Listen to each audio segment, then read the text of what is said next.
Good evening. Welcome to the December 6th meeting of the Oceanside City Council. Let's see. Roll, please. Mr. Navarro? Mayor Sanchez? Present. Deputy Mayor Kime? Councilmember Joyce? Present. Councilmember Robinson? Here. Councilmember Weiss? Thank you. I do not see Pastor Bailey here, so please rise for the Pledge of Allegiance. Ready, begin. I pledge allegiance to the flag of the United States of America and to the republic for which it stands, one nation, under God, indivisible, with liberty and justice for all. Thank you. Thank you. And we're going to go ahead and begin with a closed session report. Mr. Mullen. Thank you. The council met earlier at 3:30 to discuss the status of negotiations with the Oceanside Police Officers Association, as well as item 2, Fire Blast Global Inc. versus City of Oceanside, pending litigation. There's no action to report under those 2 items. Thank you. Next are the consent calendar items 4 through 17, with number 13 pulled by staff. Do we have any requests to speak? We have one request to speak on item number 6. Okay. On item number 6, is there a motion with respect to the balance? Move approval. And I'd like to pull 17. And I'll 17. second the motion. All right, so we have numbers 6 through 6 and 17, plus item number 13 has been pulled. So there's a motion and a second to pass these items. Let's vote.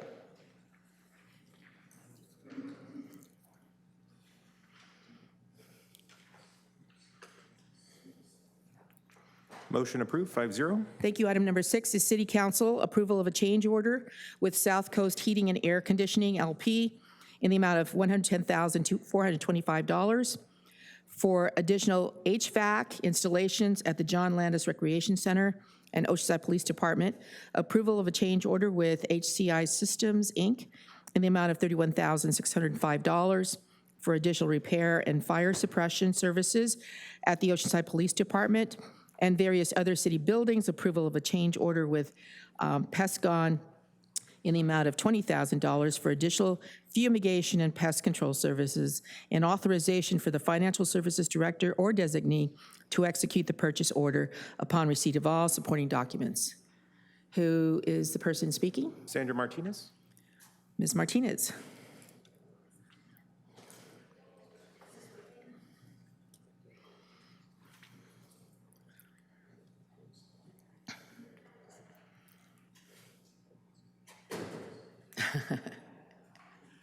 I guess you all can figure out my topic. Before I studied medicine, I was actually an entomologist. So that means I actually know what I'm talking about when it comes to bugs. I worked for the city, the state, and the federal government in that capacity before becoming a doctor. So last week, as I was on a walk, I was coming home, I noticed a bunch of bees coming out of a sewer, from underneath the sewer manhole cover. And I walked over, and it was like something out of a horror movie. All these bees had been run over by cars, and they were just splat. It was horrifying on the ground there. So I was trying to figure out what to do, because we all know bees are really important, right? Almost everybody loves bees, except for people that are allergic, and I understand that. But bees are really important. We've got colony collapse going on from pollution and from neonicotinoids, from scarring in the sky from stratospheric chemical aerosol releases, filling them with aluminum, making them sick, creating colony collapse, hampering our pollination, and all sorts of lovely things that they do. So I saw these bees, and I'm like, they had a really nice looking honeycomb underneath the manhole cover, from what I could tell. So I called the city to try and get some assistance. And I called and I spoke with someone, and because it was under a sewer manhole cover, they were just gonna come out and kill them. And to me that seems silly, because it's very easy to raise up a manhole cover, and if you know how to do it, you can properly relocate the bees. But the reason I was told the sewer department was going Ms. to kill— Ms. Martinez, how is this related to this item? I'm getting there. Okay. I'm sorry. It's a story, but I'm getting there. I was asking, now you threw me off track. why they wouldn't do it, and they said because it cost too much. Their contract was just to kill them, and it would be too much work, and it wasn't in their budget. So I did some checking. The budget, it was going to cost an extra $60 to remove them properly rather than kill them. That, I didn't like that. So I contacted Councilmember Weiss and a couple other council members and asked them to get on the issue. The deal was Public Works would remove them safely, whereas the sewer department, which is not connected, would not. So over time, I did get a call back from Councilmember Weiss. They were removed safely. The reason I bring this up with this item is because in this you've got $20,000 extra being added to Pestagon's contract for city building maintenance. I would like for that to be included within the Public Works Department and the Sewer Department so that we've got interdepartmental communication rather than the two departments being so separated and the Thank needs you. not being addressed. Thank you. Thank you very much. Any comments from anyone? All right, I move approval. Is there a second? Okay, there's a motion and a second. Please vote. And thank you for that really wonderful B. Motion approved, 5-0. Thank you.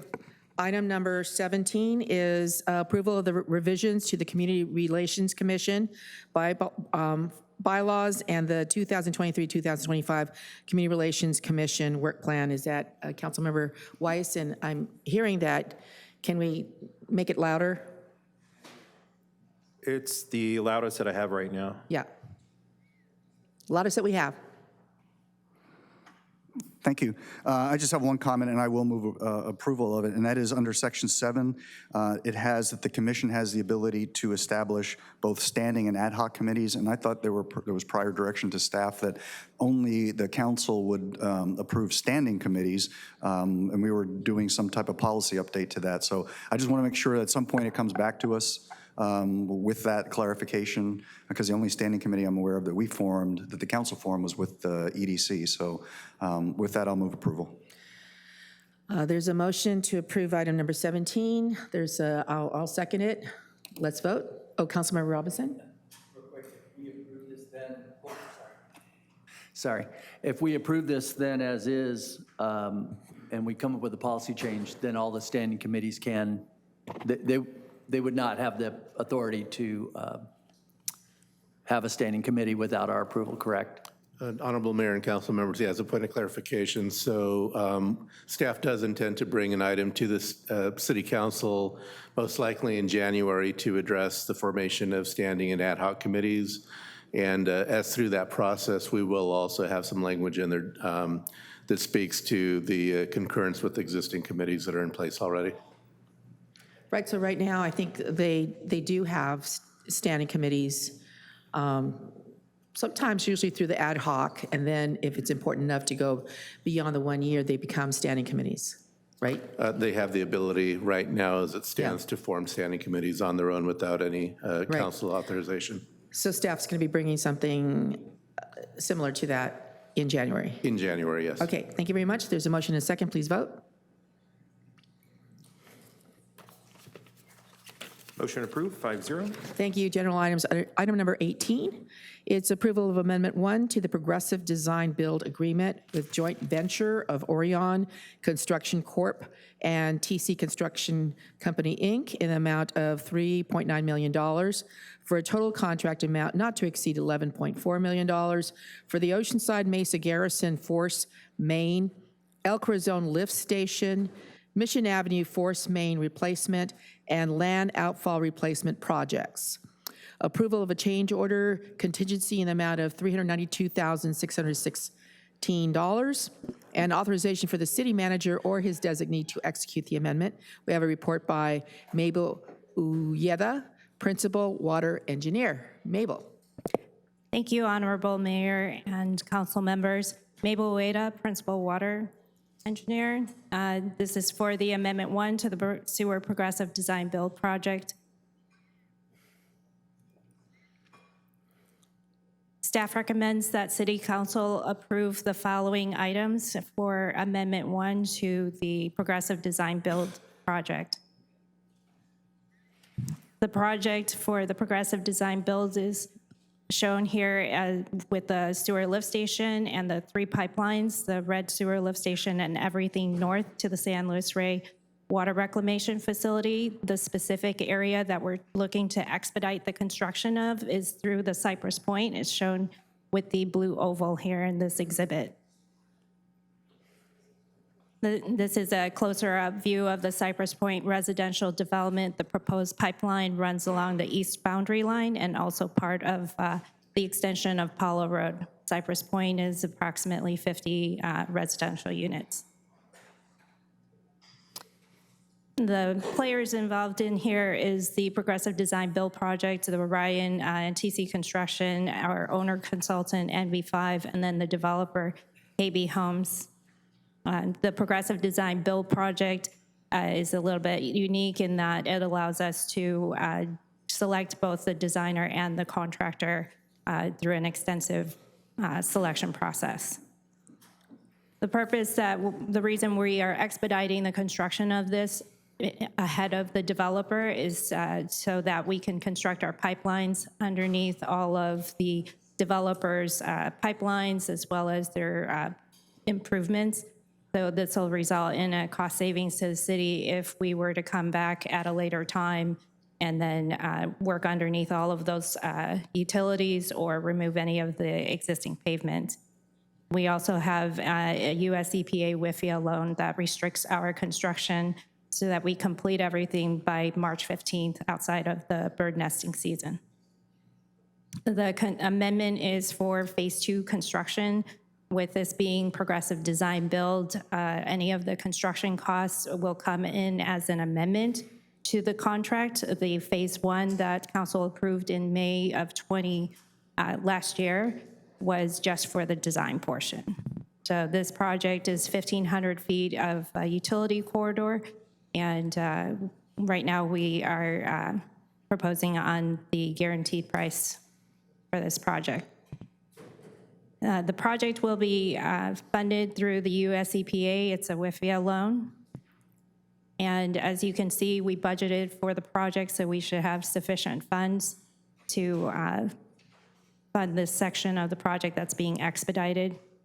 Staff recommends that City Council approve the following items for Amendment 1 in the amount of $3,926,166, as well as a 10% contingency.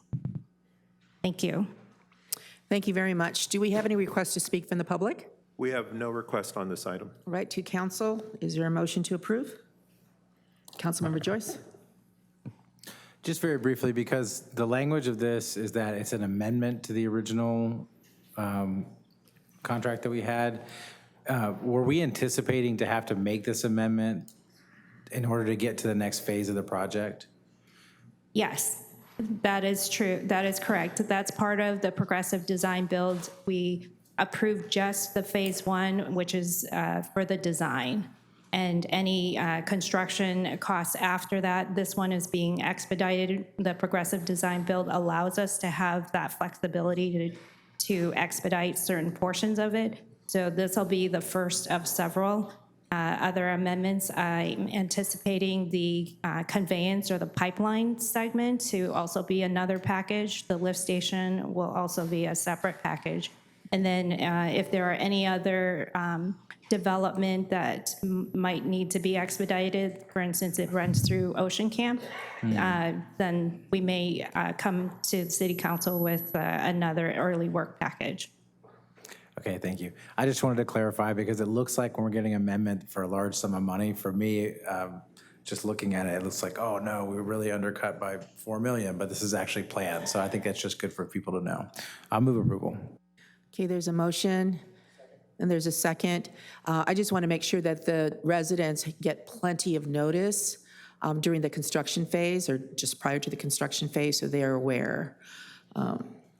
Yes, Honorable Mayor, that's a good point. We are working on the notifications. We plan to send those out next week or in the next 2 weeks, and then we'll also provide door hangers, and then a week prior to construction, we'll do door hangers on the residences that are fronting the project limit. Thank you very much. There's a motion and a second. Please vote. Motion approved, 5-0. Thank you. Item number 25, which is adoption of ordinances amending Chapter 29 and 37 of the City Code establishing wastewater user rate increases and water user rate and external water provider charge increases. Introduced on November 15th, 2023. 5-0. Is there, there's a motion to adopt and a second. Are there any public comments? There is one public comment on this Okay. item. Richard Newton? Mr. Newton? Just for you. Honorable Mayor Sanchez, members of the council, and the public. I'm speaking off the cuff here. I didn't get a chance to research this as much as I would have liked. I have some concerns on the financing arrangements, and I've gone back and forth with several city officials trying to get clarity on it. I don't have it yet. There is concern as to where the excess funds that are collected every month, a 25% overage on actual water consumption, where that money goes when the financing arrangements are satisfied and the bonds are paid off. It is not clear to me yet that that money should not be returned to the ratepayers over the years, and that amounts to thousands of dollars to every person in this audience. I also have a problem generally with the voting process. It's sort of a little bit of a dog and pony show. According to the terms at the last meeting, to reject this proposal, the city would have had to receive 50% plus one of the number of households in the city, which would have been over 22,000 no votes. They received 30. It seems presumptuous that the city assumes that the apathy of people not responding is a yes vote to the proposal. And I would suggest going forward that for rate increases, that the city take it as a majority of those responses actually received from the public. So if you receive 30 responses from the public and 16 of them approve the rate increase, then it passes. If 16 oppose it, then it fails. But expecting 22,500 people to respond to this and to vote no on it is unrealistic. It's sort of humorous that there was a stand out there with 2 people in it standing by to take 22,000 no votes if people suddenly stampeded into the chambers at the time of the meeting. I calculated what that would be. That would be an average for the 2 people of 2.08 signatures per second over the 90-minute interval of the meeting to achieve that 22,500 level to reject fees. So just in the future, maybe there's a better way to count the votes for people that are opposed to these rate increases. Thank you. Thank you very much.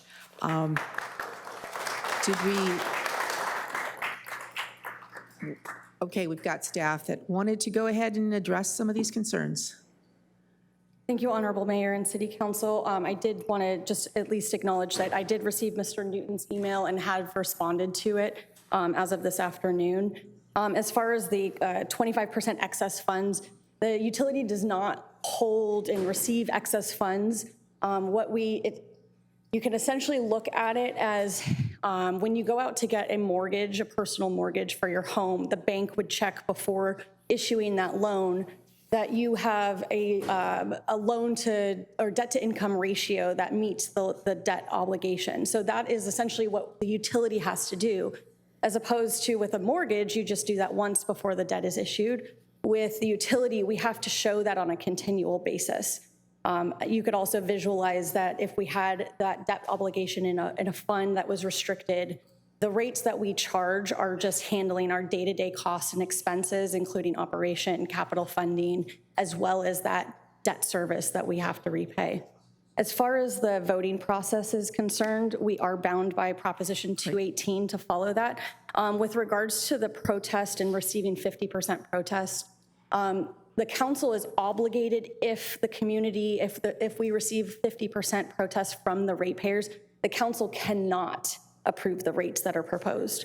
However, if less than that, the 50% protest is received, the council has the discretion to approve, deny, or amend up to that the proposed rates that were sent out in the Proposition 218 notice. And then additionally, those notices are sent out at least 45 days prior to the rate hearing Protests can be sent in anytime between those 45 days of that notice and the public, and the close of the public hearing. Thank you very much. We do have a motion and a second. Mr. Mullen, please title the ordinance. Yeah, I'll title them both. This is, you wanted to handle both in the same motion, correct, Yes. Mayor? Yes, so the first is an ordinance of the City of Oceanside amending Oceanside City Code, Chapter 29, establishing wastewater user rate increases, as well as an ordinance of the City of Oceanside amending Oceanside City Code, Chapter 37, establishing water user rate and external water provider charge increases. Thank you. Please vote.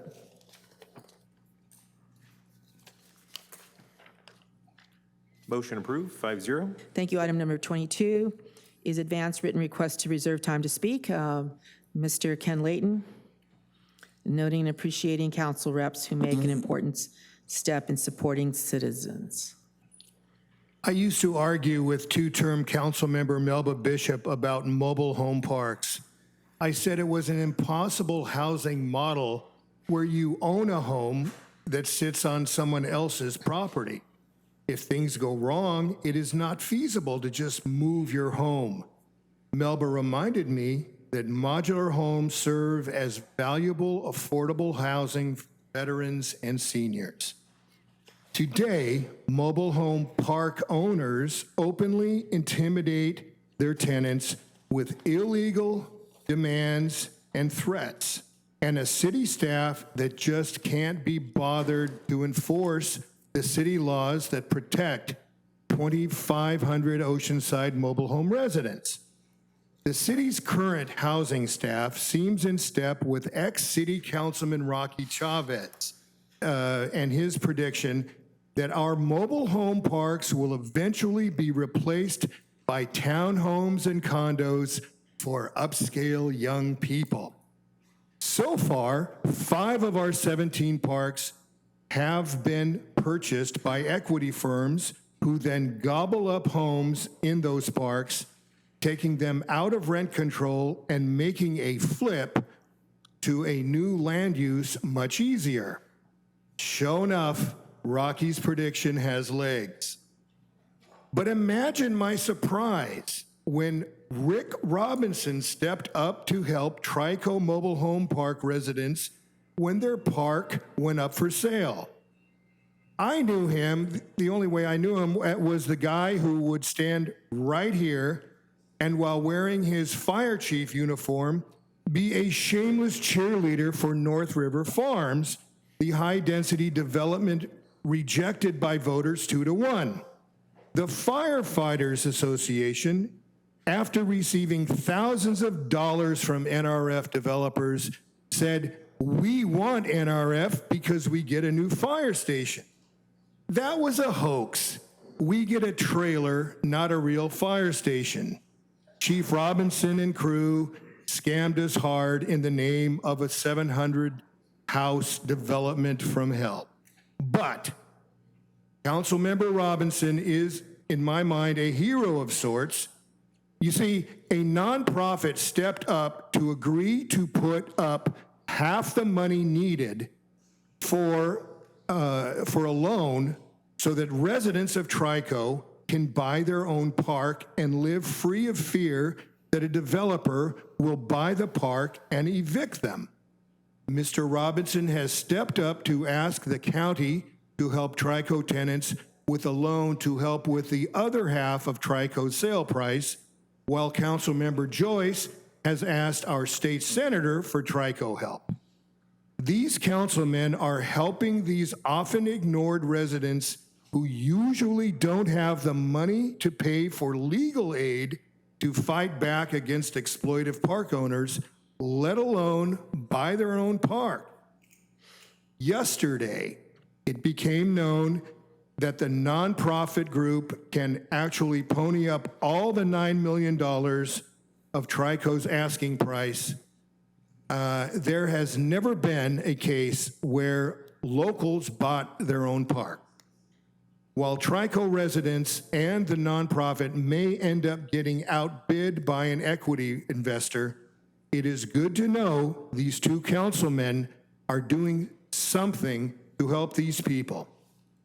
City staff, meanwhile, keeps telling locals, don't worry, you're protected. If your park gets sold and no longer exists as a mobile home park, the fact is, you're protected. But the fact is, 3 years ago, mobile home park residents on Tremont Street were given 30-day notice to get out, and nobody was there to say or do anything. And in the case of a park in Coachella, whose water source was poisoned, they got $30 million in relocation funds, but there was no place to move them. Repeating, there are no parks out there just sitting there waiting to help evicted mobile home owners. And if they get relocation money to live in an apartment, how long does that last? Our seniors and veterans who rely on mobile homes for affordable housing need your support. Thank you very much. Thank you.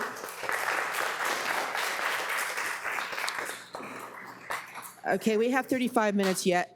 Before our 6 o'clock time, certain items, we do have 3, which may take some time. So what I'd like to do is go to item number 24, which is a council item, and at least get started on the public comments. Mr. Navarro, how many people have signed up for this so far? 20 people have signed up for it. 20.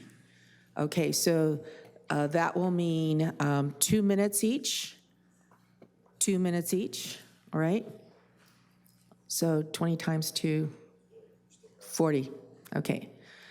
All right, so I'm going to go ahead and call that item. And in terms of the public comment, first we're going to hear from the council members and then go to public comment on this.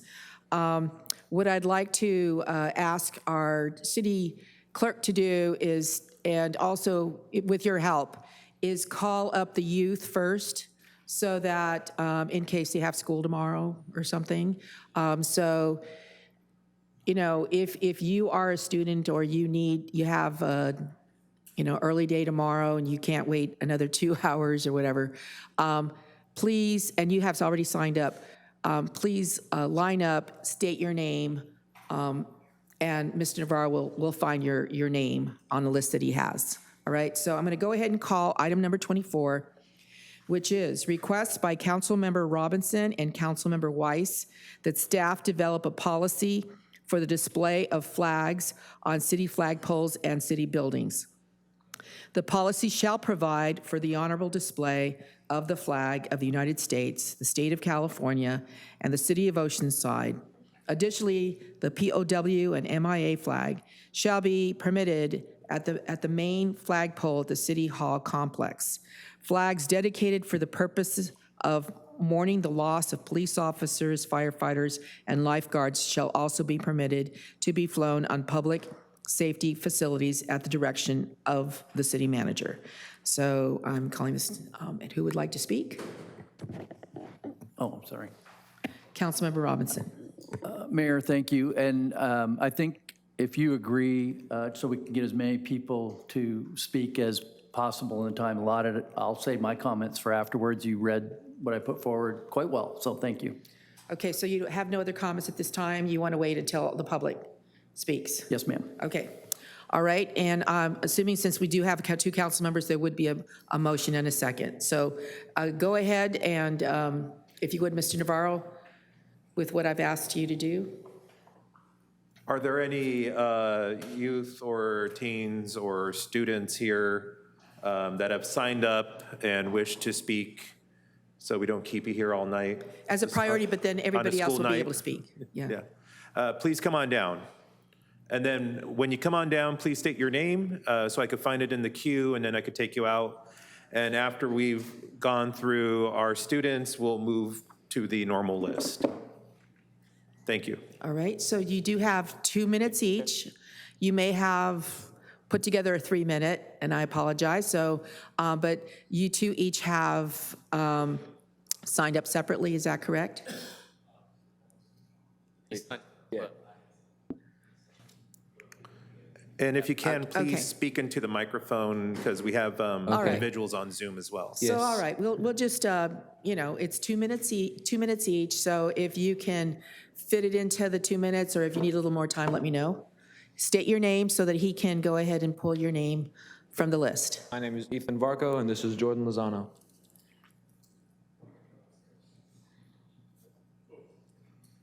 Hello, thank you for hearing my concerns. I am Ethan Varco, and this is Jordan Lozano. We are residents of Oceanside, California. We are here today to ask the City Council to consider adding lights to the skate parks of Oceanside. Skateboarding is a healthy activity that keeps kids out Sorry, of... sir. We're actually on item number 24. Oh, what does that mean? It's not about skate parks. Is- No, item number 24 on the agenda is what I read, and it's about putting together a policy for the display of flags. So my apologies, you'll have to wait until that item, which is item number 23, be called. Anyone else wanting to speak? Item number 24 is before us. Come on up, everybody then. Everybody just line up. No? You have a list. All right, he does have a list, so go ahead and put the list up. But any youth wanting to speak first? Any youth? Speak on this item, on this item. Well, we'll call our first speaker up, Okay, Sandra Martinez, to be followed by Stephen Burrell, to be followed by Roxanne Dethridge. Hello, I'm in support of this item. I think the flags need to be signs of unity and something that represents everybody. The U.S. flag represents everybody that's in the U.S., the California represents everybody in California, and our city flag represents everybody in Oceanside. I wanted to bring a little history of flags. That is, flags were a sign of conquer and conquest. When a pirate boards a ship, they take down the country flag or the flag of that ship and put up their ship as ownership of it. And everybody on that board is now part of the pirate team. So when we display a flag, we have everybody as part of the American team or the California team or Team Oceanside. And I think it's very important that we work together and in unison to promote unity through everything that we can. And that's what our flag stands for, is unity. And it needs to apply to everybody. Thank you. thank you. Mr. Burrell? Steve Burrell, Oceanside. When I decided to retire here, I took into consideration the climate for me as a gay man and what it would be like to live in this community. And thanks to the work of the LGBTQ Center, I believe that this would be a positive and affirming city to live in. So I chose to live here. And since I've been here, I work very hard to try to make this a better city for all of us. I volunteer work in many ways and capacities. So it troubles me that I'm here tonight to speak against this proposed policy change, because I believe that it's divisive. I believe that when you consider the context, both nationally and locally, where we're at on this issue, we haven't got our full human rights. We don't have them. And until we do, I think we need to have the right to raise the flag. And it's important to me as an individual to see that the city does that and continue to support what they've supported in the past. Whatever your intentions are, Councilman, the negatives far outweigh the positive. This is divisive and it should not happen. Thank you. Thank you. Roxanne Dethridge, and we'll hear more people before 6 o'clock if you hold your applause to the end. Thank you. Honorable Mayor, elected officials of the City of Oceanside. As the director of Pride by the Beach, I have seen firsthand how our amazing city supports the LGBTQ community. Our Pride by the Beach event is a premier, cost-free, family-inclusive pride located right here in the heart of Oceanside. Our 2023 festival was named Best of North County for annual event and festival. Our mission is dedicated to serving, empowering, and advocating for the diverse community in North County. Our festival has notably heightened the LGBTQ visibility within our region. Last year, in 2023, we attracted 20,000 attendees. Our attendees form a rich tapestry of the LGBTQ community, including children, students, families, veterans, active duty military personnel, allies, educators, elected officials, and more. People from all over Southern California come to Oceanside to celebrate Pride because our city makes them feel safe and welcomed. The 20,000 plus attendees we draw in also have a great economic impact on our community. People not only spend money the day of Pride, but come back all year to enjoy our city because how welcoming they feel. For the past 16 years, our city has been a safe haven for Pride. When the rainbow flag is raised, it symbolizes the presence of the LGBTQ individuals who come from diverse backgrounds, different nations, races, creeds, languages, social classes, and political ideologies. Numerous governments, including that of the United States of America, proudly raise the rainbow flag as a symbol of a commitment to protecting and respecting human rights. Even our own Oceanside Police Department wears a rainbow flag patch on their uniforms during the month of June. Implementing a policy that excludes the display of this flag would directly contradict the city's own mission statement, which states, "The City of Oceanside's mission is to enhance the quality of life through understanding its service or outstanding service to its diverse community." Thank you for your time. Thank you. Gary You know, Nicholas? the other thing that you could do is do this, so, that way we could keep going. Thank you very much. Jerry Hi, good evening. Nicholas. My name is Jerry. My pronouns are she, her, and I'm the Queer Office Administrator of the North County LGBTQ Resource Center. And I acknowledge I am standing on stolen land. Our front desk volunteers and I sit on the front lines every day. We experience hate calls, mental health crisis, and a lot of hugs from grateful family members. And I just want to say what flying a rainbow flag is to our Oceanside community and the people we serve. We are a safe place for people to come to ask for help if you've been trafficked, experienced domestic violence, or a hate crime. We provide resources for our seniors. We support youth with unicorn homes when kicked out of homes for coming out. We support folks for seeking sober living from addiction. We do HIV testing, education, and counseling. We do free mobile dental clinic once a month. We provide a safe space with peer support groups for youth that have been bullied and outed at school. We provide free mental health services. We educate folks on hate crimes and how to report it. All our events are free to everyone. We also have a queer library where everyone has the freedom to read a banned book.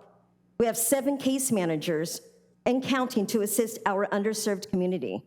And one more thing, our rainbow flag flying organization assisted over 3,000 asylum seekers that were dropped off here in Oceanside. We purchased plane and bus tickets to their sponsors without financial assistance from the City of Oceanside or San Diego County. Please tell our constituents the reason why diversity and inclusion doesn't matter when you all vote on a policy that infringes on my civil rights by not flying a rainbow flag during Pride Month. The policy that matters to our vast LGBTQ community and our allies when we go to the polls next year. Thank you. Thank you. Lisa Nava. Good evening, Honorable Mayor Sanchez, Deputy Mayor Keim, and elected city officials and city staff. My name is Lisa Nava, she, her pronouns. I'm a 30-year resident of North County, and I have worked in your beautiful city for 9 years, tried to move here and didn't quite work out for me. I am representing the North County LGBTQ Resource Center as the Director of Operations tonight, and I'm not quite as charming as Max, but I'm gonna give it a try. The proposed exclusionary flag policy has the potential to undermine LGBTQI rights, civil rights movement at the local level, and encourage attacks on the community regardless of the intent of this proposal. We have to look at this in the context of which it's happening in our local community and our national community. We have seen these attacks happen in real time at council meetings and school board meetings countywide, and understand the outside influence that is putting pressure on you as the local governing officials. As the rainbow flag does not represent a political stance, a choice, an idea, or a side to be with or against, I urge the council not to cave to the outside influencers and lead in this space to continue the long history of affirmation from this very dais. We have seen these out-of-town tactics in many cities across the San Diego region where the pride flag, a symbol of civil rights for a protected class under the federal government, is likened to a pet flag, a Nazi flag, and the sanctity of life flag. Don't let common sense governance be overcome by hateful rhetoric and actions. We know the exclusive flag policy will send Oceanside backwards, and we ask that you find another way forward to include raising the rainbow flag in June. In the absence of the inclusive flag policy adoption, the North County Center will for sure raise a rainbow flag at the steps of City Hall on June 1st with thousands of our supporters and we will be sure to mention the anti-LGBTQ actions of this council. Thank you. Kathy Molig, followed by Nick Mortallone. Honorable Mayor and the members of the Oceanside City Council, thank you for allowing me the opportunity to address you. I'm here representing the many families we serve at Trans Family Support in Oceanside that are, with understanding, too afraid to show up here in person. I'm here to advocate for the inclusion of the LGBT pride flag in the city's display of symbols. Oceanside prides itself on being a wonderful city, and with that comes the embracing of diversity and inclusion of all its citizens. Flying the pride flag is not merely a symbolic gesture. It's a tangible commitment to embracing the rich tapestry of identities that form the fabric of this great city. By doing so, we send a resounding message of acceptance and support to our LGBTQ+ community, letting them know that they are an integral part of Oceanside's vibrant mosaic. In the spirit of progress and equality, it is crucial that the city reflects the values of tolerance and inclusivity. The pride flag is a symbol of the struggles overcome and the victories achieved on the ongoing fight for equal rights. Now let's talk about the youth, the future leaders of Oceanside. The importance of supporting our LGBTQ youth cannot be overstated. Research consistently shows that young people who feel accepted and supported are more likely to thrive academically, emotionally, and socially.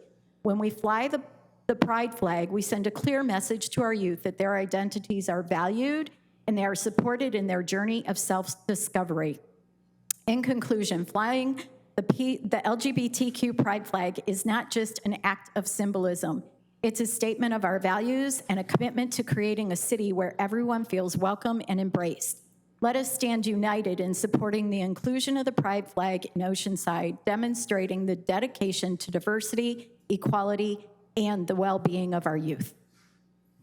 Thank you. Nick Mortallone.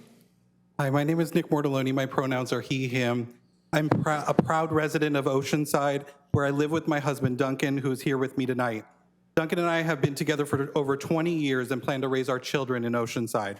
In addition to our small businesses being based in the city of Oceanside, my husband and I both work at Miracosta College, where I proudly serve as the Dean of Student Affairs.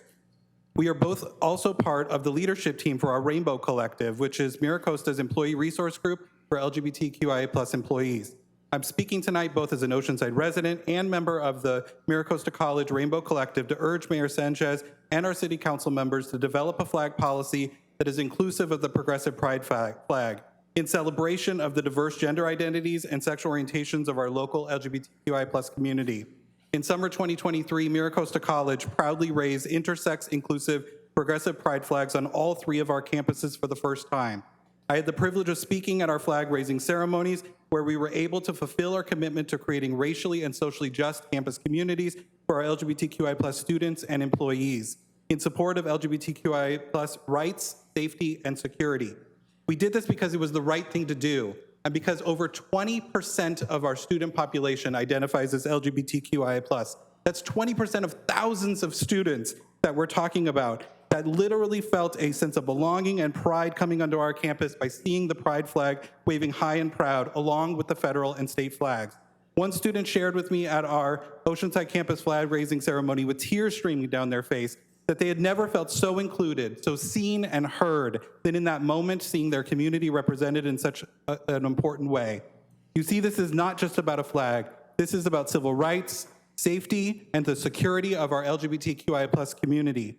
I urge you to do the right thing and make things better for our community, and please count me in as a partner in this work.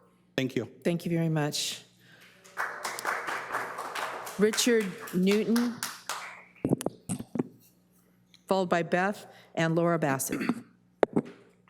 Honorable Mayor Sanchez, members of the council, and the public, please support this proposal for a flag policy in Oceanside, limiting displays on municipal buildings to government flags and the POW flag, the latter to honor the sacrifices of our veterans to our nation. We should respect and rally around our government institutions, and government flags are a symbol of that unity. Flag displays by third-party groups are not appropriate on government buildings. Those flags represent special interests and signify an exclusionary privilege of members to that group. They are therefore divisive by nature. Further, when one looks at history, we see conquerors raise their flags over the territory of the vanquished. Such display by third-party groups on publicly funded government buildings makes a statement that we have been conquered by that group. If that verbiage sounds too dramatic, then it can be said that the group is favored and in charge. The LGBT flag represents a political and social movement. It is not appropriate on government buildings. Finally, your proposal is fiscally responsible. Such a common sense policy with defined limits prevents the inevitable legal claims of favoritism and the expenses associated with such liabilities. It further prevents the city from being forced to display, under legal claims of favoritism, third-party flags from such organizations which may offend the citizenry. I am perplexed that those of the LGBT community feel that it is an assault on their lifestyle that they do not have the right to fly their flag on public property. They are free to do so and should be on their own private property. There was a 2017 case involving the city of Boston. They were sued for favoritism, and those damages were upheld by the United States Supreme Court. They said you either fly all flags or none at all by third parties. That could include everything from Satan worship, racist groups, to lifestyle advocates. Please pass this proposal. It is good policy for Oceanside. Thank you. Thank you. Next is Beth. Good evening, Mayor, Deputy Mayor, and council members. I have emailed you all this afternoon. I'm in support of this agenda item. I believe in the United States flag. It is for equality for all of us. I have friends that are gay, that are married. I have a bi daughter. This doesn't have anything to do with exclusion. What I see is exclusion. When you fly another flag other than the United States flag, the city flag and the state flag, you are playing favoritism or activism. And just recently, a Colorado school was sued because they would not allow a father to fly the straight flag. So like Richard said, you either fly every flag or you fly none except for the 3 that have been designated. So I appreciate the motion. Thank you for doing this. Thank you. Laura Bassett, followed by Mary Davis, followed by Caroline Thies-Aird. Good evening, Honorable Mayor and City Council members. I would like to start by thanking Council members Robinson and Weiss for bringing this issue to Council. I believe this is an important issue to resolve now, as I have seen other communities torn apart due to a lack of policy regarding flags on city property. As a lifelong Oceanside resident, I understand the need and desire for our community to feel like anyone and everyone living and visiting Oceanside is accepted for who they are. We have always been known for our unique and diverse population. I support the proposed flag policy for many reasons, but the #1 reason is inclusivity. By displaying anything but the flags that unite us all, this causes division and opens up a slippery slope for any organization to come along and display flags, even those flags who the majority would feel offended by. Our country was founded on the principles of freedom, and anyone has the right to display any flag of their choosing on their person or property. As a government that wants to show their support for any and all citizens, there's only one flag that truly unites us all, and that is the American flag. Thank you. Thank you. Mary Davis, could you please do this? You're slowing things down. Thank you. Yes, thank you. Mary Davis, followed by Caroline Thies-Aird, followed by Rosie Higuera. Hi, good evening, Mayor, Council, and staff. I am Mary Davis, and I am here tonight in opposition of this item. I'm glad to see there are so many here that are joining me in that sentiment in opposition to taking that stance. I'm also here, however, to ask you, and you got my previous email, to fly this flag, and I made the request. This is the National Sanctity of Human Life flag. And we're just a few days away from the International Human Rights Day, which will be celebrated globally on December 10th. Since the United Nations Declaration of Human Rights tells us, quote, we need to stand up for our rights and those of others, I intend to do that. And so I now ask you to demonstrate your commitment to human rights and the sanctity of all life. One chief litmus test for a society is how they treat their most vulnerable, animals, elders, and children. And yes, that includes the unborn. But this flag goes beyond that and is really a symbol for all human life. and includes lives lost to genocide, crime violence, and the dearth of fentanyl overdoses that we're seeing. In that vein, I'm asking you to commemorate the sanctity of all life by flying this flag at your city hall. Thanks for your time and attention. I hope you'll give serious consideration to my request to fly the flag for this cause. If not, you need to develop a neutral policy. Thank you. Thank you, Ms. Carolyn. Is it Thysard? Thesard. Thesard. Caroline Thesard. I was right yeah. the first time. Yeah. Good evening, Mayor Sanchez and council members. I'm here this evening to express my support for the North County LGBTQ Resource Center, which, as you've heard, does amazing work here in Oceanside and throughout North County. Their advocacy and presence has made such a difference for our LGBTQ family, friends, and neighbors. We're in a time now when advocacy, and in your case and mine, allyship are more important than ever. Over 500 laws have been passed across the country trying to limit the rights and autonomy of the LGBTQ community. As a person of faith, I serve as a community partner representing Pilgrim Church, and I attend the monthly board meetings at the LGBTQ Resource Center. And I'm witness to the excellent work they do, and moreover, the need for that work. Homeless youth, for example, especially need to know that we see and accept them for who they are. Flying the rainbow flag is a very small gesture, but it means a great deal to someone who has been rejected by their family or their faith. At Pilgrim, we fly the rainbow flag inside, and I can't tell you the number of people, LGBTQ people, who have come and cried because they've never felt that acceptance. This is still true today. It's really important. Cities, counties, states, and even the White House have proudly flown the rainbow flag because they know that literally lives are at stake, and being a public ally is important. I urge you all to maintain your backbone and to continue to do what's right. Thank you. Thank you. Rosie Iguera, followed by Patrick Iguera, followed by Jet Fennell. Thank you, gentlemen, for bringing this very important agenda item to the forefront. I think that you are correct in supporting the only flag being flown is the American flag. This flag stands for freedom and equality for all, not just one group, and it seeks to unify us as Americans. And right now, our country is super divided, so we do need to all come together under one flag, and that's the American flag, Old Glory. The ideals and the principles that the American flag was fought for by the blood of patriots that were willing to die for this country. They sacrificed everything for us, and so we can honor all of the veterans that have gone before us by proudly joining together and getting under one flag, the American flag. This is the only flag that should be flown in our city government. Thank you so much. Thank you, Patrick Iguera. Thank you, City Councilman, for bringing this up. The American flag, a little bit of history. The 13 stripes represent the 13 original colonies. The white represents purity and innocence. The red is hardness and valor. The blue is vigilance, perseverance, and justice for all mankind, for all Americans.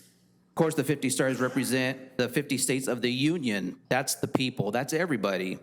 Men and women have fought, bled, and died for this American flag, for this country. It represents for the people, by the people, of the people. It is not about it is not about or represents individualism. It can represent an American white man or woman, black man or woman, brown man or woman, etc. It represents many American races: Japanese, Italians, Jewish, Afro-Americans, Spanish, you know where I'm going with that, et cetera, et cetera. It also includes gay and lesbians. And gay and lesbians is a choice, not a race. Let's be clear on that. Being a true American, or if you call yourself an American, you should be outraged that this is even being considered to be flown underneath the American flag. It's absurd. It should not be considered. Not 30 days, a week, a day, an hour, not even a second. Nothing flies under Old Glory. City board members, I would encourage you to uphold this. It's an outrage that we're even talking about, even considering this. The American flag is a good representation for all Americans. If you think you need more, you're narcissistic and maybe you're not American at all. Thank you. Thank you very much, Mr. Jet Fennell. Jet.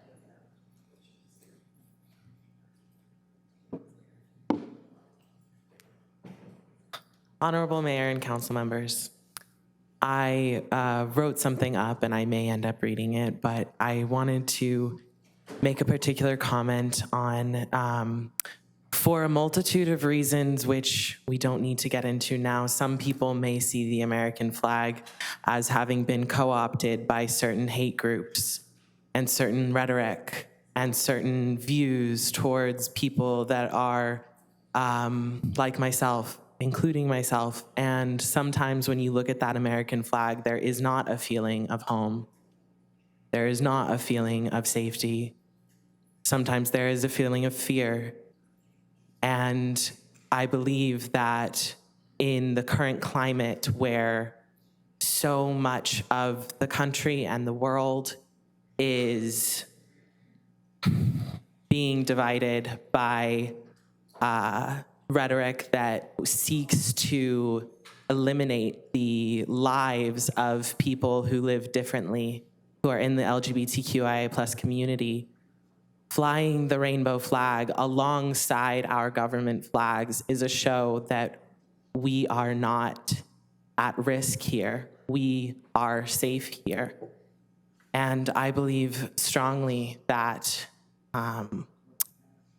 there is a cause for this flag to be flown, and that there ought to be the possibility for that to happen and not an exclusionary policy that prohibits even the thought of it for a second, because I think we should be thinking about how all of our American citizens can feel safe. All of our Oceanside citizens can feel safe and seen and happy to be here. Thank you. Thank you very much. Thank you. Helen Lindner. Yes, thank you. I'm pleased to be here, Honorable Mayor and council people. I also want to please just request that you don't follow through with this item action. I was just telling somebody the other week that I was so proud of Oceanside because I felt that they were a very inclusive city. And I feel that this is one big, giant, humongous step backward. I'm a retired educator, and I agree with many of the points of people that have spoken here today, but my main concern is for our youth. Our youth really, now more than ever, need to be seen. And again, this would just be a gigantic step backwards if this is followed, if we go down this road. Thank you. Thank you very much. And it is basically 6 o'clock. So we're going to go ahead and stop there. We're going to, and I appreciate you working with me on this. I wanted to get as many people as possible to speak. And now we're going to switch to what we call public hearing items, what we call time certain items, and those are, and that is very specific. We have to start calling these items at 6 o'clock. So I'm going to go ahead and start with item number 19. As soon as we finish these 3 items, we will come back to this item. Thank you very much. All right, item 19 is City Council HDB.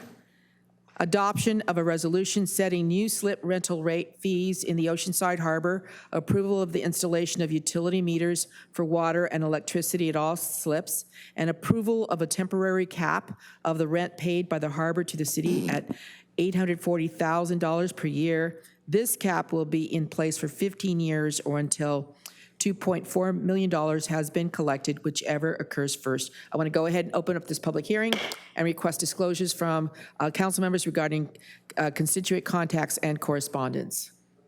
Staff, public, and HVAC meetings. Staff, and I think we got a couple emails on it. Thank you. Staff, public members, I also attended the meeting. where this was brought to the Harbor and Beaches Advisory Council, and we have received, I think, emails too. Thank you. Multiple staff here. I went to the harbor to get a better sense of it, so I talked to harbor staff, and then we received lots of feedback from the public. Staff, public. Thank you. Mr. Navarro, do we have any correspondence and/or petitions? We have not received any correspondence or petition on this item. Thank you. We're going to go ahead and begin with a report from our Public Works Director, Mr. Hamid Bahadouri. Good evening, Honorable Mayor, members of City Council, Hamid Bahadouri, Public Works Director. Pleasure to be here tonight. Sorry to keep all these folks waiting, but this item, as you know, is public hearing. We have to start on time. Our harbor just turned 60 years old. The harbor was dedicated back in June 1963 with only 520 slips and an investment of about $7 million. But 60 years has passed and the harbor is showing her age. The exposure to the sea water, salt water, the sand, the harsh environment, big changes in temperature day and night, and increased traffic and usage has definitely taken its toll. So we know that there are some delayed maintenance and some deferred maintenance that we have to start attending to. We came to you back in January of 2021, and you authorized the staff to hire a consultant, Brady and Associates, to do a full evaluation of the harbor, mostly waterside infrastructure, and come up with an assessment of the conditions, life expectancies, and potential repairs needed, and the cost estimate, and also develop a financial alternative for funding for those repairs. We have been working over the last 2 years, not only with a consultant, but with a lot of good people, and I'm going to mention them throughout my presentation, to be here tonight in front of you with some recommendations to start the much delayed maintenance work that we need to do. Harbor Beaches Advisory Committee has been instrumental. They have been extremely helpful.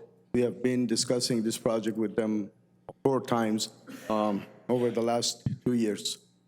The financial study, actually I should say the maintenance action plan prepared by Brady and Associates identified that there is about $21.5 million worth of delayed maintenance. And since this is a preliminary cost estimate, we added what is the industry standard of 30% contingency, coming up with $28 million shortfall, or I should say need. The current harbor budget revenues do not support this kind of investment over the next 15 years. We are short about $14 million over the next 14 years. The harbor traditional revenue sources will pay for the remainder. So we wanted to develop alternatives for finance. First, we had to present the case to the Harbor Beaches Advisory Committee to make sure that they are in agreement and they concur with the findings and recommendations of the Brady and Associates engineers. Project manager Amanda is here. She has done a wonderful job on this project. And the Harbor Beaches Advisory Committee looked at the report and they concurred and agreed with the identified needs. The next step was to come up with alternative financial scenarios and financing for the project. We went to the HBAC, the Harbor Beaches Advisory Committee, and asked for direction and asked for advice, asked for help. And they were extremely helpful, and they appointed 4 members of the HBAC to an ad hoc committee. And I would like to take a moment here to thank all 4 of them, Chairwoman Liz Ray, Mr. Les George, Mr. Mark Malaby, and Mr. Joe Yag. They have all been extremely helpful. They have spent hours and hours working with us, going through many, many scenarios and alternatives and options. And these are the 7 meetings that we have had with the ad hoc. I'm sure they have spent many of their own valuable, precious time, personal time, to research this issue. We started with about 12 alternatives, financing alternatives, financial plans. And we started filtering it down depending on the level of acceptance, impact on the stakeholders, and comparability with other markets, and so on and so forth. Finally, after 7 meetings and working almost over a little bit under a year, we identified 3 major areas to come up with new revenues and savings. The first one being metering utilities for the slips, which are not being metered now. Both water and utility taps are paid by the harbor for the slip renters, including the liveaboards. Then there was an agreement by the city, there was a request and a recommendation made by the ad hoc to offer some assistance from the city general fund to pay for these improvements. And the city manager agreed that we are going to help and offer assistance in the form of putting a temporary cap on the rent that we are receiving and give them $2.4 million. I'll discuss that a bit more in detail later on. And then the last component of the finance plan was to increase the rents. That was the most challenging part, I would say. Metering utilities is an afterthought that came after Brady report was prepared, because when we started looking at the other harbors, there are harbors that are charging tenants by the slip for the electricity and water. And then we put that package together, and it looked attractive, and it looked reasonable. It had the support from the HPAC. It had support from ad hoc. And in essence, we are going to put meters, utility meters for both water and electricity on all the slips, including commercial slips. And the initial cost will be about $900,000. Harbor staff will be administrating these accounts. And this will give us about $4.95 million over the next 15 years after netting the initial $900,000 cost and the periodic meter certification program that we have to comply with. This will take about 18 to 24 months to put the meters in place. That will be the first improvement that we will do. And we have a commitment not to charge any slip renters for utility until all the meters are installed, which will be in fiscal year 25-26, somewhere in the middle of 25. Currently, the harbor pays the city rent for the term of a lease agreement signed in 2003, and that is a $250,000 minimum or 10% of the revenue as identified in that agreement. And typically, that 10% is always higher than $250,000. Last fiscal year, that amount was $836,888. So the agreement that the city has made is that we are going to cap the rent from the harbor at $840,000. And any excess revenue, in addition, on top of the $840,000, will remain in the harbor improvement account and will be used for the Brady identified improvements. And this will be up to $2.4 million. So it will be in place, this agreement will be in place for 15 years or until $2.4 million is collected, whichever occurs first. The last one, the last component is the slip rental increases. This cat, as they say, you can skin a million different ways, depending on how you want to do the adjustments. Some adjustments would have happened regardless, because the existing resolution has a CPI adjustment requirement, and if we had not done anything, all the rates across the board would have been increased by 14% anyways from January 1st. That was the CPI adjustment that the rates would have done. These are some nominal increases in addition to that, and these are the numbers that we have gone round and round, and many, many scenarios and alternatives have been discussed with the ad hoc, with the financial advisor consultant running financial model. And these are the numbers on the screen, and in front of you are the numbers that have been approved by the ad hoc and have been approved by the HVAC with a unanimous vote of 8-0.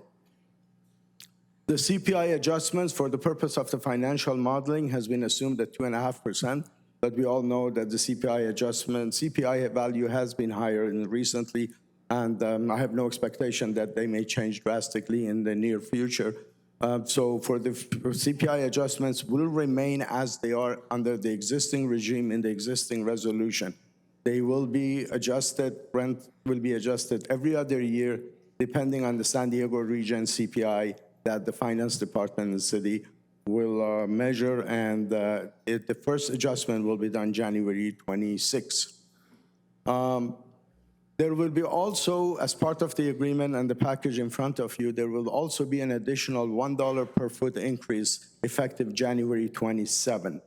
And that additional dollar is to build a future pool of reserve and help us to have a more reasonable and healthier reserve compared to what we have today, not to get in a pickle that we are now with such a big deficiency.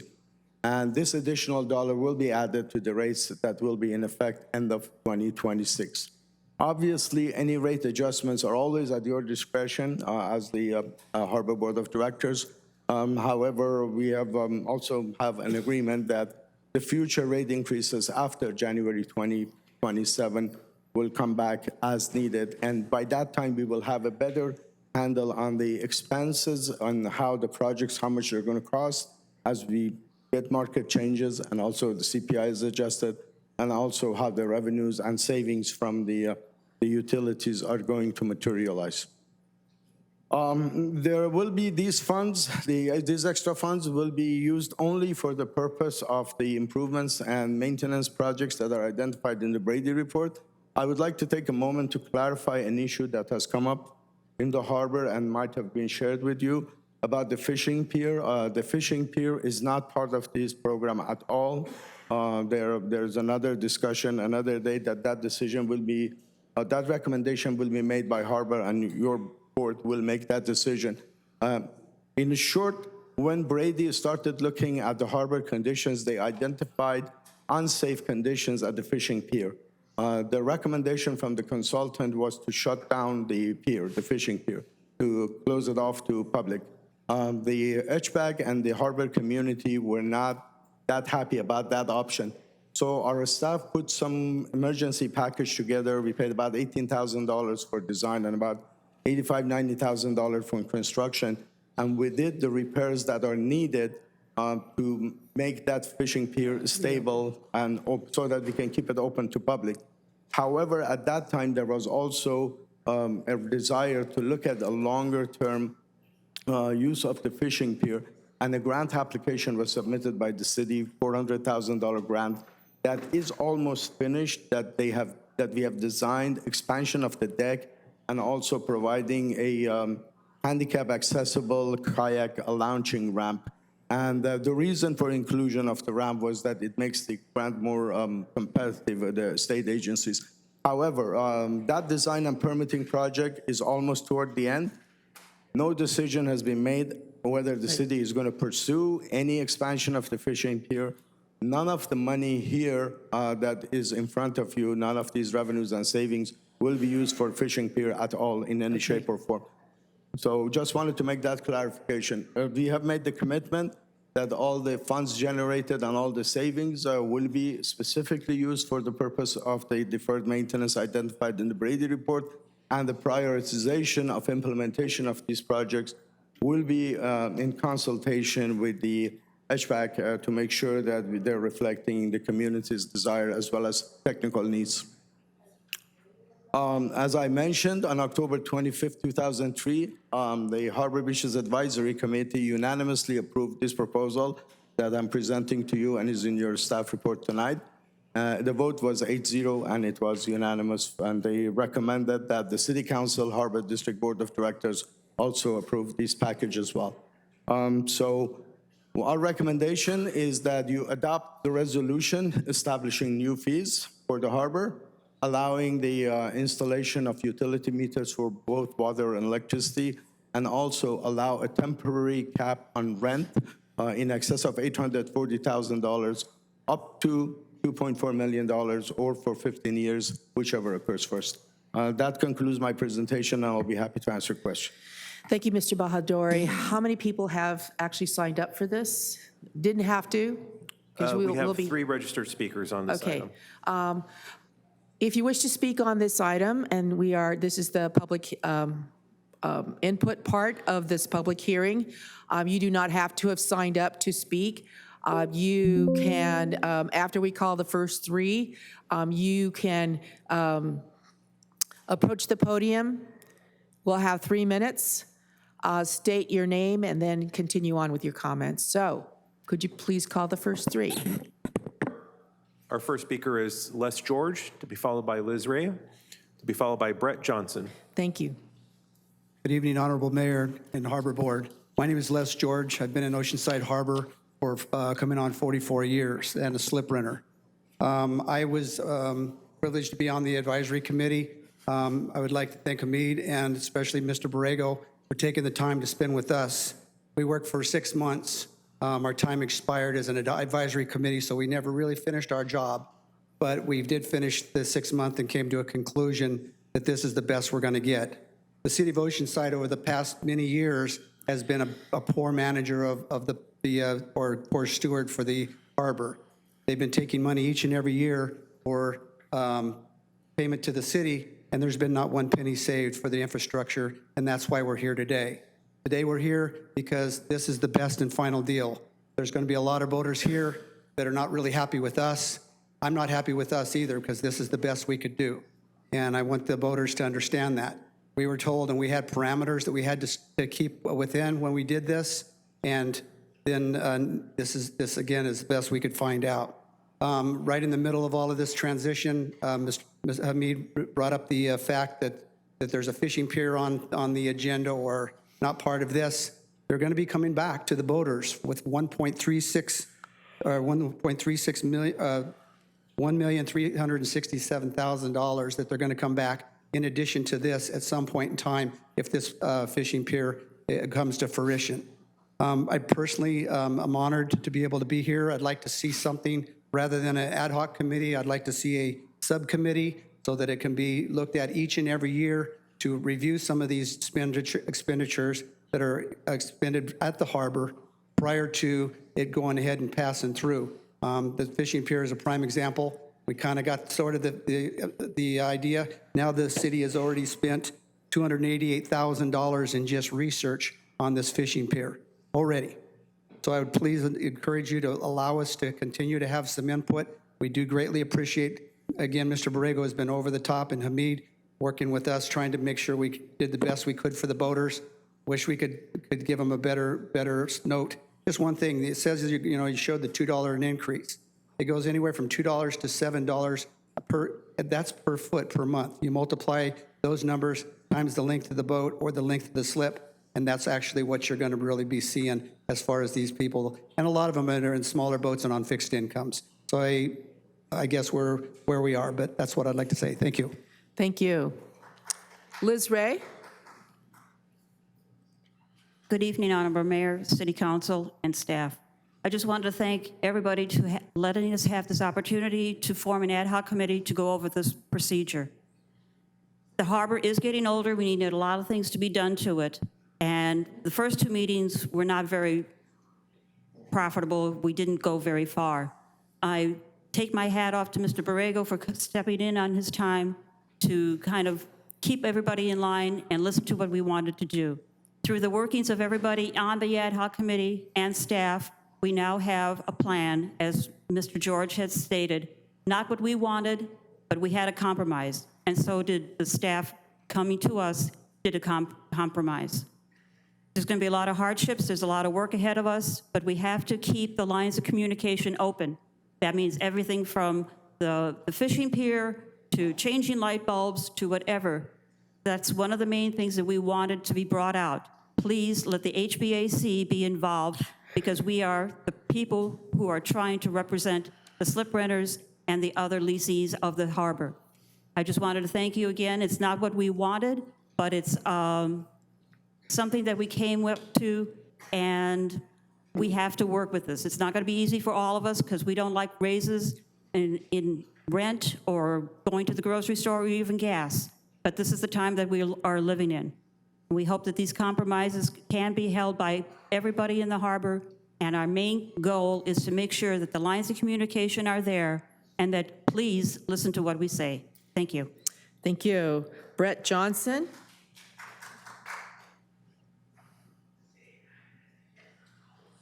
Good evening. I sent an email of an analysis of the proposed slip increases. Did you all get that and read it? See it? Okay, thank you. I have no problem with the slip increases. I mean, everything goes up and it's fine, pay our fair share. I have no problem. You want to charge for electricity and water. I mean, That's fine. You know, why should I get free water and electricity?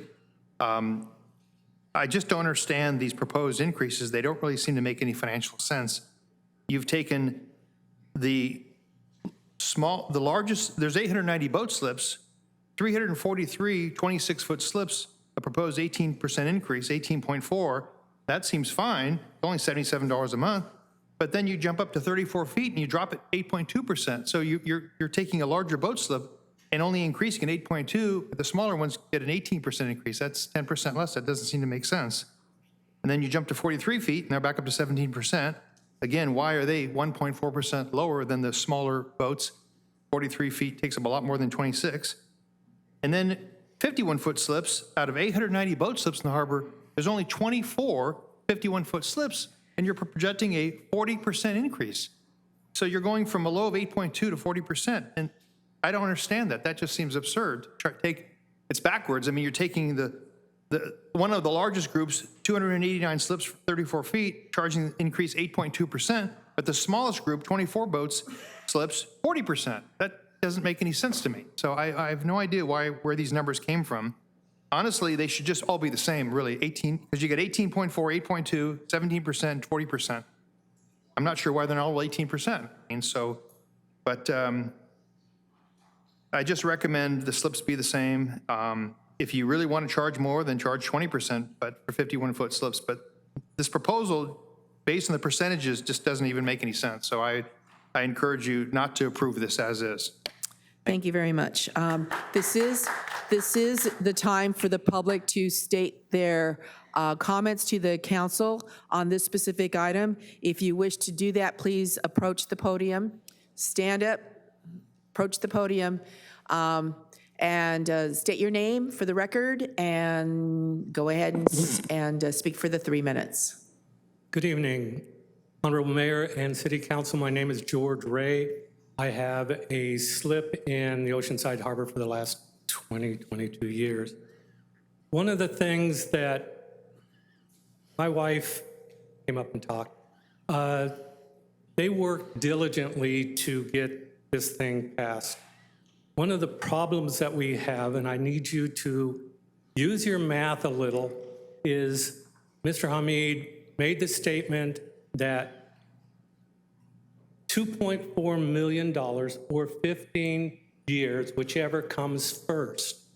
He did this also at the HBAC meeting, and it kind of struck me as a little weird. So after the meeting, I stood up and I talked to him, and I said, did you extrapolate this out and it came to 2.4 million in 15 years? And he goes, no, it'll be about 9 years. Now, if you take the additional $1 that he wants to do in the 2027, it's going to bring it down to about 7.5 years that this is going to be in effect. What we were trying to do is get it for 15 years so we could get enough money to do what's necessary in the harbor. 9 years is not going to do it. 7 years is not going to do it. No matter how much you raise the rates to the harbor, it's not going to do it if we don't do it correctly. We need to do the math. Take that 2.4 out, and whatever it is at the end of the 15, we're going to use it in the harbor anyway. We need dredging. We need pylons. We need new dock. We have no money to do it. And sitting there and saying, 2.4 million or whatever comes first is not the way to go. Thank you.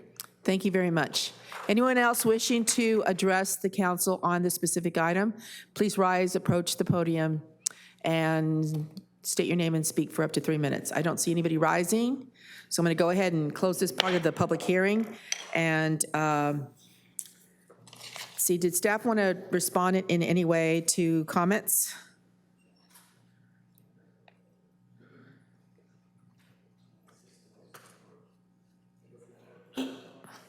Perhaps the last comment that was made about the two. Honorable Mayor, members 2.4. Honorable Mayor, members of City Council, the issue about the percentages in different slip categories, that has pretty much little or nothing to do with the length of the boat or the economics of the boat owner, the price of the boat or anything like that, but more the economics of the harbor and the supply demand for the categories. Right. And trying to balance. And again, as I said, as part of my presentation, you can do this in so many different ways. All these percentages in different categories can change. We can apply a uniform percentage across the board. And as I said, even if we don't do anything, all across the board, they're going to be increased by 14% from January 1st anyways. So that has been, as Chairwoman Ray and committee member Les George mentioned, it has been a compromise. It has been an iterative process where we went through many different options and alternatives, and this is what is in front of you. As far as the 2.4 million and 15, I would defer that to the manager to maybe shed some light on that. Honorable Mayor and council members, just to clarify, so essentially what, as was mentioned by one of the speakers earlier, one of the requests through this process by the ad hoc committee was for the city to make some sort of a financial commitment to the project as well, to kind of meet them in the middle, so to speak. So what we decided to look at was, at the request of the ad hoc committee, was putting a cap on the annual rent that the harbor pays to the city. And what we did was look at what the current payment was, which was roughly $840,000, and look at the historic rate of escalation, what it has been over the years, and what that would look like over 15 years, which is the life of this project. And based on the historic rate of escalation, it was determined that it would be about 2.4 million. So that's how we came up with the 2.4 million. Now, it's very difficult to say when we're going to hit that cap. It could be 7 years, it could be 10 years, it could be 15 years. It really just depends on the amount of revenue that's derived at the harbor based on, the economic activity that's taking place there. So there really is no set time frame. And the $2.4 million was based on historic trends. And that was the number that I felt comfortable contributing to the project, so to speak, out of the general fund. Thank you. And as time goes, this certainly can be brought back to the HVAC and discussed at that time. I mean, we're certainly happy to continue the conversation if we need to further explain that. Thank you very much. All right, so any other comments? Doesn't look like it from staff, no? So we're going to go ahead and go to the council. We've got Councilmember Joyce.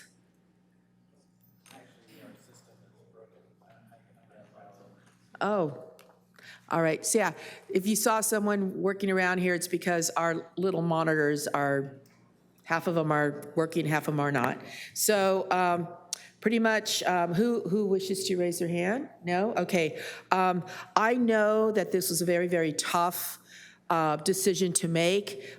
We have real projects that have to be done for the safety and for the furtherance of the harbor and beaches for the harbor. So I really do appreciate that staff worked together with the committee and the committee members, and I'm going to go ahead and move adoption of the resolution, approve installation of meters, and approve temporary rent caps.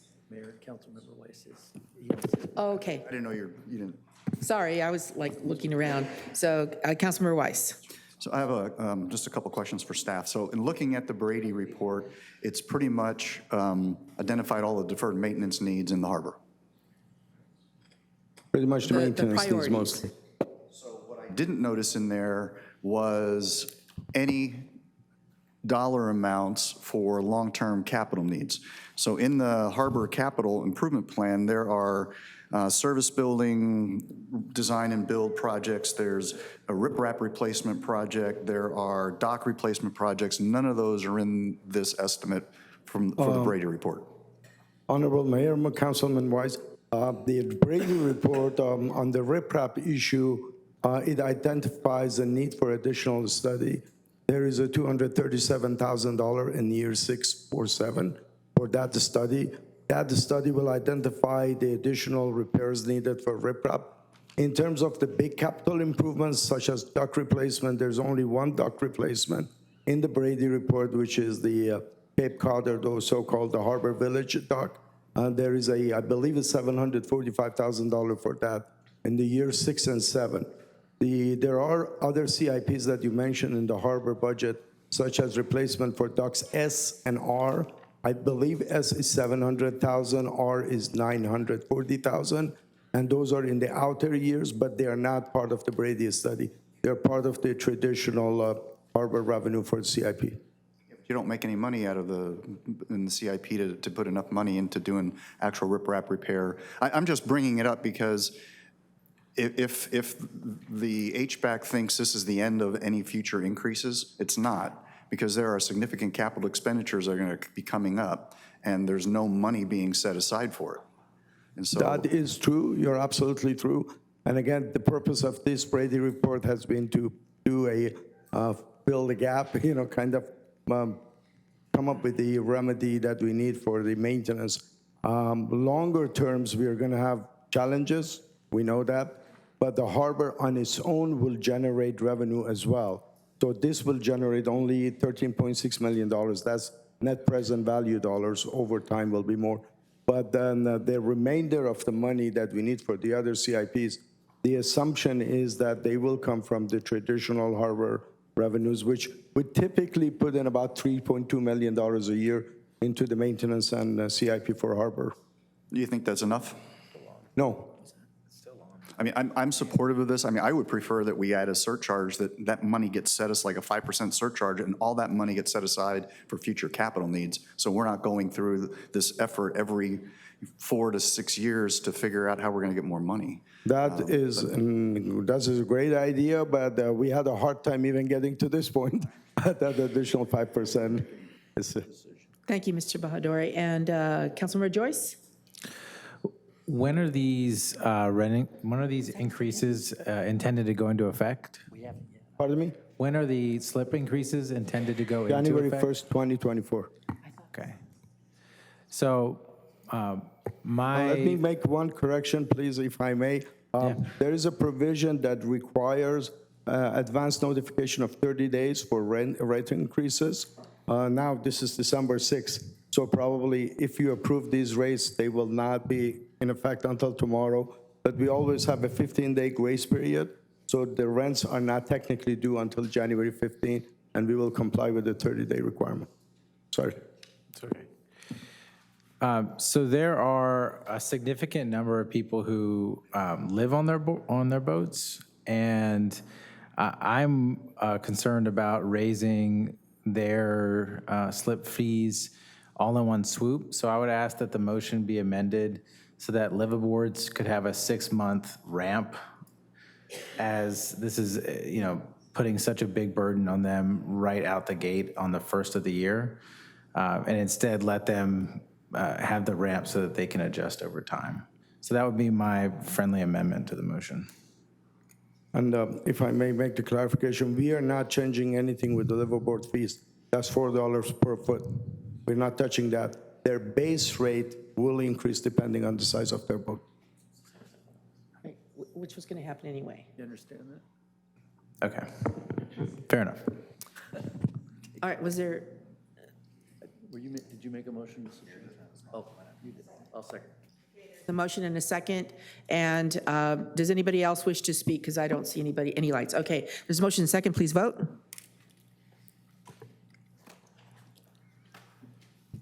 Motion approved, 5-0. Thank you. Thank you Item very number much. 20. Thank you. Are we going to take a break? Madam Mayor, can we take a break so that our Yes. systems? Yes, we're going to go ahead and take a 5 or 10? 5? 5-minute break, so 20 of. Thank you. Is adoption of a resolution upholding Planning Commission Resolution Number 2023-P20, approving a tentative tract map, development plan, and density bonus to allow the subdivision of a 3.43 acre site into 21 lots and development of 19 single-family homes for property located at 1448 Avocado Road between Dunstan and Zabin Street. The proposed project is categorically exempt pursuant to Article 19, Section 15332 for infill development projects, Class 32 of the California Environmental Quality Act. That's CEQA. Avocado Road Residential. The applicant is 1448 Avocado LLC, Thomas St. Clair. The appellant is Leslie Rush. I want to go ahead and open this public hearing. Request disclosures from council members regarding constituent contacts and correspondence. Staff, the applicant and representative, members of the public, and I've been by the site. Public and went by the site. Staff, public, this is also known as the old Cyclops Farm, okay? And emails. Staff, members of the public, and the developer and representative. Staff, public applicant. Thank you. Mr. Navarro, do we have any correspondence and or petitions? All the correspondence and petitions we've received have been forwarded to the council prior to the meeting. Thank you very much. We're going to go ahead and begin with a report by Principal Planner Manuel Baeza. Yeah. Good evening, Mayor Sanchez, members of the City Council.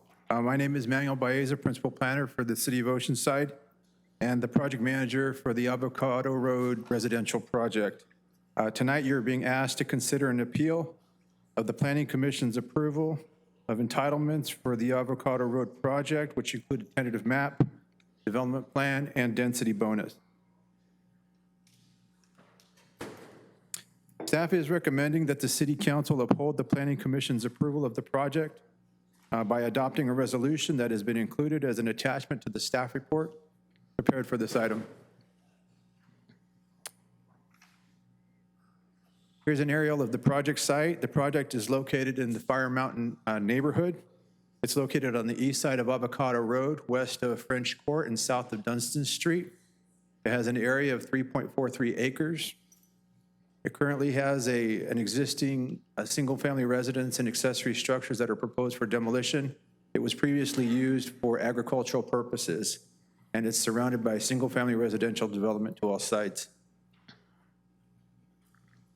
This project proposes a tentative map to subdivide the 3.43 acres into 19 single-family lots and 2 common lots, a development plan for the review of proposed architecture, floor plans, house plotting, landscaping, and grading, and a density bonus to increase the maximum number of units from 15 to 19 units in exchange for reserving 1 unit for a very low-income household, and concessions and waivers, and also the demolition of existing non-historic structure.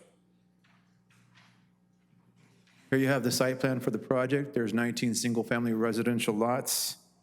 There's a private road that's 33 feet wide that can accommodate parking on one side. The private road connects Avocado Road to French Court. Although the road is private, it does include public easements for utilities and emergency vehicles. There are 3 floor plan types proposed for this project. The Plan 1 home is a 5-bedroom home with 3,100 square feet and a 2-car garage. The Plan 2 home is also 5 bedrooms. It has an area of over 3,200 square feet and a 3-car garage. And the Plan 3 home is over 2,500 square feet. It has a 2-car garage, and this would be the affordable home.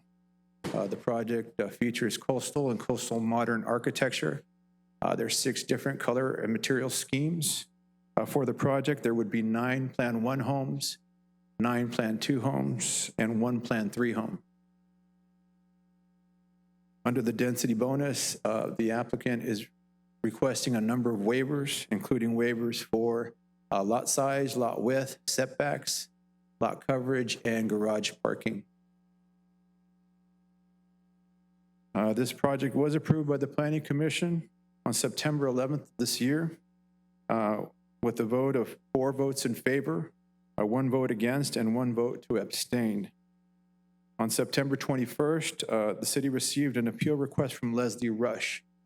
The appeal issues raised in the appeal are the CEQA determination, traffic, fire emergency evacuation, stormwater, undergrounding of utilities, public outreach, tree root, and rodent impacts.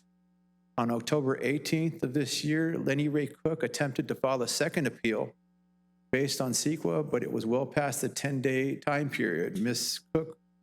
Cook was advised by the city clerk and the city attorney that the application was untimely. Because the issue raised by Ms. Cook was the CEQA exemption, it will still be covered and addressed under the Rush appeal. The first issue raised by the applicant is the inappropriate use of the categorical exemption under CEQA. The project is consistent with all 5 criteria required for a Class 32 infill exemption. The first criteria is that the project is consistent with both the general plan and zoning. As explained in the staff report, Land Use Policy 1.13 establishes a minimum lot size of 10,000 square feet in Fire Mountain. With an area of 3.43 acres, 15 lots are permitted under this standard. And under state density bonus law, the proposed 6% affordable housing set-aside merits a 22.5% density bonus, resulting in 4 additional units for a total of 19 units. The second criteria is that the proposed development occurs within city limits on a project site of no more than 5 acres and is substantially surrounded by urban uses. This project site is 3.43 acres and is surrounded by urban uses. The third criteria is that the project site has no value as habitat for endangered, rare, or threatened species. A biological assessment was done for the project, and it determined that this site has no value for habitat for endangered, rare, or threatened species. The fourth criteria is approval of the project would not result in any significant effects relating to traffic, noise, air quality, and water quality. CEQA technical studies prepared for the site determined that the project would not result in significant effects relating to these environmental categories. The final criteria is that the site can be adequately served by all required utilities and public services. The project is located within an established and developed area and can be adequately served by all required utilities and public services.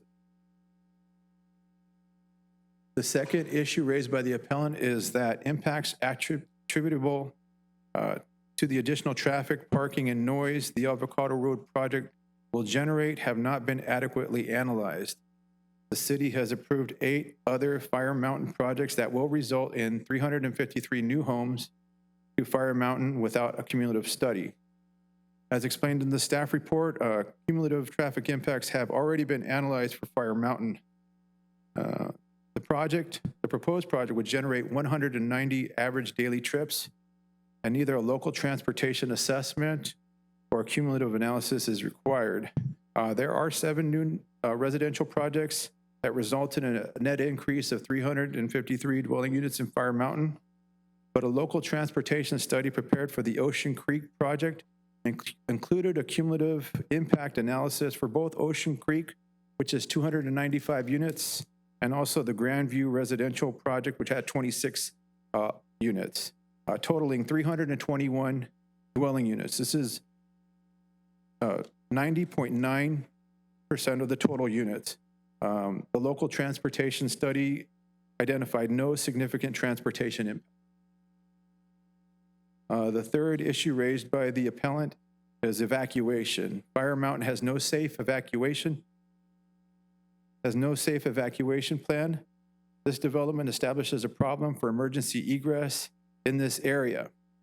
The fire department has confirmed that the project site is not located in a very high fire hazard severity zone, and that an evacuation plan due to the proposed project is not warranted. The proposed project would enhance emergency access by constructing a new road connection between Avocado Road and French Court, and provides a second access route for homes located at French Court and California Street. The fourth issue raised by the appellant is stormwater conveyance. The development contributes to an existing significant impact with relation to stormwater runoff. As explained in the staff report, the proposed project stormwater discharge would not increase from the existing condition, and the project is not responsible for addressing the neighborhood's existing drainage conditions. Furthermore, the project is designed consistent with requirements set forth in the San Diego County Hydrology Manual and the San Diego County Drainage Design Manual.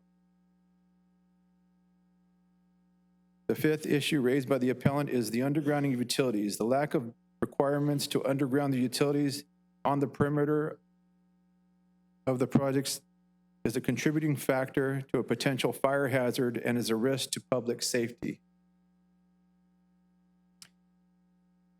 The applicant has applied for a density bonus and has requested relief from the undergrounding requirement through the density bonus concession.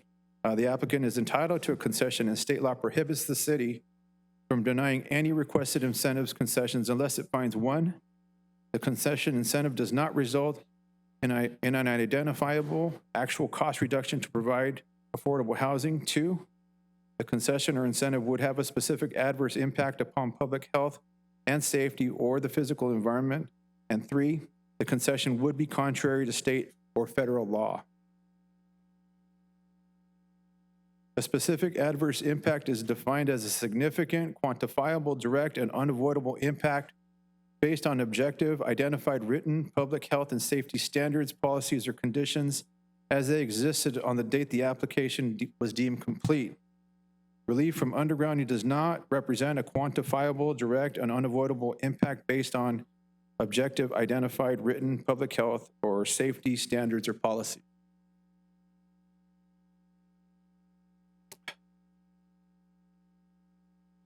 The sixth issue raised by the appellant is no enhancements of utilities for the neighborhood are proposed, i.e. sewer, drainage, water pressure, storm water runoff, and roads.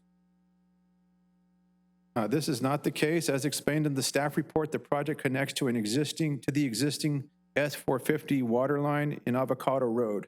The new line would extend through the project site and connect to the existing S450 water line in French Court.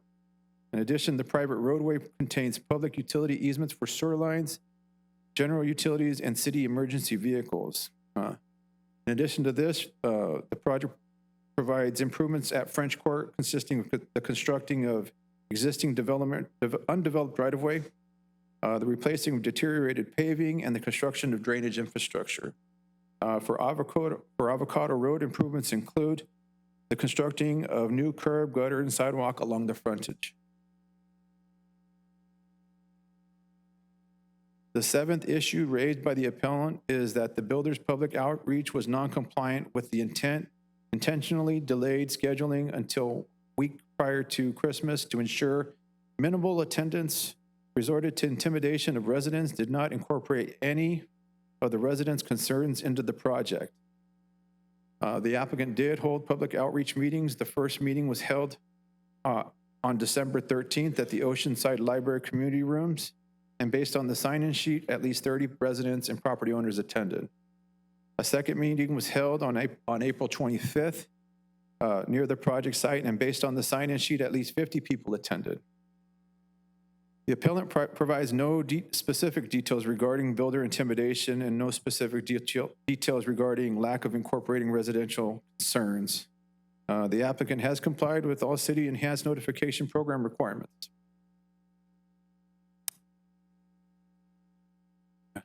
The eighth issue raised by the appellant is construction impacts not addressed. We have asked to ensure that fragile roots of 100-year-old trees are not impacted by trucks as they dispose of excavated materials. Existing residents, once construction begins, will be impacted by rodents relocating to their yards. The grading plan estimates an export of 370 cubic yards of material from the project site, which should be handled or can be handled with 24 round trips over a 1 month period. Truck traffic would be temporary and limited and is not expected to adversely impact existing tree roots.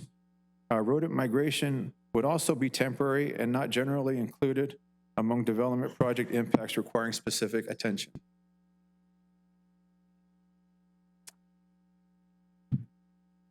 The ninth issue raised by the appellant is the decision of the Planning Commission to approve this project was based on false and misleading information. The appellant states that, one, even with parking waivers, there would be ample parking in the development, that the garages are designed to allow parking for 2 or 3 full-size cars, that residents are required to keep garages available for parking, that the requirement to keep garages available for parking will be included in the CC&Rs and maintained through the HOA. In addition, planning states that the city has a condition of approval which requires garages to be kept available and usable for parking of tenants at all times, and also be incorporated into the CC&Rs for residents to be aware of the requirement.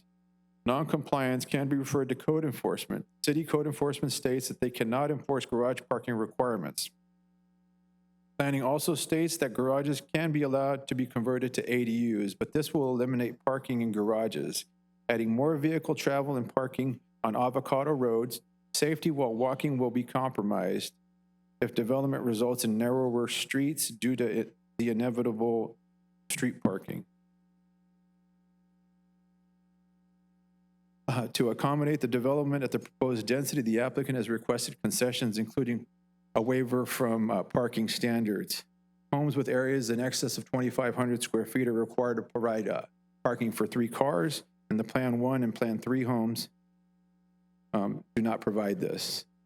State law prohibits the city from denying any requested incentive, concession, or waiver unless findings can be made that there is a specific adverse impact.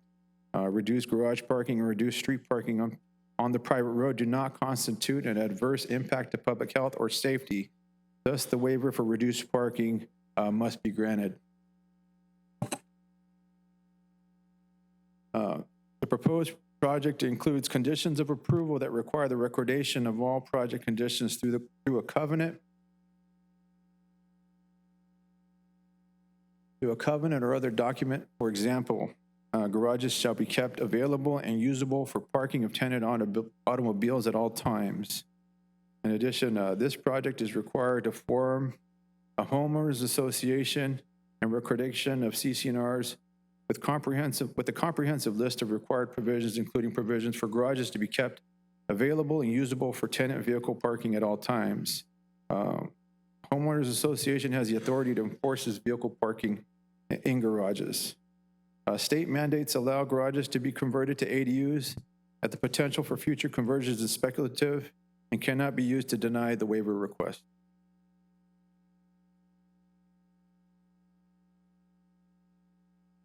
Pursuant to the zoning ordinance, the city may only consider issues raised in the appeal filed with the city. Extensive analysis clearly demonstrates that the appellant has not provided any basis to warrant overturning the Planning Commission's project approval. The city has received a letter from the State Department of Housing and Community Development, and it states that when a jurisdiction proposes denial or conditional approval at a lower density of a compliant housing development project, the jurisdiction bears the burden of proof to justify the denial.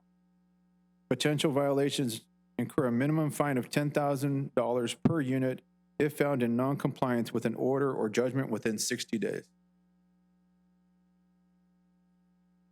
In summary, the applicant has not provided any basis to warrant overturning the Planning Commission decision on the proposed project. Under the CEQA exemption, the project meets all Class 32 infill exemption requirements.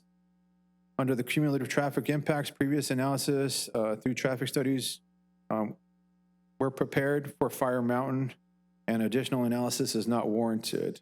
Under fire evacuation, the project would not create hazards to emergency egress, stormwater, or conveyance for fire safety. For stormwater, the project contributes public infrastructure enhancements with water line extensions, storm drain facilities, and roadway improvement. For the undergrounding of utilities, state density bonus law allows for such concessions as a waiver for undergrounding of utilities. The applicant has complied with the city's enhanced notification program, and construction impacts to tree root and rodent have been analyzed per CEQA. Staff is recommending that the City Council adopt a resolution upholding the Planning Commission resolution for the approval of the tentative map, development plan, and density bonus. That concludes staff's presentation. Be happy to answer any questions. Thank you very much. And at this time, we have the testimony of the appellant, right? And that is Leslie Rush. Ms. Rush, thank you very much. So Ms. Rush, you get 20 minutes, all right, 20 minutes. Now, if you wish, you can reserve some of that time for rebuttal. That is after the public hearing, after we hear from the public, and after you've heard from the applicant, if the applicant so desires to speak. You can then speak again, but it has to be part of the initial 20 minutes. Do you understand that? Yes, okay. So whenever you'd like to start, let us know, we'll start the time. Can you hear me okay? Yes. Okay. I tend not to speak loud enough, so I'll do my best. Okay. Good evening. My name is Leslie Rush, and I'm a 20-year resident of Fire Mountain, and I live across the street and immediately south of this Avocado Road project site. I'm here tonight to represent Fire Mountain residents in this appeal of the Avocado Road residential project and the CEQA categorical exemption. Our appeal is based on the fact that the project fails to meet the requirements for a CEQA exemption and will result in a significant threat to public health and safety. Amid the ongoing discourse surrounding a housing crisis, the situation in Fire Mountain starkly contradicts prevailing narratives. Currently, 27 homes are on the market, all priced well above $2 million, underscoring the stark reality that while housing exists, it remains far from affordable. The Avocado Road development, spearheaded by Rincon Homes, has raised troubling concerns about the misuse of state bonus density laws intended to alleviate California's affordable housing crisis. Instead of genuinely contributing to the solution, Rincon Homes is exploiting these laws, along with waivers and concessions, to construct 18 prohibitively expensive $1 million-plus homes, providing only one nominal single affordable unit. To further exacerbate the issue, Rincon Homes provide plans to evict a long-standing, low-income family from their current affordable home on this lot, demolish it, and then subsequently reconstruct another affordable unit, all to capitalize on the bonus density waivers and concessions for this development. This disconcerting pattern began with Rincon Homes' Whaley Street residential project approved by the council in 2022. Rincon Homes proposed this Whaley bonus density development under the guise of addressing the housing crisis. The reality is that the project has displaced 3 families from their affordable rental homes. Adding to the concern, Rincon has listed these newly vacated homes for sale at over $1 million, the highest price per square footage in the current Fire Mountain market. These examples raise serious questions about the builder's integrity and priorities, casting doubt on Rincon Homes' commitment to genuine housing initiatives and the accuracy of the statements they've made about this project. Our community's attempts at communication with Rincon Homes have been futile. Rincon's approach is to dictate rather than engage in meaningful dialogue with existing residents who have built Fire Mountain into the desirable area it is today. Notably, when questioned about the project's elements, the builder resorted to intimidation, suggesting that we should consider ourselves fortunate that the project has not been expanded to the 22 homes he could have built under bonus density laws. It has become painfully evident that the builder's sole motivation appears to be rooted in greed, prioritizing his highest possible return and profitability without any consideration for the concerns and irreversible damage this development will have on the residents and our community. Consequently, Rincon Homes has established a reputation as the builder responsible for the destruction of Fire Mountain, once one of Oceanside's most desirable neighborhoods. Despite our continual efforts to share critical insights with city planning about Fire Mountain's failing systems and to engage in collaborative discussions regarding the solutions to these problems, the planning department has effectively dismissed our insight. Our legitimate concerns about already compromised essential neighborhood utilities, including sewer, drainage, water pressure, stormwater runoff management, and roads, raise serious questions about the long-term impact of this project on the community's infrastructure. In addition, the city reviewers failed to consider cascading effects of administratively approving the categorical exemption for this project, previous developments in Fire Mountain, and future projects that will most certainly be designed to pass the low bar set by Rincon Homes. This 19-home tract home project will be built on a stretch of Avocado Road that currently only has 18 homes on the entire block. At its smallest point, this portion of Avocado Road is a little over 33 feet wide and is one of Fire Mountain's narrowest streets with allowed parking on both sides. At a minimum, this project will add approximately 76 plus new resident vehicles traveling this narrow block multiple times daily, in addition to guests, service vehicles, and delivery trucks, tripling the volume of traffic, emission, and noise. I have a standard-sized garage, and I know the proposed standard-sized garages are not large enough to accommodate parking of 2 and 3 average-sized vehicles. Additionally, resident vehicles will only have parking on one side of the 32-foot private drive. This will most certainly result in a large number of vehicles using narrow Avocado Road for overflow parking. Accessory dwelling units, if added, will further reduce parking within garages and the development, additionally increasing the number of cars needing off-site parking.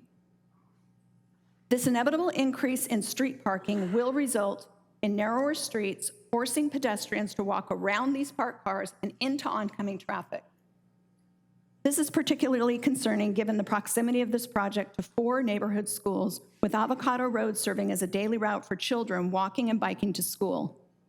Walkability is essential to well-being, and our neighborhood, with its no sidewalk streets, is full of walkers, school children, dogs, wheelchairs, and bicycles most hours of the day. The safety of our community will be jeopardized by bearing the brunt of the development's inability to adequately contain all the vehicles it will generate. As noted by Commissioner Malick, the increase in vehicle driving and parking on our streets will force children to walk unsafely, raising walkability safety concerns. Consequently, parents will feel compelled to drive the quarter-mile distance to school, exacerbating the issue of additional vehicle traffic. Regardless of the city's mandating a sidewalk along the development's frontage, it is a sidewalk to nowhere, offering minimal mitigation for the excessive vehicles that will line our street. The staff report recognizes the project's diminished parking capacity due to the granted parking waiver, and while the city's fire and traffic department asserts that this reduced parking does not pose an adverse impact, they have not thoroughly examined the repercussions of imminent overflow parking on our streets. This oversight and insufficient analysis neglects the evident adverse effects on public health and safety, which, if properly analyzed, would provide grounds for the city to rescind the granted parking waiver. Furthermore, the staff report's suggestion that a provision in the project's CC&Rs stating that garages are kept available and usable for parking of tenants' vehicles does not preclude tenants from parking along our streets, which can in no way be enforced by the development's HOA or by the city. The subsequently higher population density on Avocado Road, coupled with cumulative traffic and parking effects, provides compelling evidence that the proposed Avocado Road residential project will have a substantial adverse impact to traffic, health, and safety. The safety concerns in Fire Mountain deepen every day, exacerbated by the strain on our narrow rural roads never designed for the current influx of forced vehicle travel. Not only do we contend with local traffic, but cut-through traffic from all directions has paralyzed our neighborhood, making it formidably challenging to leave Fire Mountain from any of the 4 egress points, even on a typical day. Personally, I now allocate an extra 15 minutes to navigate this gridlock and exit our neighborhood just to ensure I can get to my destination on time. During critical periods like school drop-off, work commutes, and the 76 daily stops of the Sprinter train, our streets become virtually impassable, posing serious implications for emergency response times. The absence of a secure evacuation plan heightened the danger, prompting our request for a designated route capable of accommodating the existing population and an additional 76 to 95 cars and people on a single block of Avocado Road. Although the city proposes that the road cutting to French Court will enhance access for homes on French Court and California Street, the potentially impossibility of egress arises when the road becomes congested with 75 cars all trying to exit simultaneously. The staff report assertion that Fire Mountain lacks a very high fire hazard severity zone does not eliminate the risk of evacuating for any type of emergency on narrow streets overwhelmed by more cars than our streets can accommodate.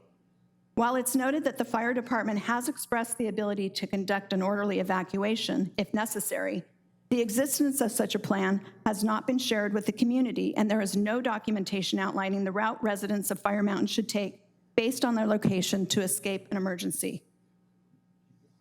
The city continues to approve projects under antiquated analysis standards, compounding the cumulative impacts on our community and disregarding the long-term consequences of these piecemeal decisions. The city's current guidelines do not mandate a traffic study for a project of this scale. Notably, the city has already approved 8 other projects in Fire Mountain, collectively resulting in current and future construction of 353 new homes, all without undergoing a cumulative traffic noise or safety study of all of these combined projects. The undeniable reality is that the influx of this substantial population increase of over 1,400 new residents, along with their over 1,500 additional vehicles traversing our already narrow, crowded streets, carries unavoidable consequences for traffic, safety, and public health.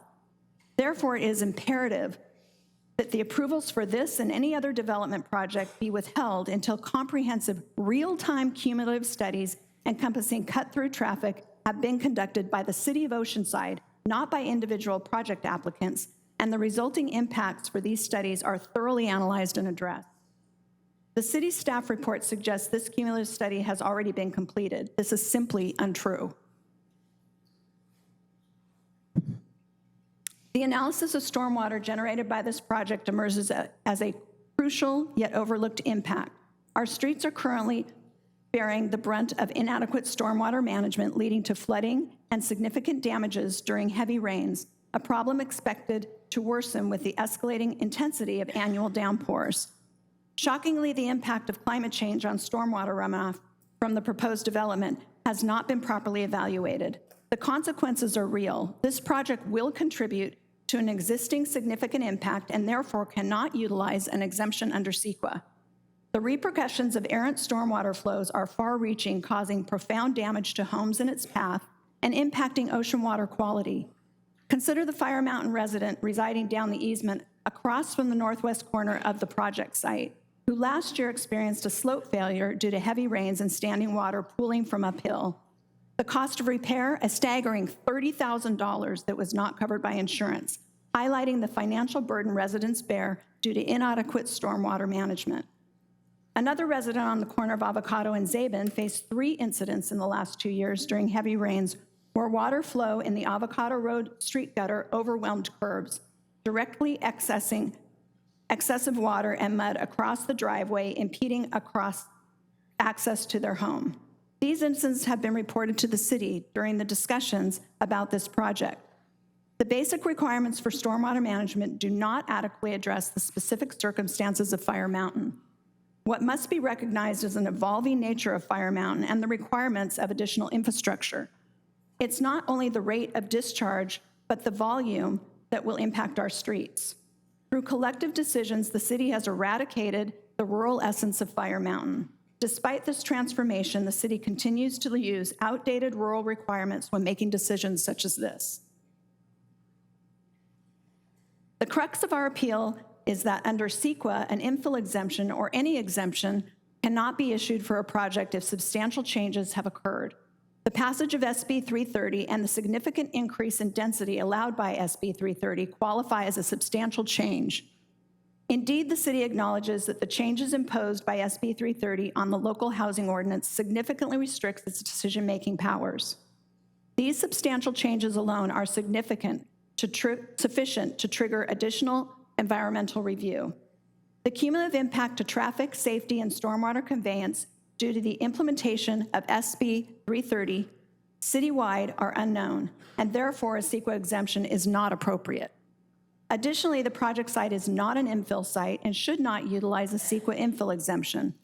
The intent of exempting an infill site is to avoid adding additional impacts associated with building out a property.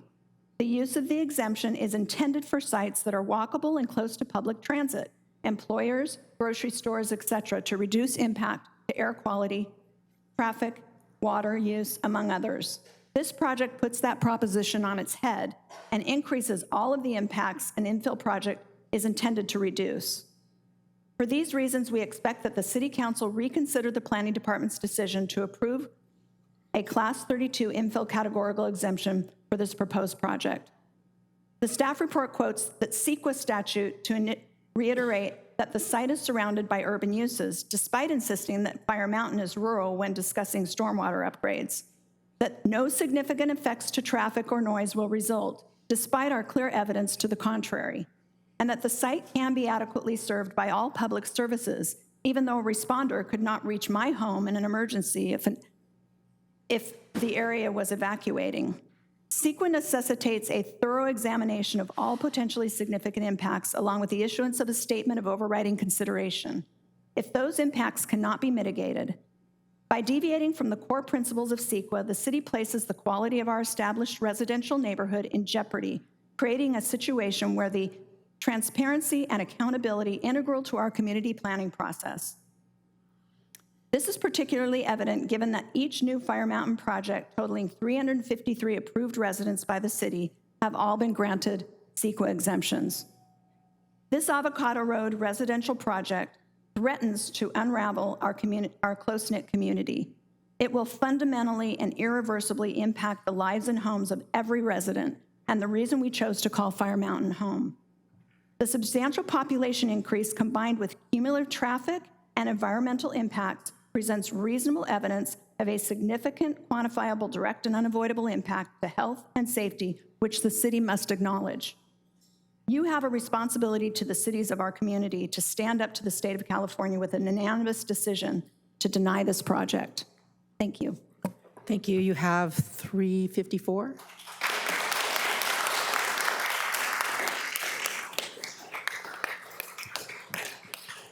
Thank you. So this is the public input part of the, the applicant, my apologies. My apologies. The applicant, 1448 Avocado LLC, Thomas St. Sinclair. Do you wish to speak at this time? Yes? Yes. Okay, you do have up to 20 minutes. No rebuttal, but you do have up to 20 minutes.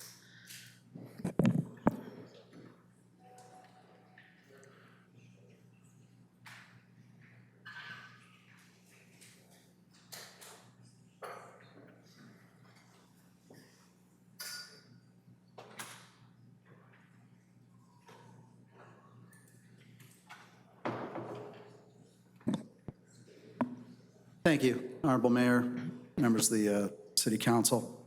Dan Niebaum, the Lightfoot Planning Group, offices in Carlsbad, here representing the applicant, Tom St. Clair with Rincon Homes. Also with us tonight's Tim Hutter with Alan Matkins. He's going to speak on part of my time at the end of my presentation, a couple items related to the appeal.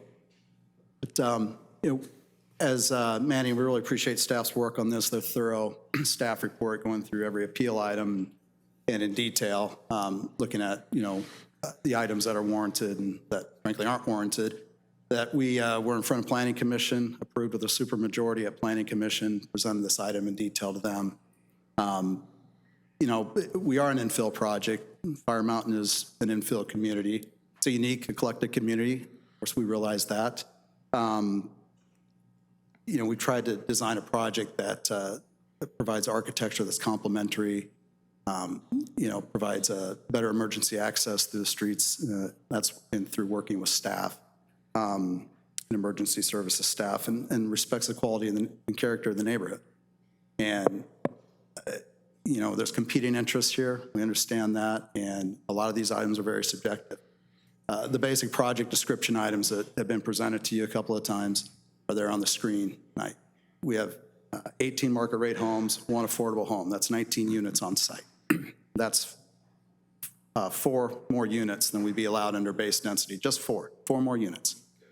I think if you go to the site plan slide that we've looked at, this colored site plan shows how we laid the site out, and would be laid out very similar to this if we were building a subdivision that would be permitted without density bonus law, you know, through our base density. It'd be a very similar layout, though. We have 4 additional lots in this project. Speaking of density bonus law, we're providing the affordable unit. It's lot number 3 on the north side of the street. You'd essentially have the same building envelope if we were putting 14 or 15 homes on this site with the road going through and connecting through. I think that's important to note. We'd still be connecting in the same manner. The lots would just be a little bit wider. I think this lotting pattern, these types of homes, this layout would be very similar, but this is the project that's in front of you. It's a project that was approved by the Planning Commission, the 19 units with 1 affordable unit. Very important to note that. I think Manny went through your density bonus calculations. We did do community outreach, and I know that was criticized in the appeal, which is unfortunate. We as city did project notification. We did a first outreach meeting almost a year ago on December 13th. We had 34, it was well attended, 34 attendees. And we had the second outreach meeting, yes, at the request of neighbors, but we worked with them on that and had the meeting. I think there was over 70 people actually at the meeting, 50 people signed in. We addressed questions at the site. That's where the photos are from. And then we've had ongoing correspondence and emails to a certain level, and staff has certainly answered a number of those emails as well. But the neighborhood concerns, and they're heard throughout, I think, the appeal items, and we've addressed them in the project, are pedestrian circulation and safety. I think Leslie showed some pictures that we're all familiar with Fire Mountain with and without sidewalks. We are putting the sidewalk in along Avocado Road. And for whatever length that is, it will provide a sidewalk for that section of Avocado Road. There's a few other sidewalks in a very limited fashion on other parts of Avocado. I think the architecture that was discussed in the edge conditions, we're providing high-quality designs with these homes. It's an infill layout. They're 2-story homes, very consistent with homes in the neighborhood. They're not 3-story homes. They do not have roof decks designed on them. We designed the homes with very large rear yard setbacks. Back to this slide. You see we pulled the homes closer to the street, provide larger rear yards. They range from 30 to 60 feet in depth, and average is about 30 to 40 feet. So those are very large rear yards. We wanted to pull those away from the edges of the project and center the homes more along the private road to the internal side, interior of the project. Parking, you've heard comments about parking, area parking. Of course, the project provides on-site guests and on-site required parking, garage parking with each unit, and driveway parking. There's 94 parking spaces provided on-site, and at least 2 parking spaces in a garage in each home, at least 2 driveway spaces on each home. That's at least 4 spaces. It's 4 to 5 spaces. Half the homes have 3-car garages. The garages are designed to meet city code standards. They're 10 by 20 and 20 by 22, and each single space meets the standard. I suppose you could have a very large vehicle that doesn't fit in those spaces, but the standard is what it is, and they've been designed to that. Discussions about the water system, low water pressure in the area, of course, has always been a discussion. I think that was presented thoroughly in the staff report. There's 2 different water zones that are near here. We're connecting into the 450 water zone on Avocado, and our connection of that helps improve a loop water system through the area. That was important to fire. It helps improve water pressure a little bit in the area, and certainly serves this project and will provide redundancy for the area that doesn't exist right now. And then also stormwater and site drainage. Those were concerns that continue to be mentioned. We've done a detailed stormwater report as required on this project. We have on-site storm drainage with a basin that's located in that lower right-hand corner adjacent to Avocado. It's the southwest corner of the site. That basin will catch the storm flows that exist today, but it will be controlled. Each lot will capture some storm water, and it will flow to that basin, and it won't flow in an unchecked manner as it does today, where it conveys simply over the surface. And in addition to that, we'll create the frontage improvements with curb and gutter, and the sidewalk, and then the basin design. And that's a vast improvement over the condition that exists today. We talked about the traffic study and circulation. I think that's been covered. We simply weren't required to do one with 180 net trips on our project site, or coming from our project site. And that's been addressed in our CEQA exemption as well. But there are a couple items, going back to this site plan, that do exist in the area that do help control traffic. The speed hump that was in the aerial photos that were shown earlier, our sidewalk along Avocado, And in fact, we would have a stop-controlled intersection. We have 9 private guest spaces on site again and on-site parking. The anticipated Avocado does allow parking. There may be some parking as there is today, but this project certainly will allow for parking on site. This is a simple slide. We showed the Planning Commission, but there are other area subdivisions, similar to this. They're cul-de-sacs, but they are laid out in a, similar subdivision pattern. These all came in over different times over the years. And then here's some 3D renderings of our architecture. And we have coastal and coastal modern architecture. This is looked at and talked about in detail by the Planning Commission. But this is designed to be high quality architectural design for the project. We have 6 different elevation options, and the affordable homes seen in this picture, second from the top. This is more of an elevation straight on view, same homes. These homes are following the grade of the site that descends almost 50 feet from the east to the west toward Avocado. And again, the 2-story design, lots of articulation and massing in the designs, make them fit in and are very well thought out residential design for this area, for any area in Oceanside. Again, those are some basic elevations I think Manny showed you. But as far as project benefits, again, these are housing resources. Housing of all types is what the state density bonus law actually talks about, including affordable housing at lower income levels. We're providing new single-family homes. We're providing an on-site affordable home at the very low income level. And comments about that tenant being evicted, the folks that live on the site right now under SB 8, as part of SB 30, they are afforded the right of first refusal for this project. And we've provided some comments related to that today to you. And they intend to seek that option out and purchase the affordable home. It would be an upgrade for them, but it would be a home at a size that they would want to live in. So they're not being evicted. Project design, again, I talked about, it's an infill development pattern. These are highly articulated designs. It's 2-story scale and massing. We are CEQA exempt. We fully stand behind the technical reports that have been submitted to staff, reviewed by staff, reviewed by technical experts on staff, and the CEQA exemption that we've provided in the CEQA memorandum. That's part of the record. And then finally, we have the infrastructure enhancements I just talked about. We approve emergency access through the site. We have the sidewalk along Avocado. We create a water system loop, and we have controlled site drainage. Those are all improvements to the existing condition. And then I think I'll have Tim come up and add a few items to the record, and I'd be happy to answer any questions if you have them later as well.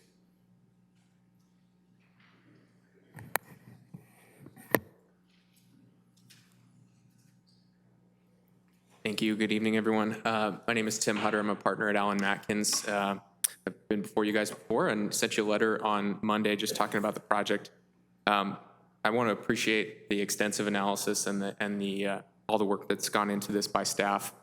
One of the things that I tried to emphasize in my letter is, as you guys are well aware, this is a density bonus project that's protected under state law. It's also got the protections of the Housing Accountability Act.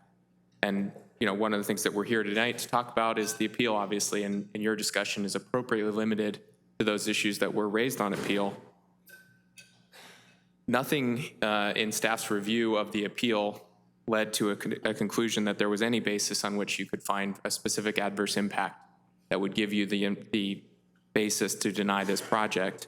Appellant has given some thoughts about how possible future populations in this neighborhood might act, their driving behavior, their parking behavior, and other what I would call what ifs about what might happen in this neighborhood. That fails to meet the standards under state law for a specific adverse impact. You must evaluate that based on established written standards, city codes, and staff has done that, and they've given you their conclusion, which is a recommendation to deny the appeal. I just want to go one step further on the CEQA exemption issue and the appellant's contention tonight that until there is a citywide analysis of the effects of SB 330, there can be no infill exemptions in the city. That, I think, is a bridge much too far for you to even consider. The idea that, as you know, this project is taking advantage of the density that's allowable under state density bonus law, as Dan mentioned, this is 4 extra units. It is providing 1 affordable unit, earning 4 extra units. And notwithstanding the fact that whether it be 15 units or 19 units in this neighborhood, the residents might not want that extra traffic. They might not want those extra residents.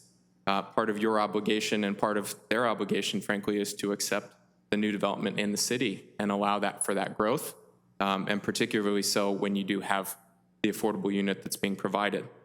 So, we find that, frankly, that staff's report is accurate and that they, along with the determination by the Planning Commission, are holding up state law in terms of the obligation to enforce the density bonus law and the Housing Accountability Act.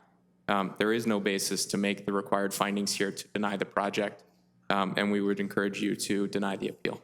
I'm here along with Dan, obviously, and Tom St. Clair if you have questions as you move along in the process. Thank you very much for your time. Thank you very much. This is the public comment period.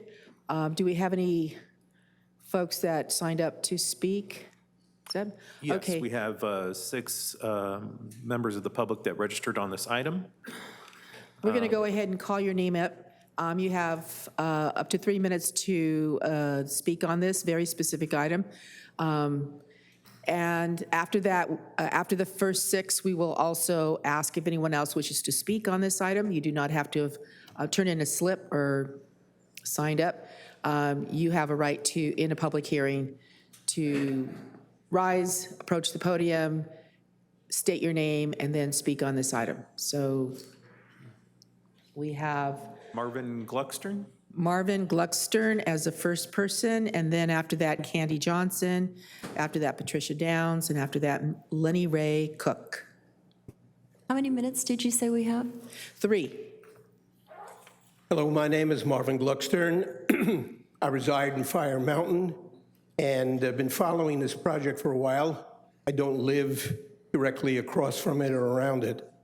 My concern all along has been that this project does not address the need for housing that's affordable for the average citizen of Oceanside.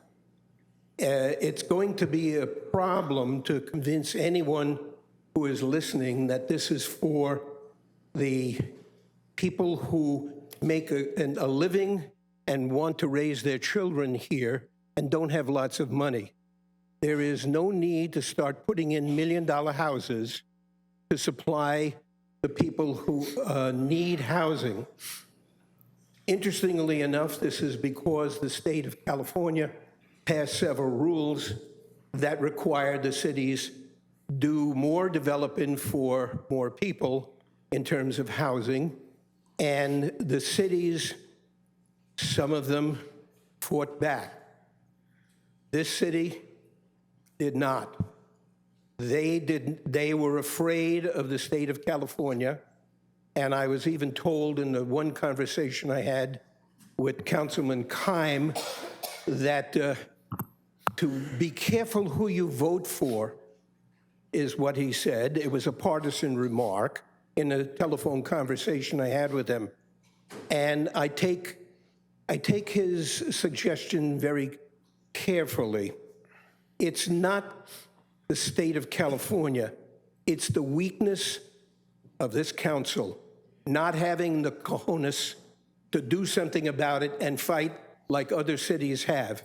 You just let it go through because there's only 2 people who benefit from this, the developer and the council people who are here, who will receive their funding for their next project or position simply by taking it from the developers. It's an ongoing problem. Go out and beat the bushes. Collect the monies from the people in the city who will support you and not just take it from developers. Thank you. Thank you. Candy Johnson. Good evening, Honorable Mayor and City Council members. I am Candy Johnson, and I was the appellant for the decision to allow the Ocean Creek project on January 11th for health and safety concerns in Fire Mountain, where my home is located. That project is still under review for the exact reasons. Ocean Creek did not analyze Fire Mountain any farther than 1/2 mile from their project. So that's false statements by the developer. Fire Mountain has horrific cut-through traffic with no end in sight, as we're surrounded by 4 of the 5 busiest Oceanside roadways. The January 22nd and January 22 and May 23 traffic analyses prove that there's been a 30% increase in traffic, along with noise, pollution, damage to our underground infrastructure, and most importantly, our health and safety. Health and safety laws trump bonus density laws. We're a charter city, and so City Council can do the right thing for the residents by analyzing before approving. Our city planners and traffic engineering are independent third parties acting on behalf of the residents for the betterment of the city. But instead, developers are tasked to do the traffic impact. Fox in the henhouse. Data skewed, so the developer's goal is to build and make a big profit with no concerns for the neighborhood they destroy. 353 homes were city approved so far, which is wrong in the staff report. The Avocado Project homes are not approved, but if they are, the total count would be 372 plus ADUs, so the additional vehicles and the cut-through traffic add a significant impact to our community. I live on Ivy. 6 hours a day, 600 vehicles drive Downs and Ivy on our 30-foot wide, 2-lane country road designed a century ago. Caltrans and the circulation element incorrectly label them as collector roads, but they're local-sized roads. City staff must address the economically increasing traffic first. Speed humps are not the answer, unfortunately. On October 23rd, Planner Cunningham emailed me that he would speak with the traffic engineering department and they would empirically determine the percentage of pass-through trips. That was 6 weeks ago. Crickets. A cumulative empirical impact analysis must be done before approving anything else in Fire Mountain, including Avocado. Downs and Ivy residents live that empirical study 24/7 from our homes, and I'm sick of it. If you lived there, you'd say, hell no, no more approvals without empirical studies and resolve. 14% of Fire Mountain's population lives below the poverty level. 8.7% of Oceanside's poverty lives below the poverty level. So Fire Mountain is already compliant with the affordable housing bonus density laws. Please do not approve Avocado until the planners and the traffic departments have done an empirical analysis of Fire Mountain's increasing traffic volume. Thank you. Thank you. Patricia Downs. Good evening, council members. I'm Patricia Downs. I live on 1303 Crest Ridge Drive in Oceanside. I'm about half a mile away from the proposed project. And I'm out there every day, rain or shine, walking on Avocado Road. And as it is now, cars are parked on each side. And so when you walk, you have to dodge around the corner, around the cars in order to be safe. Now, add 19 homes on there, which are on lots that are half the size of the character of the other homes in our other lots in the area. So here we have 19 homes. It's going to be at least 38 cars dumping out onto Avocado daily. And you take people who have dogs and people who are just outside for exercise are going to be in extreme danger. So I suggest that the project be cut back seriously. 19 homes is too much.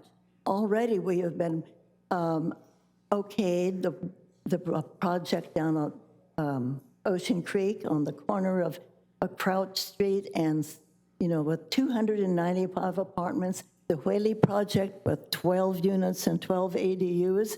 And once those are built, our poor Fire Mountain is going to be gone to the dogs. I mean, it's just hazardous and dangerous.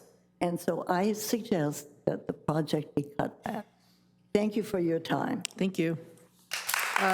Lenny Ray Cook. Good evening. My name is Lenny Ray Cook. I just want to speak specifically to the staff report. The staff report states that the construction truck traffic is not expected to cause adverse impacts from noise or vibration. That analysis is flawed. As a CEQA practitioner, I use the industry standard for analyzing truck trips, 10 cubic yards per trip, per load. I was not once challenged in my trip analysis because this conservative approach is honest. It is possible to get 16 cubic yards per load as the applicant and the city contend, but that would require confirmation of the density of the material, which is not provided. The developer's analysis should have resulted in 37 round trips or 74 trips on our streets, not the 48 trips insisted on by the city. One 16 cubic yard load weighs approximately the same as 7 Amazon trucks. Now, I believe that this impact was not analyzed for possible noise and vibration impacts, and at a minimum for full disclosure, this project should be conditioned based on the actual truck count. The staff report does not contain the letter that I sent to the city appealing the CEQA decision for this project. This lack of transparency is alarming. True or not, the appearance is that the city is hiding something and defending the developer. The city informed me that my CEQA appeal was timely, but that the decision could not be separated from the Planning Commission's decision. It is disingenuous and preposterous to propose now that they are different issues. The staff report states that the project will provide the enhancements that are, quote, required for the project. A requirement is not an enhancement. An enhancement goes above the requirements. For the city to wordsmith their response to defend the developer shows the city's bias.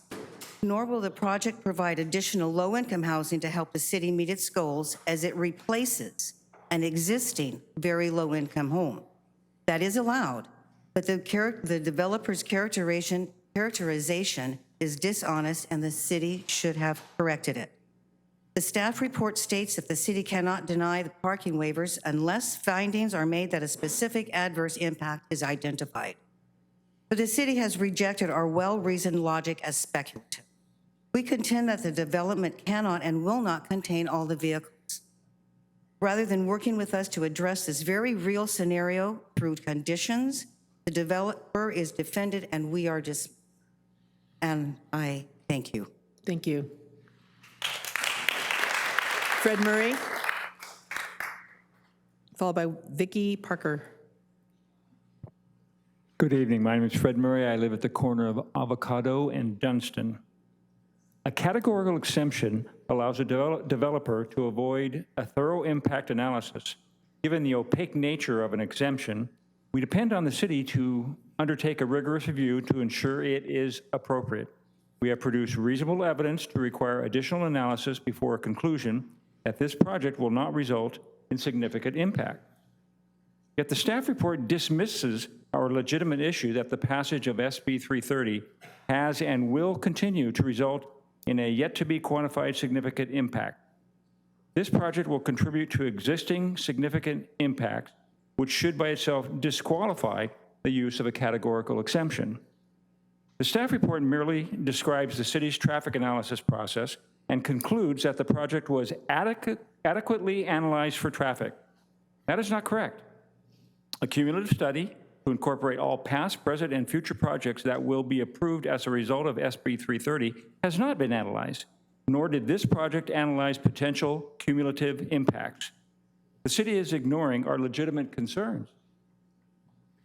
If the impacts are insignificant, then provide the data that shows it or condition the basin for this project on resizing for climate change. That's the least you can do.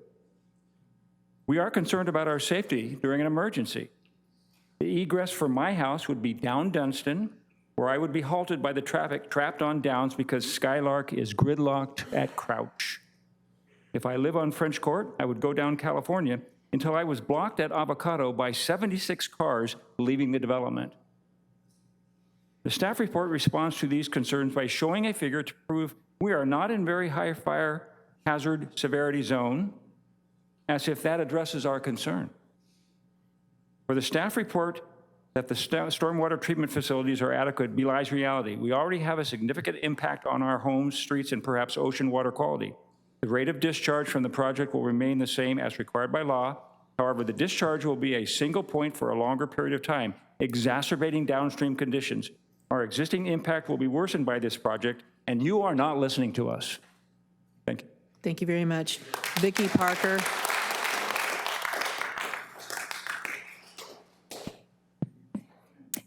Good evening. Can you hear me okay? Yes.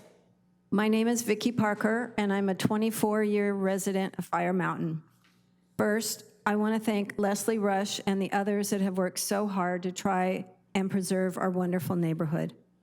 I'm quite disappointed the City Council has acquiesced to Sacramento at the expense of their constituency.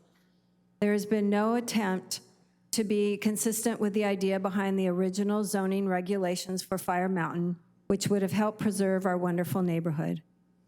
Approving this development for the sake of one affordable house, in quote, is a false pretense. Since when is a $1,200,000 home affordable to lower income people?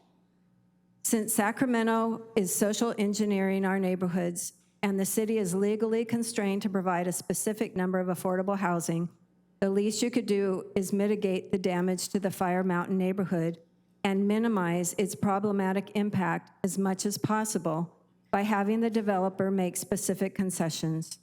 For example, I strongly encourage you to require the power line to be underground. And yes, as stated in the packet, it's only one power line of many, but it would be a start. Please look at the city from a more global perspective. The safety of the development's traffic impact will clearly endanger its residents. Sadly, it appears as if the city council members who approve this development as is favor developers who do not even live in the community over their constituents. I would be in support of a different, more appropriate development plan. Thank you for your time. Thank you. Is there anyone else wishing to address this item? Mr. Knott, anyone else wishing to address this item, please approach the podium, and you'll be able to speak after Mr. Knott. Mr. Knott? Mayor, council members, Jimmy Knott, 127 Sherry Lane. I have a few questions. How does covering land improve perviousness? This is one question I have, because I live downstream in the watershed down there next to Lomata Creek. U.S. Army Corps of Engineers, years and years back in the 1940s, pointed this out to the city. And the city said, okay, well, we recognize that. And they established a fee said to help correct it downstream. Well, what is it, is this the watershed that is affecting my community downstream? And what improvements will be made to protect my homeowners in my park and the roadways that surround my park? Because there are maximum loads that are acceptable, and cumulative loads are not being counted and shared with the public. Every development adds more and more because of this perviousness that's being blocked to take down into the aquifer. This needs to be looked at, especially under climate change. We're getting a little bit more rain nowadays, and we need to have a requirement to calculate this and report it back to you. I have yet to hear it from the developer or anyone what those numbers are. Thank you. Thank you. Anyone else wishing to speak on this item, please rise. State your name, and you have up to 3 minutes to speak.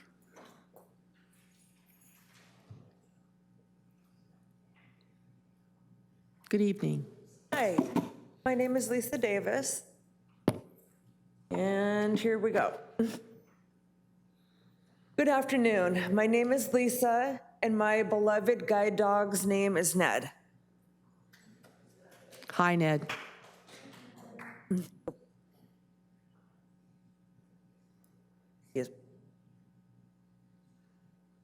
He is hands down my most favorite guy ever.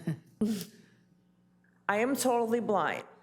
We are here today to speak on the matter of the proposed Avocado Road development and express our safety concern. We have lived on Avocado Road for many years, and we are appalled by the details of this development. To put 19 tract-style homes and a lot of this size will result in tremendous overcrowding and innumerable safety and quality of life issues for all of us who live in this area. Our home is literally 5 feet from the property line, and we are dreading every aspect of this development. Due to our proximity, we will be the most drastically impacted by these 19 homes. Also, this development does not at all fit with the character of our neighborhood. Inadequate as the thoroughfare that our street has already become, Avocado will be a nightmare for pedestrians and cyclists, especially for the elderly, children, and people with disabilities. This is a sidewalkless street with little to no lighting as it stands. With this plan, the number of cars traveling and parking on this road will radically increase to the detriment of us all in the neighborhood. This is a blatant overuse of this space. With the addition of the projected 95 extra cars, who will be able to ensure the safety of Ned and myself and our neighbors? Another major concern is the impact this development will have on those of us with sensory and anxiety disorders, including our pets.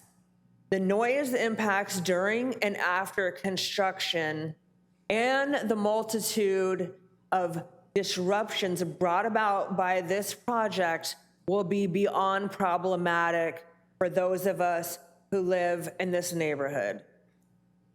I refuse to accept the fact that that the quality of life for the folks of this neighborhood will be so drastically diminished by the agenda of corporate greed. I stand before you here today to seriously request reconsideration of the number of homes in this development. Please honor this space. Thank you. Thank you very much.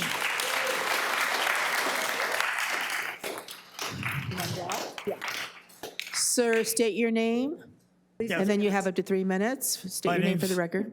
My name's Ron Seba. I'm a resident of Fire Mountain, and I see firsthand all that Ms. Rush has well articulated. I spoke at the last council meeting on this particular housing plan in opposition. I have sent since then some emails to council and the planning commission in opposition. So essentially, I'm reiterating my opposition. Fire Mountain has become nothing but a incremental conduit for traffic between 78 and Oceanside Boulevard. This housing also will contribute to an existing problem. Partially because of the density of the housing, but all that Ms. Rush elaborated on. So I look at this rendering, yeah, the homes are beautiful, but it doesn't describe what they're going to create. And there will be insurmountable problems in what is really a small community, narrow roads, and the safety concern. Not to mention infrastructure, regardless of how well they may have claimed to address everything, invariably there will be additional problems. I see that the road going up to French Court, another narrow road that was essentially a dead end, so exacerbates the whole problem.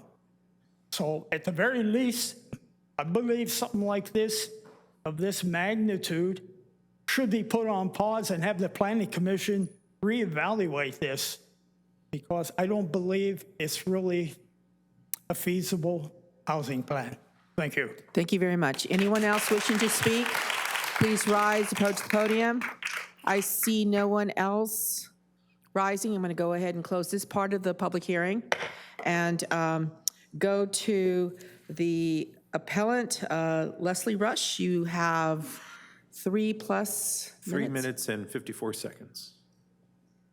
For rebuttal. Speak for me, this portion.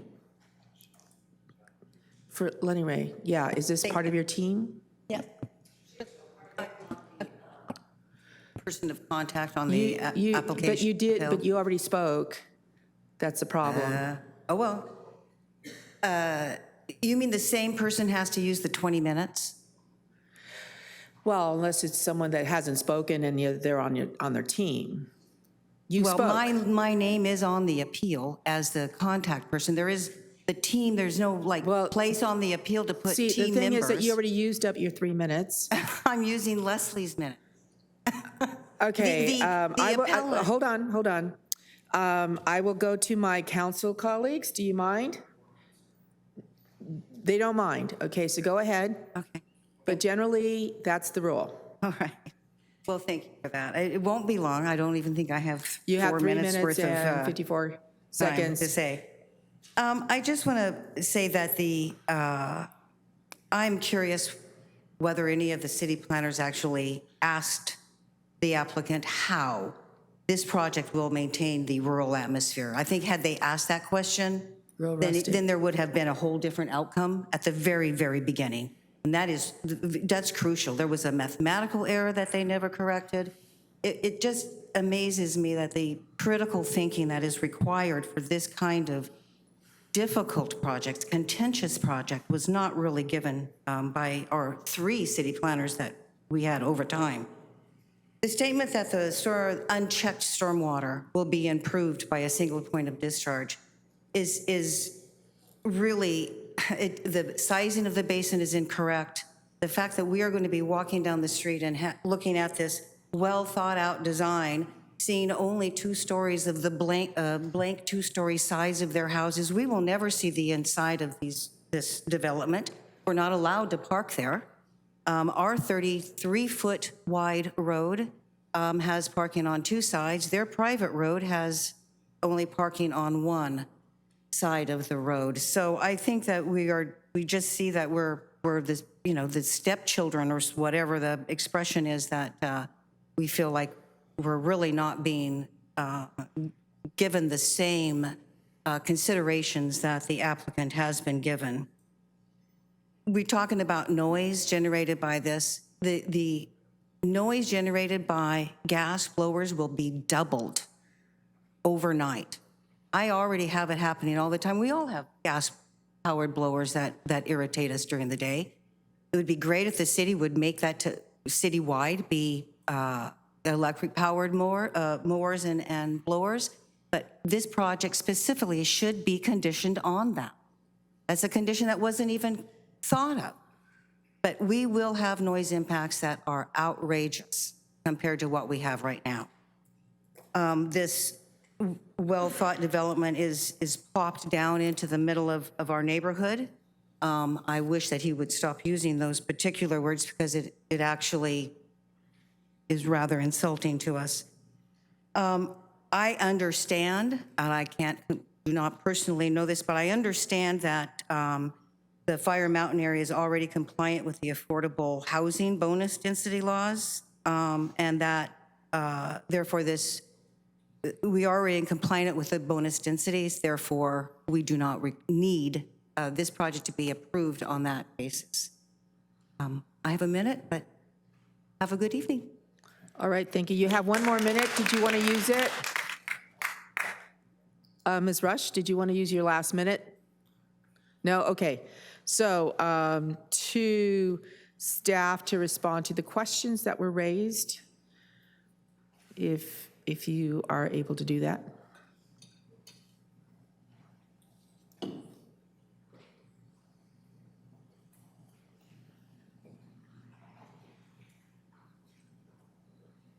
Mayor, can I jump in really quick and make one comment? Yes. Just for the record, and that is in response to some testimony from Ms. Cook. She attempted to file a separate appeal. Right. And I Was not on this notified appeal. the council of this. I'm going to speak now, ma'am. There was an attempt to file a separate appeal that was filed well beyond the 10-day time period. And so that was, both the city clerk and I communicated with her that that was not permissible. And so the specific issues raised in that communication she sent, I think it was on October 18th, were not listed in this staff report. However, she raised a similar issue, which was the adequacy of using a CEQA exemption, which Right. you've heard extensive testimony about tonight. Thank you very much. And that's for the record. Mr. Baeza?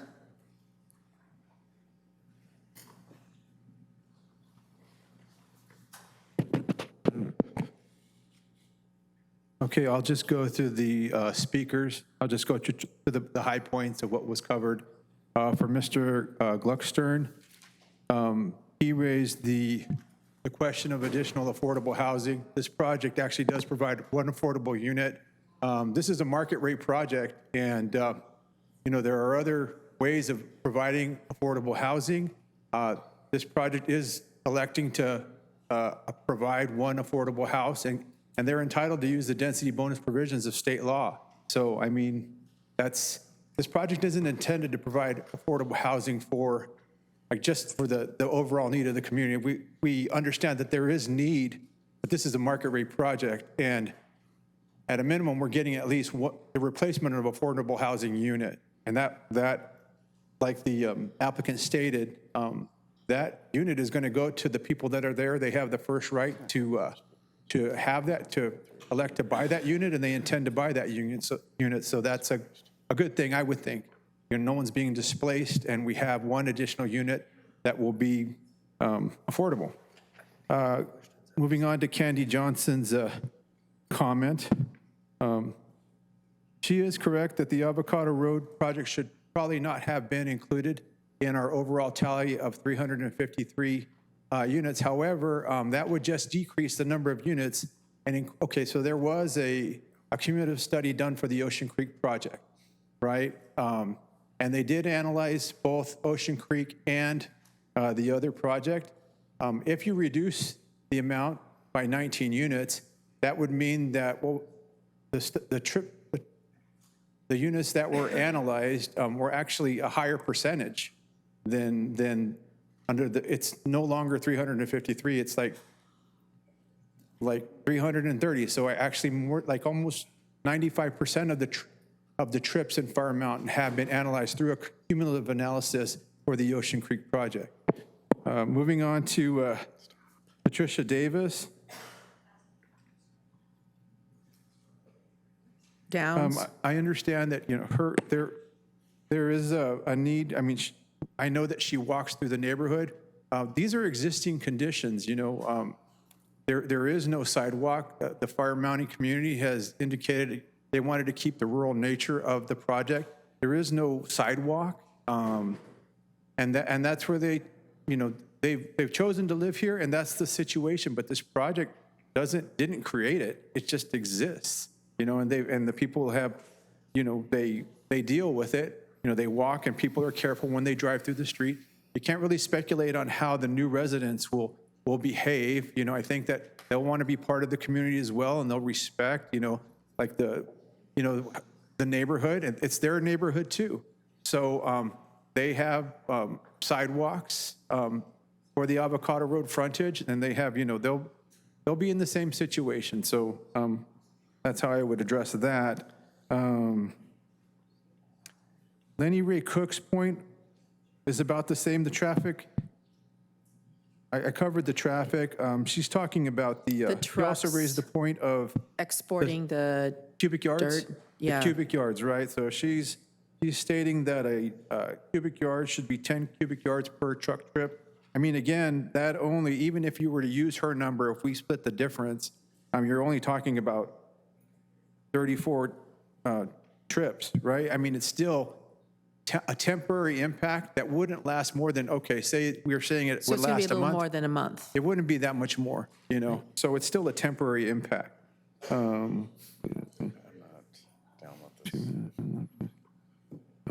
Noise impacts and air quality impacts, there were studies done for both of those. And there was also a write-up that explained why a categorical exemption, the Class 32 exemption, should be justified.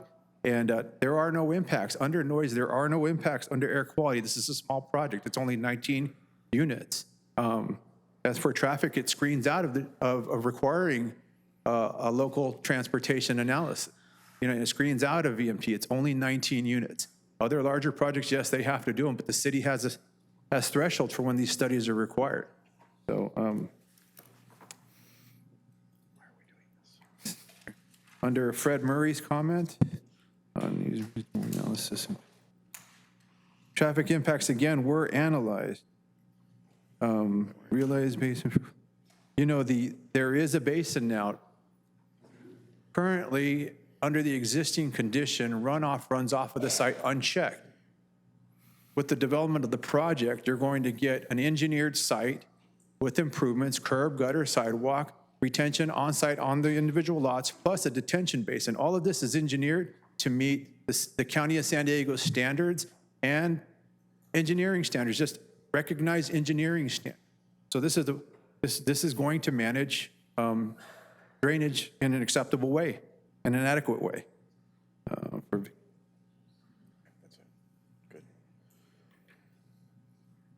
don't think I have any Vicki Parker others. stated that she's disappointed that the council has acquiesced to the state, that the home is not affordable. Actually, it will be affordable. We have requirements from the housing department that require the 1 unit that's set aside for affordable housing. It will be for a very low income resident or a very low income household. As far as the 1 power line, yes, the applicant is entitled under state density bonus law to ask for a concession, and this is what they're requesting. It represents a significant cost to the project. Unlimited concessions, right? Yeah, that's a concession. They're allowed to have that. It's a $300,000 cost. So I mean, they're under state law. They're allowed to request that. And Can I just jump in on that? I believe it's not unlimited concessions. There is a concession that is allowed that they're applying to this undergrounding. It's unlimited waivers. Oh, unlimited waivers, Unlimited that's right. waivers, yeah. My apologies, yes. But they have 1 concession, and that's the concession they're using. And can we bill the state for that? Sure. I'll, I on think we that should point, be though, doing that. about, acquiescing, I think, not at this hearing, but in past, speakers have referenced the Huntington Beach lawsuit to challenge the validity of the state housing laws that have been adopted. And Lost. that was dismissed, as many of you may have seen, by the federal court a couple weeks ago. So they have promised an appeal, but we're continuing to monitor it. Right, thank you. So you're done with addressing. So we'll go ahead and bring this to the council. Councilmember Weiss? Yeah, I have a question for staff. What is the sales price going to be for the affordable unit? Approximate.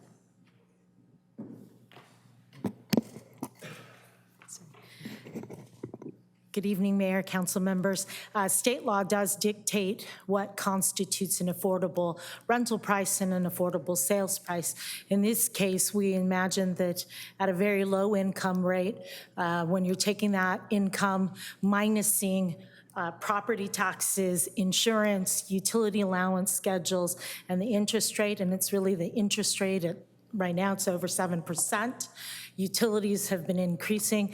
We imagine and calculate if you apply all those factors, that it would be around the $100,000 range. 90,000, sorry, 90,000, 100,000. Sign me up.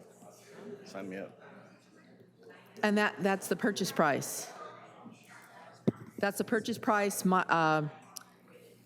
That would add, and then you would add all these other things. So, and this is first right of refusal. That's correct. Okay. Councilmember Weiss, did you have any other questions? Councilmember Joyce.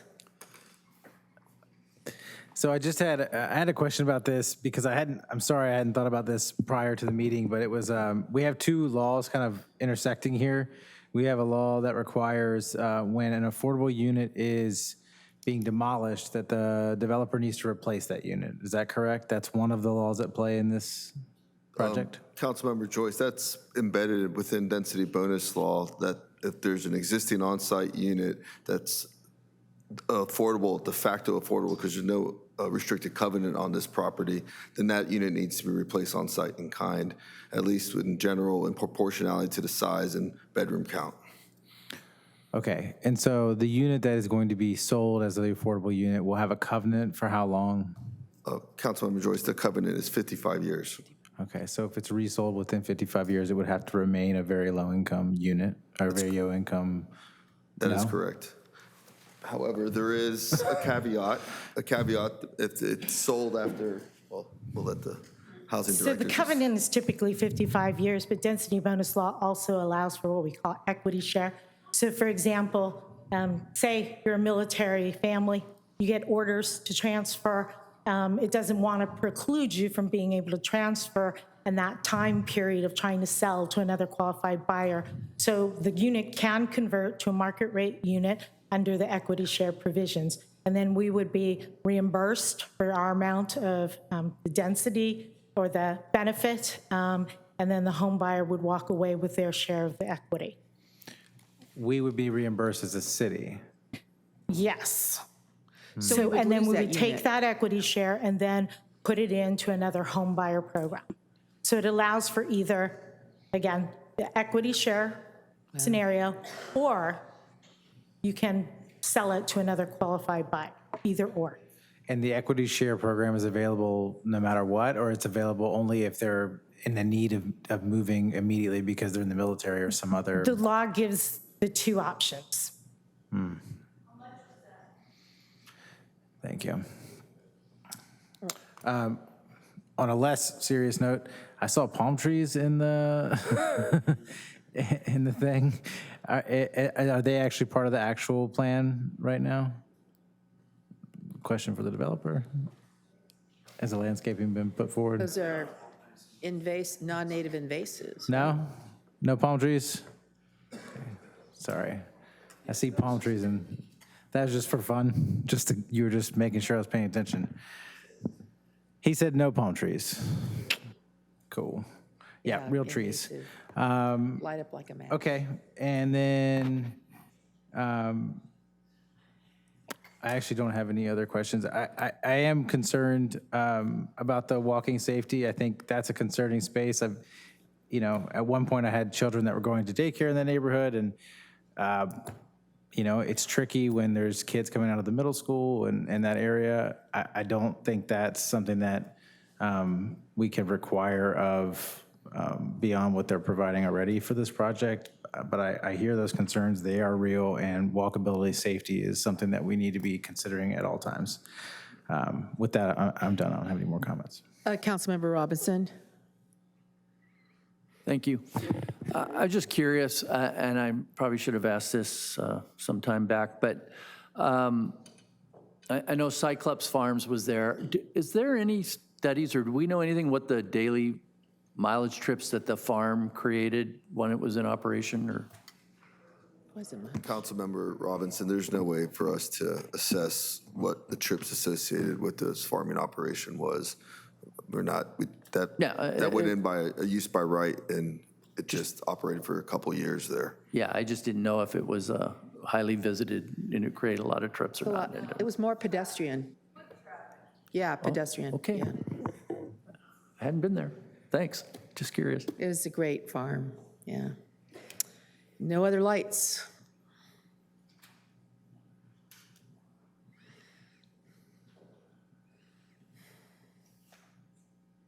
Still no other requests to speak?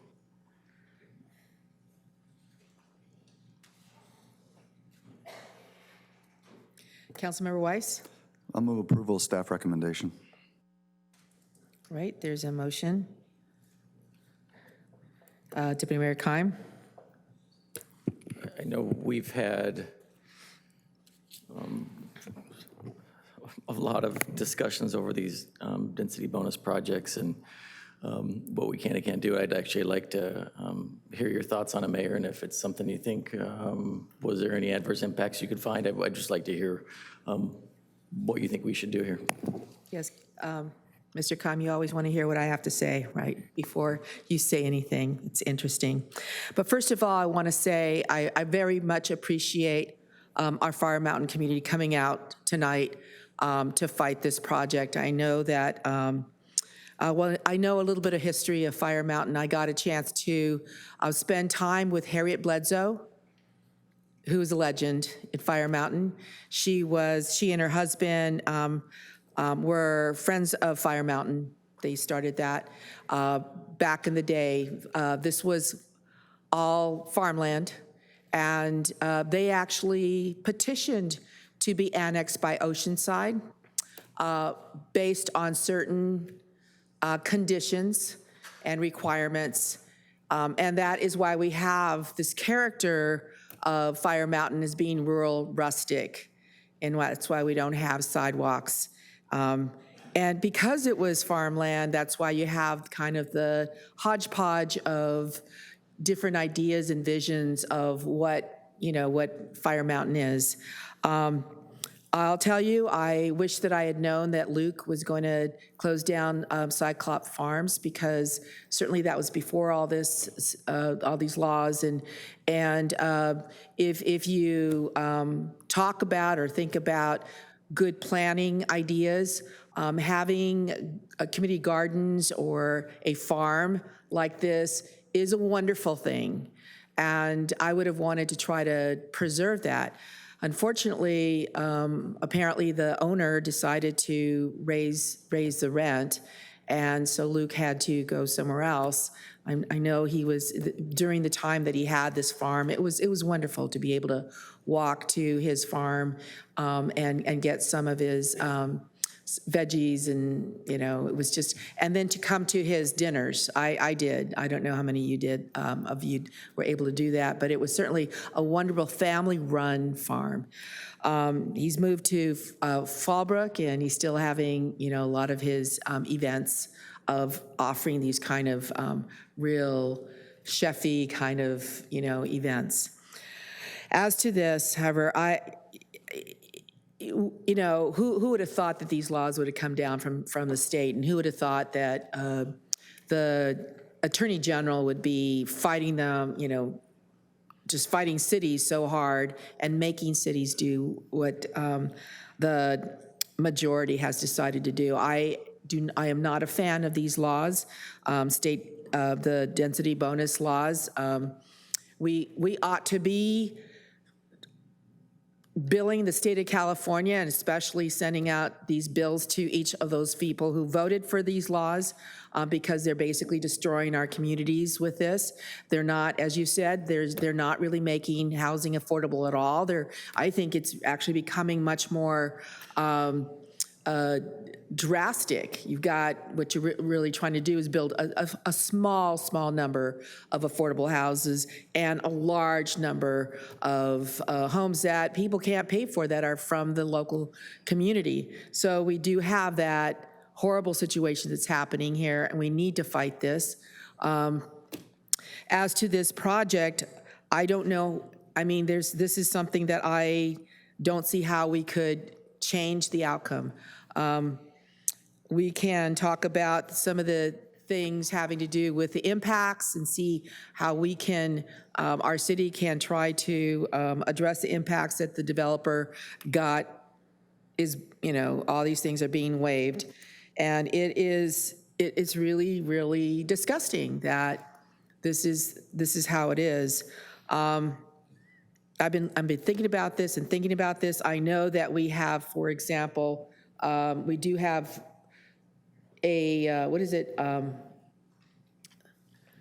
Item number 20, or what is it, the 21 on the conditions that say that there cannot be short-term vacation rentals, especially on the, private roads, right? We've already dealt with that as a city and saying, no, that would just be too many impacts, especially here. Just within just this very small space. So that's good that that has been included. Correct, it's been included, right? Yes. So I don't know, those are my initial comments. I still have five minutes. I've got Deputy Mayor Keim now wanting to speak. Madam Mayor, the reason I do ask you to speak is I've worked very hard to see if there's a way that we can force changes, limit density, and speaking with staff, speaking with the city attorney's office, I'm told consistently no. And at many of these hearings, we get told that no, we can for neighborhood, doesn't fit the neighborhood, or broad safety impacts. That's why if you have something specific you'd like me to support a specific adverse impact, I want to hear it so I can do that and we can partner and push back. That's why I asked those. It's a very sincere question that we can actually make that change. So Councilmember Robinson. Thank you, Mayor. I'll be brief. And I agree with everything you said. A gentleman, I'm sorry, I don't remember his name, spoke about standing up to the state. And I'm just curious. Take our toothbrush with us, right? Right. If our city attorney, sir, do you know of any cities that have successfully stood up to the state on these type projects and have denied them and prevailed? I know that's kind of an unfair question to throw at you. No, I think that what I referenced earlier was Huntington Beach had joined or led a coalition to fight the state. The state also is suing Huntington Beach at the same time because they've refused to comply with many of the new state housing obligations. So that federal court action was dismissed by a federal court judge earlier this month. That's the only city that I've heard of is Huntington Beach. I don't know. Well, there on occasion are enforcement letters sent out by the Attorney General. I know Encinitas has been the recipient of those before. But no, I don't know of any city who has denied a project in the absence of identifying a written public health and safety objective, written public health safety standard, which you would be required to do. And briefly, maybe for everybody, if we were to refuse a project and the state sued us, we would be responsible for significant costs, correct? Well, it may not be the state, it would be the applicant to file a writ to compel the approval, but they would, under the state law, be entitled to recover costs and attorney's fees, which, as you could imagine, would be substantial. Thank you, sir. And I'll second Councilmember Weiss's motion. Right. And I'm just wondering, because, this is an ongoing process in Fire Mountain, is there anything that we could do outside of the box to preserve everything else? In other words, here we had a willing seller who didn't care. I guess I shouldn't say that, but he was trying to get as much as possible for this land, right? And so is there any way that an owner can say, look, this is my plan, and then sell to people who are going to be doing exactly what we want to have at Fire Mountain, which is to maintain that character? Is there anything that the community can do working together? I have to ask just the staff at this point that would basically, leave things as they are with respect to the 10,000 square foot lots, and which is the minimum mandatory. Is there anything that we can do?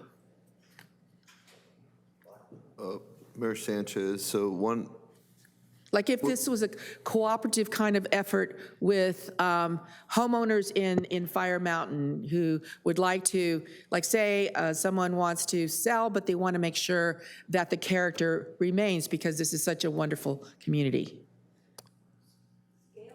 Mayor Sanchez, we can't dictate in the market economy what a property owner does with their property. We can't put restrictions on those properties. We can, however, adopt objective design standards, which we're in the process of doing. Right. However, with the density bonus law, some of those objective design standards could be waived. Right. And I guess I'm putting it to you, like if you know someone is selling, and I guess they would have to sell to someone else who would want to recreate or maintain that rural rustic feel, that character for Fire Mountain. Can't tell, I mean, you all knew that the sale happened. I don't know if you spoke to the person who was selling, hey, you know, let's maintain this community garden or farm, or at least make sure that these are 10,000 square foot lots. But there is not another large piece of property like that on Fire Mountain, is there? Staff, do you know? Mayor Sanchez, while I'm not familiar with every property in Fire Mountain, there are some that are more than an acre in area, which another project could potentially come in to the city for processing. I really suggest that you talk to all the property owners and try to like build this Friends of Fire Mountain so that everyone is agreeing that, look, don't, you know, try as hard as possible to maintain the character. We've got a motion and a second, no other requests to speak. Please vote.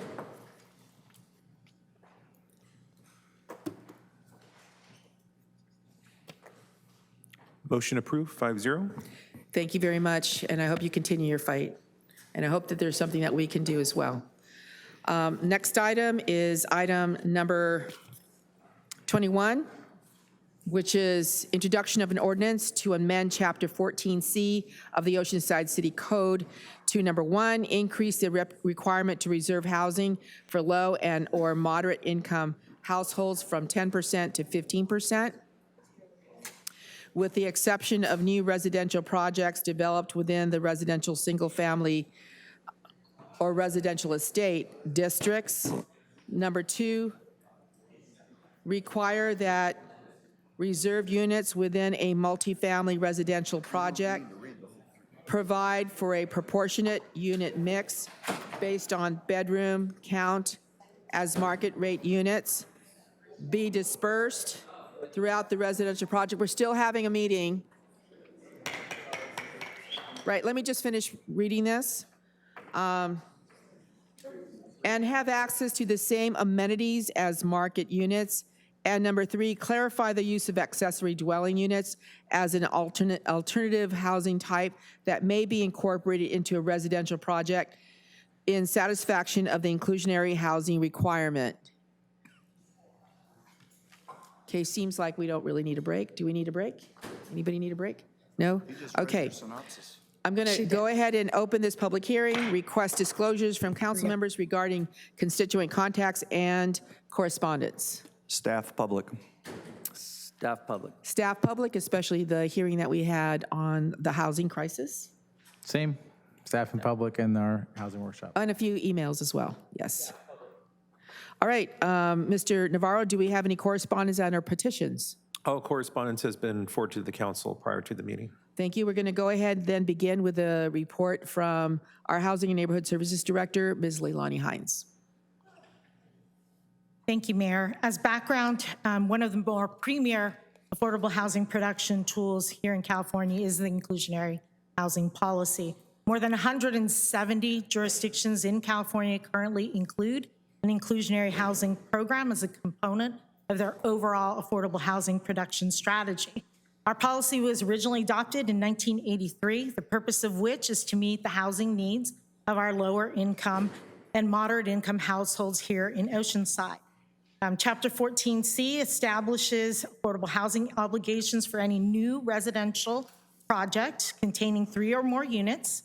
It requires developers to rent or sell 10% of housing units at restricted rents and sales prices that are affordable to low-income households, or as an alternative to pay an in lieu fee. and then units are restricted for a 55-year term of affordability. The council has taken a number of actions as of late related to inclusionary housing. Not less than a year ago, you all looked at amendments to the inclusionary housing ordinance. They were more cleanup provisions, aligning a lot of our definitions of inclusionary with state definitions, particularly under density bonus law, looking at compliance alternatives in relation to SB 1505 that talks about alternative methods of compliance. The big action that you took in December of 2022 was actually increasing our in lieu fee from $8.92 a square foot to $20 a square foot to be phased in over a 2-year period. Currently, the fee is at $15 a square foot and will jump to the $20 come January 1st, 2024. And that in lieu fee is adjusted by the California Construction Cost Index. In June 2023, almost immediately after the December meeting, there was a lot of discussion between the public housing commissioners and this council about could we do more? Could we do more to meet that need for affordable housing? And so in June 2023, council did discuss an increase of that requirement to a 20% level. It was decided at that point in time that we had already scheduled an August 30th workshop to talk about affordable housing production.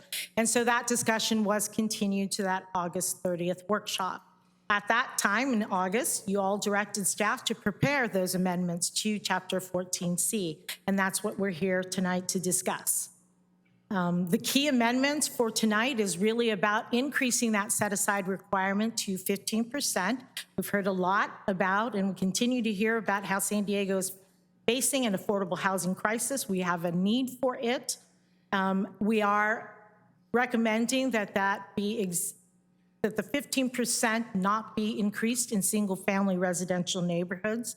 As we have seen here at council, inclusionary housing is often leveraged with density bonus, and in order to maintain some of the densities in the single-family residential neighborhoods, we're keeping it at the 10%, or we're recommending that. And then, as of late, under state and federal laws, the premise of affirmatively furthering fair housing, ensuring that our communities are inclusive communities, that they're free from barriers, and they're providing access to opportunities, amenities for all residents, no matter what your income category is. And so we're including that in our affordable housing or projects, that the market rate units, the affordable units, that they're all in proportionate mix in terms of bedroom count. So you're not getting a studio when the whole project is 3 bedrooms. That the units be dispersed throughout the development, that it's not concentrated in one area of the development, and that whether you're an affordable or a lower income household or an upper income household, that you have access to the same amenities within that project. And then lastly, our ordinance already does allow for accessory dwelling units. We thought that there was some cleanup of that and some clarifying language and just really moving that section so that it was really clear that that was an alternative that could be used for our single-family projects. So those are the key amendments that are before you this evening. And so with that, staff is recommending that City Council introduce an ordinance to amend Chapter 14C that increases the requirement from the 10% to the 15%, with the exception of our single-family residential districts, that we provide for that proportionate unit mix dispersed throughout and having access to the same amenities for our affordable and our market rate units, and then moving the section of accessory dwelling units to another section so that it's clarified that that's an alternative method of compliance.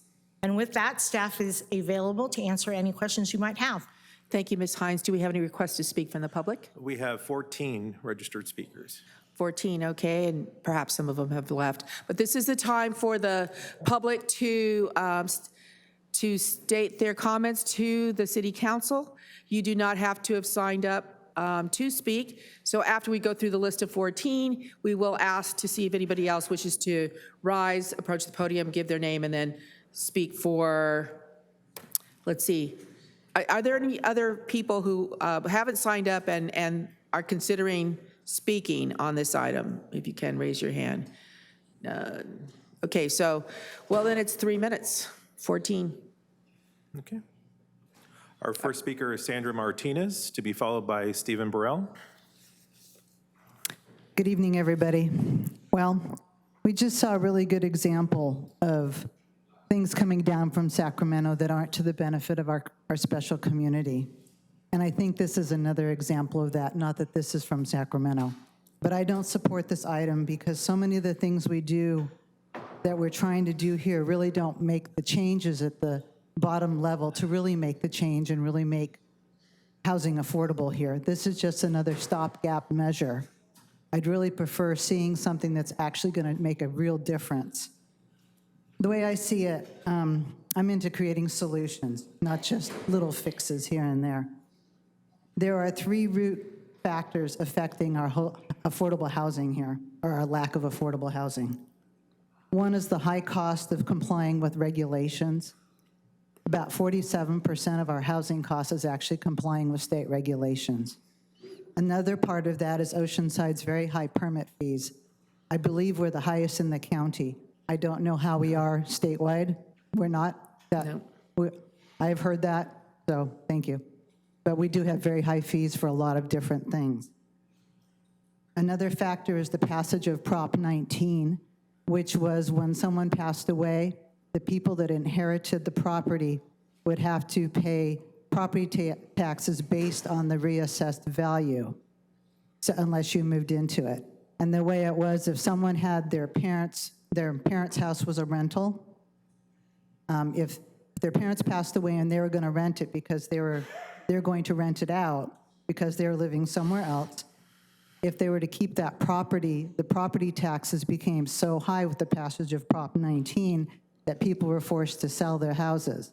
And that really decreased the amount of rentals that were available in California. And that continues on. So that's been a huge reason for lack of rental. Another reason that I see is, of course, the higher interest rates and more things along the financial aspect. We've got the higher interest rates, and we've got the rise in the cost of goods due to the devaluation of the dollar. The dollar's gone down about 20% in the last 3 years. So since our dollar is worth less, it costs much more to buy lumber, for example. 3 years ago, it was $300 per 1,000 board foot. Now it's about $600 per 1,000 board foot. So the cost of the goods has gone up because of the decline of our dollar. So if you really want to make more affordable housing, address these root causes rather than issuing these stopgap measures.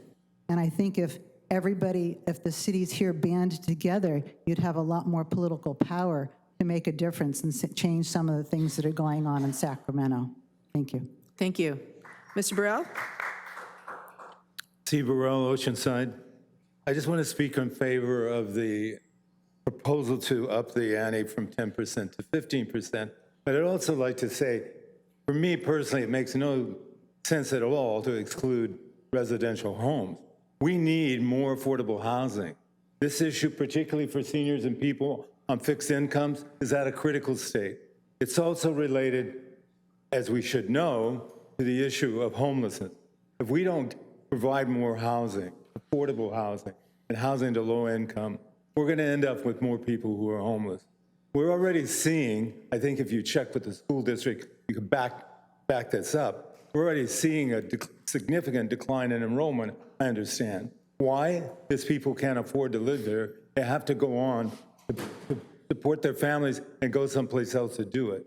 And frankly, we need a working class here to support the rest of the middle class and people who have more money just to clean your houses, just to build your houses, just to do your yards. Those are the people that need affordable housing. So step up to the plate. Thank you. Thank you very much. Chris Cape, followed by Patty Cape, followed by Richard Newton. Good evening, Honorable Mayor and council members. My name is Chris Cape. I'm here on behalf of the Building Industry Association of San Diego. We did submit a letter for the record prior to today's hearing. But first and foremost, I want to thank you for your service and the work you do on behalf of the city. I appreciate the work that you do to try to address one of the, or if not, the most important issue that's facing this region, which is housing affordability. I know that all of you are committed to working to allow those that grow up here, they can stay here with family. While we may disagree on various policies to address these challenges, I'm here to state that we are committed to working with you to find solutions to build more homes for Oceanside residents at all income levels. We are opposed to the proposed amendments to the inclusionary housing ordinance tonight and feel it's first necessary to complete an updated analysis as was discussed at your August 30th workshop. This will allow you to take into account current market conditions, as it's clear conditions have changed dramatically since the DRA study was completed. We believe this study would support the contention that the feasibility of much-needed housing projects would not be feasible under the current proposal. Therefore, we ask for your opposition. I thank you for your attention. I look forward to working with all of you in the near future. Thank you. Thank you, Patty Kay, followed by Richard Newton. Okay, Richard Newton, and then Rosie Iguera.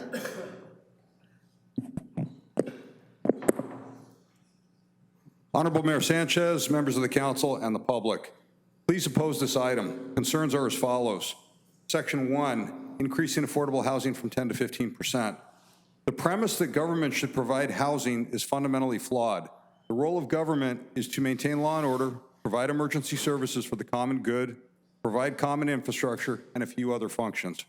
Selectively providing items to favored individuals that are traditionally personal responsibilities creates burdens on those who must subsidize the associated costs and distorts market forces. Housing is expensive in California. That is a market signal that available supply is a sought-after commodity that people want. Not all 350 million Americans can live in Southern California. That's just a fact. And some that are here may find they could live more affordably in other regions or states. America is a free country, and people can choose their own path for themselves. That is the beauty of freedom, no paternalistic government babysitting its citizens. High prices are a good thing. It means that Oceanside, which for decades has been the North County coastal city derided by others, is finally being recognized for its qualities. That's what we want, a beautiful city and a wonderful place to live. Some people cannot afford to live here in much the same way that I cannot afford to live in the La Jolla Cove overlooking the water, or even a block from the beach here in Oceanside. It is up to those individuals who cannot afford to live here to either move to a more affordable area or downsize. No one has the right to live here while passing the burden on to others. We have an up-and-coming city. Why ruin that by returning to a low-cost, ugly city like Oceanside previously was, to again be derided by others elsewhere in the county? What a shame. Ruin a city to house people who cannot afford to live here but can live somewhere else. There are state requirements of affordable housing that the city must abide by. Any increases above and beyond the minimum to the proposed 15% should be rejected. Subsection 2, affordable units must have the same amenities as the market rate units. I'm curious, what is the motive to work and succeed if one standard of living is no different than someone who achieved less? For example, by this provision, both market rate and affordable units would get marble tile, granite countertops, and a wet bar. Shouldn't the affordable unit have a linoleum and formica and no wet bar? There should be a difference in unit quality while still providing for building safety standards. Affordable housing must, out of economic necessity, be of lower quality than more expensive housing because the financing only works if it costs less to build. If it is not less expensive to build, again, then those costs are being paid by others. Finally, accessory dwelling units. By their very nature, ADUs are less expensive than the primary dwellings on the same lot. For all the reasons listed above, density, architectural attractiveness, and quality of life issues, ADUs should be limited to the extent permitted by state law and its impact on neighborhoods. Thank you. Thank you, Rosie Guerra, followed by G.T. Wharton, followed by Diane Nygaard. Oceanside used to be affordable. Like 20 years ago, I think people couldn't afford to live in the downtown area, and they moved up to North County, or they worked in Orange County, and they lived in Oceanside because it was affordable. I don't know what happened in 20 years. I don't know how the state, Sacramento, has so much power over local government. It's incredible. But that is a big leap to 15% from 10%. It seems like these developers are getting super greedy, and we're going to have to bear the brunt of it with traffic, with congestion. There are multiple housing things that they're planning for Oceanside on Plaza Boulevard, Mission Avenue, Oceanside Boulevard, all of these stack and pack houses. When is it going to end? We had a beautiful beachfront town, and now it's turning into this city that is, we wouldn't be able to afford to buy a house now. Our kids aren't going to be able to afford to live here. It's outrageous. So it sounds like we need to elect some legislators that can make some real change and change the laws, because this is ridiculous. Thank you. Thank you. G.T. Wharton, followed by Diane Nygaard, followed by Jimmy Knott. Good evening, honorable council members, honorable Mayor Sanchez. My name is G.T. Wharton. I'm a District 3 resident. I'm a small business owner in Oceanside, and I run the Instagram account that's called Cleaning Up Oceanside. Although increasing affordable housing will not in of itself solve the problem of rising housing costs and the rising number of homeless in our city, it is one of the policies at our disposal to help fix this growing problem. The narrative we hear about homeless being drug addicts that made poor choices in life doesn't actually match with the reality on the ground. For those that have worked in homeless shelters, they know the reality is that most of those that are seeking shelter are those who cannot do one thing, which is afford rent. Now, you've heard already tonight that increasing affordable housing mandates will just slow down construction or contribute to the overall rising cost of housing in our city. I think we can safely call that bluff, because Oceanside is placed in coastal Southern California, which is the most desired real estate in the entire country. Investment in our city is only going to increase over time. It is up to the council tonight to ensure that this boom in real estate investment doesn't leave behind our most vulnerable residents. And you even heard tonight the developer that was right there praise their affordable housing unit, their one affordable housing unit out of 10.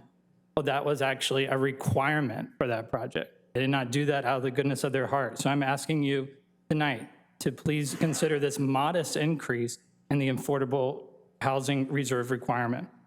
This 15% being proposed tonight actually places Oceanside in line with several other North County cities. Yeah. Carlsbad, Encinitas, Solana Beach, and Poway actually all currently have a 15% or even higher, some is 20% affordable housing requirement. I urge the council tonight to please vote in favor of this measure. Thank you. Thank you. Diane Nygaard, followed by Jimmy Knott, followed by Amber Kay. Honorable Mayor and Council.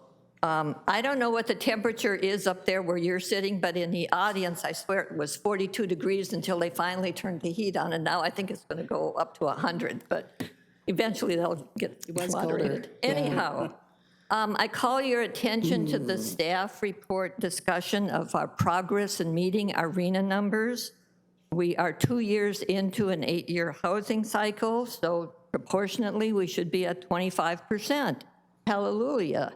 The total bottom line number, we are at 25%. But for the low-income housing units, we're only at 7%. We're only at a fourth of what we need to be. We continue to go backwards. This is an important step in the right direction, but it is far from enough to close the gap for affordable housing. So please adopt this tonight and direct staff and yourselves to continue to work to do more to close that gap and to require regular reporting back to you and to the community so we know if we're making progress or not. Thank you. Thank you. Jimmy Knott, followed by Amber Kay, followed by David O. Mayor, council members, Jimmy Knott, 127 Sherry Lane. You know what the number one discussion around the table where seniors sit is? Will I be sitting at my house next year? They have a fear. There's an actual fear of being made homeless. And that's because everything is getting ridiculously high in cost. And they feel that they're not being protected at their homes. I would encourage you, what's being brought to you tonight is baby steps. I would encourage you to take some bigger steps, like grown-ups do. Let's take some bigger steps. In the inclusive housing, let's get some preferences to at-risk seniors and disabled. Let's give them some assurances. Let's give them some stands. Let's make sure that there's some firm ground that they can stand on, that they can wake up tomorrow and say, yes, in Oceanside, if you're a senior, you're going to wake up tomorrow and you know that for the next 10 years, you're going to have your home. The next thing is that do you realize the majority of the homes in Oceanside are vacant? At any time of the year, they're vacant. People live elsewhere, and they use their homes here for vacation homes, on weekends or for just holidays. Other cities are instituting vacancy taxes if their home is vacant for extended periods of time. It prompts an increase of rental opportunity, because this is one thing that people that have vacant homes don't think about. We need to prompt them. We need to encourage them. This is what vacancy taxes do. Let's encourage some of our lazy property owners to think about other options. Thank you. Thank you, Amber Kay, followed by David O., followed by Barbara Collins. Good evening, Council, Mayor, Amber Kay Neotoa, District 4, Professor of Sociology at MiraCosta, here to implore you to please have the bare minimum increase to 15%.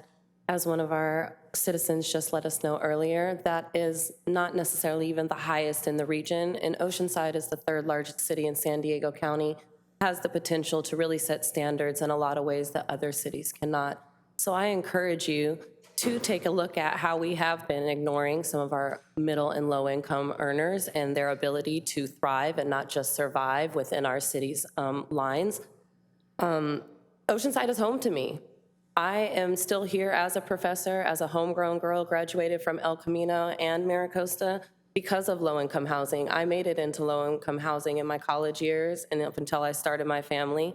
And there is a closed list in that facility in the apartments that I lived in. That list has been closed for years. So the idea that affordable housing is available to working class, to up and coming, to our next generations is a falsehood, and we need to do better for our citizens. We need to show that we are a city that is concerned about its citizens across all levels, that we put families first and not developers first and not private interests first.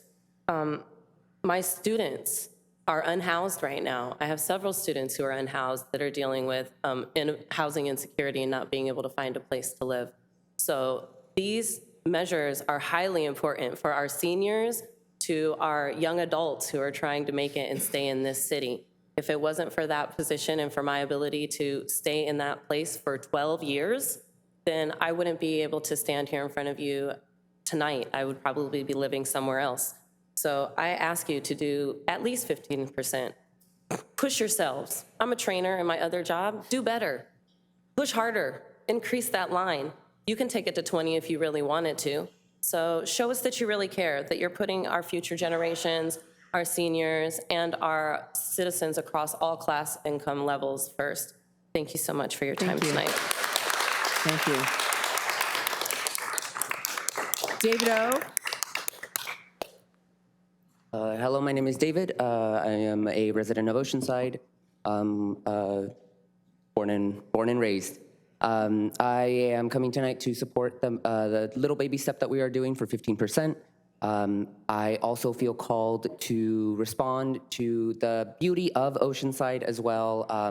The reason we have affordable housing is so that our community is able to grow and expand beyond what it already is. It is being recognized because of the people, because of the community, and that is the strength that we are kind of trying to build here today. Affordable housing is the way that we're going to be able to continue our community and continue to foster those connections. Thank you. Thank you. Barbara Collins, followed by Mitch Silverstein. Hello, I'm Barbara Collins, an Oceanside resident, and I'm here on behalf of the Sierra Club tonight to support the proposal to increase the required inclusionary housing units to 15%. The Sierra Club supports policies and strategies that build communities that provide affordable housing for low and moderate income residents. We know that we are falling far short of providing enough affordable housing in Oceanside. We have an affordable housing crisis which must be addressed. Our inclusionary housing policy was originally adopted 40 years ago. We need to amend and improve the policy to meet the demands of 2023. We urge the City Council to adopt this new policy that will create more affordable housing construction. Builders who include affordable housing in their residential projects also benefit from density bonuses, which are very lucrative. According to the Oceanside housing element, 94% of new residential dwellings that are in the pipeline are for above moderate income families. We need policies that promote a broader range of housing to meet the needs of all of our residents, the teachers, the healthcare workers, the biotech lab workers, city employees, and low-income families. In closing, the Sierra Club urges you to work together to help solve this housing affordability crisis in our city. This is a complex problem, and there is no easy fix, but this proposal is a step in the right direction, and we urge you to support it. Thank you for the opportunity. Thank you. Mitch Silverstein, followed by Joan Bachman. Honorable Mayor and City Council, my name is Mitch Silverstein. I am a resident of District 3, South Oceanside on Eaton Street. Representing just myself as a resident tonight, I would just simply like to align myself with all the great comments in support of this item that came before me. You know, times have changed a lot since my parents maybe bought a house, their first house in the 80s when I was a baby. And, you know, it seems like working 40 hours a week does not guarantee that you can make rent anymore. And I think the City of Oceanside should do everything it can within its power, even if it is a baby step, like Mr. Knott said. It's a baby step's better than no step, right? So I think we should do this. You know, I work for a local nonprofit, and I feel very privileged to live here in Oceanside.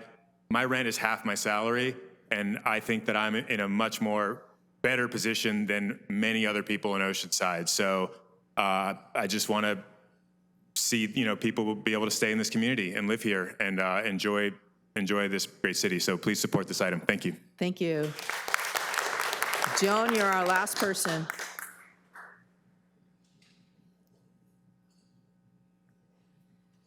Thank you. Joan Bachman, downtown resident. First, I'd like to say I'm sorry I have to wear this shirt today. University of Las Vegas was the latest victim. I want to say hooray for staff for the Smart and Sustainable Corridor program. That is going to make real change, and I can't wait for that to happen. It's critical, but it's also critical that our density is on our major streets, not in a radius around a transit center that goes into neighborhoods. We can meet it all if we do that. Now, for rental owners, which I am one, it would be helpful to publish the actual rents. I always have to do some math and read 30 pages in to find out what very low and low income is. I try to keep my tenants for a very long time, and it would be very helpful to publish that for people. The housing expense and what you're seeing here, I sent you a link to City Nerd, who's a great, does a great analysis of transportation and housing. And what that shows is that housing expenditures plus transportation are the two biggest things in anybody's budget. And this is showing it's the average from the Consumer Expenditure Survey. And the problem with that, and the reason you need to know that, is cities that are sprawling. You approved something tonight that was sprawl, North River Road. But Houston, Phoenix, all those ones that are crowing about their ability to be affordable are not affordable. people are paying way too much in car culture, in having to have a car, maintain a car. We pay with these wider roads. You heard, I don't know how many hours of complaints about cars from Fire Mountain. We have to change the car culture because it's harming us. We heard a bunch of myths. I'm sorry, our fees are so low. We need to raise all of them. We've been asking for that for El Corazon for a very long time. And anybody, I've been listening to developers. I was on the Planning Commission in the 90s, and they've been complaining about the high cost when they were gobbling up land that was practically given to them. So I've had it with that. No, we need bigger steps. The real estate agency, the free market has failed us, and it's time to do things very differently. 55 years sounds like a long time. 14C6-2, El Dorado Mar Vista, I understood that to be 55 years, and I heard that 40 years ago. We're about to lose all those affordable houses. So someone needs to be on top of that one. 14C7, in lieu fees do not work. 55 years is a long time to lose units and not a very long time if you do have. 14C8, no off-site units, absolutely not. It has never, those in lieu fees have never built houses. You got to triple, quadruple the cost of building it, and anything that is considered for 14.7 and 8, those units have to be built first. That's the only way we'll see them. Thank you very much. So we need big changes. Thank you. Thank you. All right. Any other requests to speak on this? Anyone else wishing to speak on this? You do not have to have signed up. You can just rise, approach the podium, and state your name, and you have up to 3 minutes to speak. I see no one rising. I'm going to go ahead and close this. There's a hand. You wish to speak?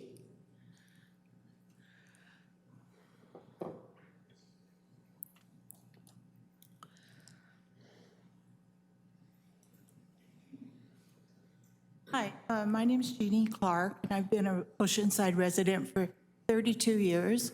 We were lucky enough to buy our home in Oceanside 32 years ago in 1991. We had a daughter starting high school and a daughter starting college at the time.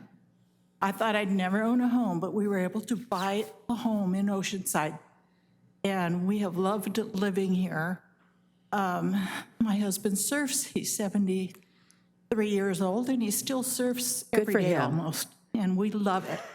I do want to say that we were lucky. We were able to buy a home with the GI Bill in '91, but my daughter, who is a single mom of 2, and she fought hard to go to school. She got her RN license. She got her bachelor's degree in nursing. And when she tried to buy a home in Oceanside, she could not afford to buy a home. She tried to go through a special agency to make it affordable, and she's a full-time RN. She works in a heart unit for Sharp,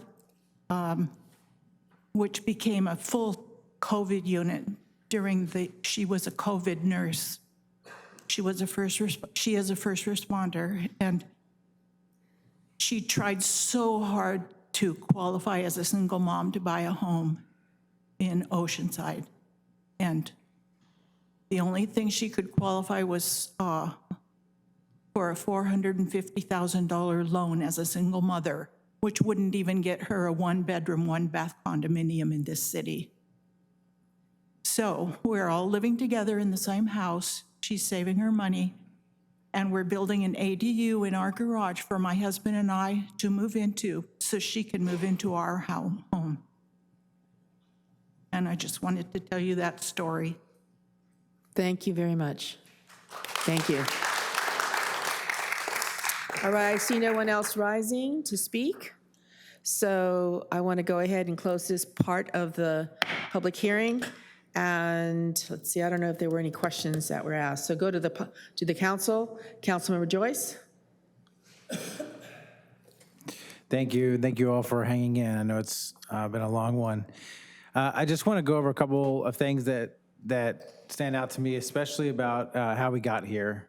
So the process up to this point, to get us to tonight, was that we had a request made by 2 council members, well, on the backs of years and years of people advocating, to raise this to 20%.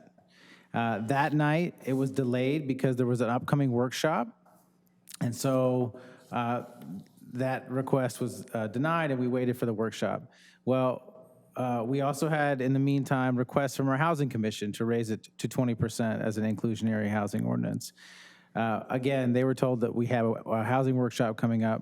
Then we had a housing workshop in August of this year, where the house was literally packed. We had a lot of people here tonight. There was even more people here about housing, because when we give a chance for that whole conversation to be had, everyone showed up.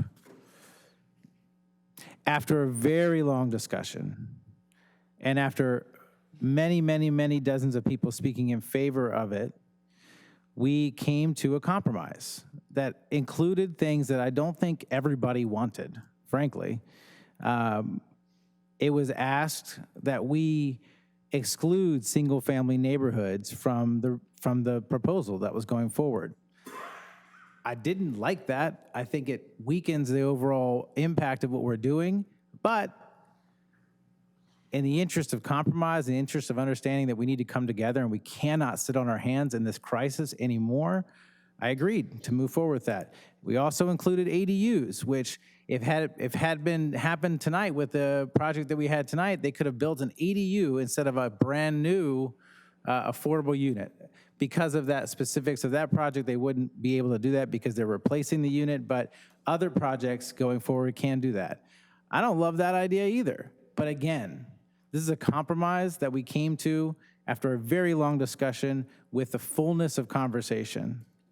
So from that, we got a 5-0 unanimous vote to raise it to 15%. This is such an urgent need. I feel really compelled to make this point again as a renter.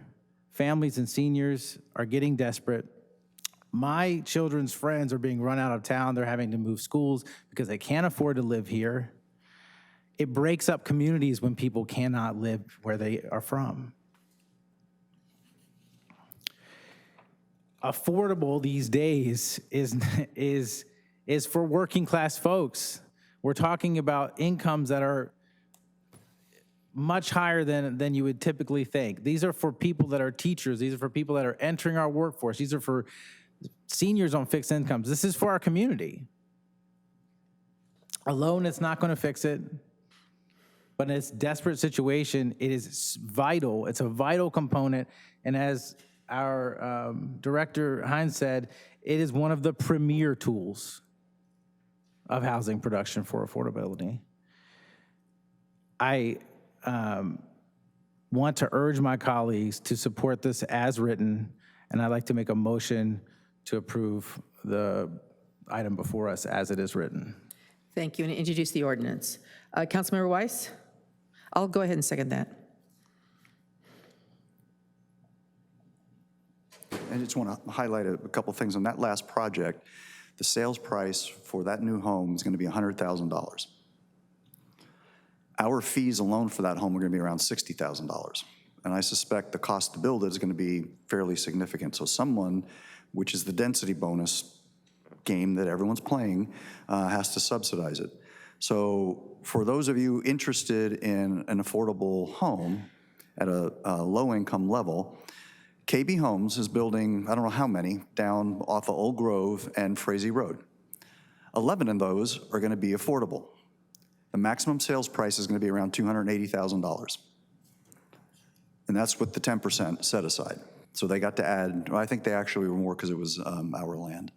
But those all those for sale products are going to be at affordable levels. Now, the market rate homes won't be, but the affordable units will be. And I don't think we voted on the 15%. I think there was other discussion as well, because the one that was intriguing to me, and it's Ms. Bachman brought it up, is bumping it for the smart and sustainable corridors, which I think is where the density should be anyway. and leaving it alone. I got a concern, honestly, I got a concern about raising it in the coastal zone because we're going to be stuck with coastal for the next several years dealing with that. So I also, at that workshop, I had it requested that the minimum number of units be raised from 3 to 10, and I still think that that should happen. But to approve it as it is right now, I would support leaving it at 10%, including single-family neighborhoods, and focusing the 15% on the entire smart and sustainable corridor list. Councilmember Joyce. I just have the minutes up. So motion was to approve staff's recommendation on inclusionary housing for both items to be done as quickly as possible, with 10% for single-family housing and 15% for all others. Based on the study? Nope. The study, with all due respect, cutting out the downtown and the coastal area where there is the most incentive to build housing doesn't make a lot of sense to me. So just speaking to that request, I wouldn't include that in my motion. All right. Deputy Mayor Keim. Could staff address just the process for dealing with the coastal zone if we were to increase that and coastal commission? Yeah, so as is described in, Honorable Mayor and Council members, as is described in the staff report, tonight's action is limited to properties outside the coastal zone as it's currently written and what you're considering tonight. The reason for that is because of the extra time needed to add notice for coastal zone, local coastal plan amendment, which is 45 days. And in the interest of getting this back to council as quickly as possible, which was the direction that we received at the workshop, we bifurcated it. So tonight's action only applies to properties outside of the coastal zone. And it was our intent, unless we hear otherwise, to bring back a subsequent action that would be inclusive of the properties within the coastal zone.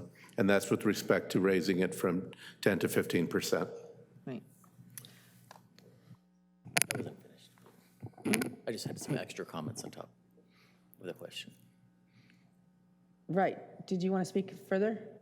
So I also agree with Councilmember Weiss about the smart sustainable corridors. I think it's important that instead of spreading out, that we stay and focus density there or it's most effective. And we have done a good process in identifying those and really getting density in the right areas. All right. We are so behind. We are so behind. We are going to be in violation by 2030 because we are not providing the affordable housing that really has been the goal. Even though we have lousy state laws, we are still going to be held accountable. And who knows what that is going to look like. But we need to move today. We are talking really about workforce housing. Who is going to be working the restaurants? Who is going to be working the hotels? We are a tourism-driven city, and they're already unable to get the number of employees because they can't live here in Oceanside. Who is going to be coming all the way from Riverside County to work in our in our downtown? We're not, unfortunately. We're not a college town, so you'd have, sufficient, college students working this tourism area. We do not. We have MiraCosta, but that's just not enough. So this is such a critical thing. This is just one tool out of the box. But we have to do is put as many possible things, tools in the box to be able to get to that. Another thing that we're working on, of course, is having 100% units be affordable, and that's excitingly coming forward. But it's not going to make it. And how many units are we? We're behind by several thousand. We've got to do everything possible to get folks who are working here in Oceanside and adult children be able to live here. Councilmember Robinson. Thank you. And I know we go through this all the time, but I think it's important because we always talk about affordability or affordable housing, and then that discussion always comes around about what I can afford or my neighbors can afford or my kids can afford. Please, for me, if nobody else in the room, explain how affordability is defined and who gets to choose what level of affordability they build. Ms. Hines. Whoever wants to take that on. Yeah, Ms. Hines. That would be me. Honorable Mayor, council members, the definitions of what constitutes affordability is defined within federal and state law. We use state law for inclusionary housing, consistent with density bonus law. The typical definition is that you pay no more than 30% of your income towards housing costs. I don't think that I pay 30% of my income towards housing costs. That is a definition, though, that is within the law. So, for example, when we talk about who is a very low income, so the project before you, for a family of 4, a very low income household is one that is earning about $69,000 a year. A low income household, the maximum income for a family of 4 is $110,250 a year. So when we're talking about affordable housing and who it's for, it's really actually for our entry-level professionals. It's for our entry-level teachers. Many here of your employees here at the city. It really is workforce housing. It's for hospitality workers, but that level is pretty high when we talk about what affordable is. When you talk about the state definitions of what does that constitute when you look at rents, for a 2-bedroom, low-income unit, that means that the rent is at $1,577 a month. For a very low-income household in a 2-bedroom, that means that the rent as affordable is $1,314 a month. And thank you. And who determines which units they build? Do we get to tell the developer that we want very low or?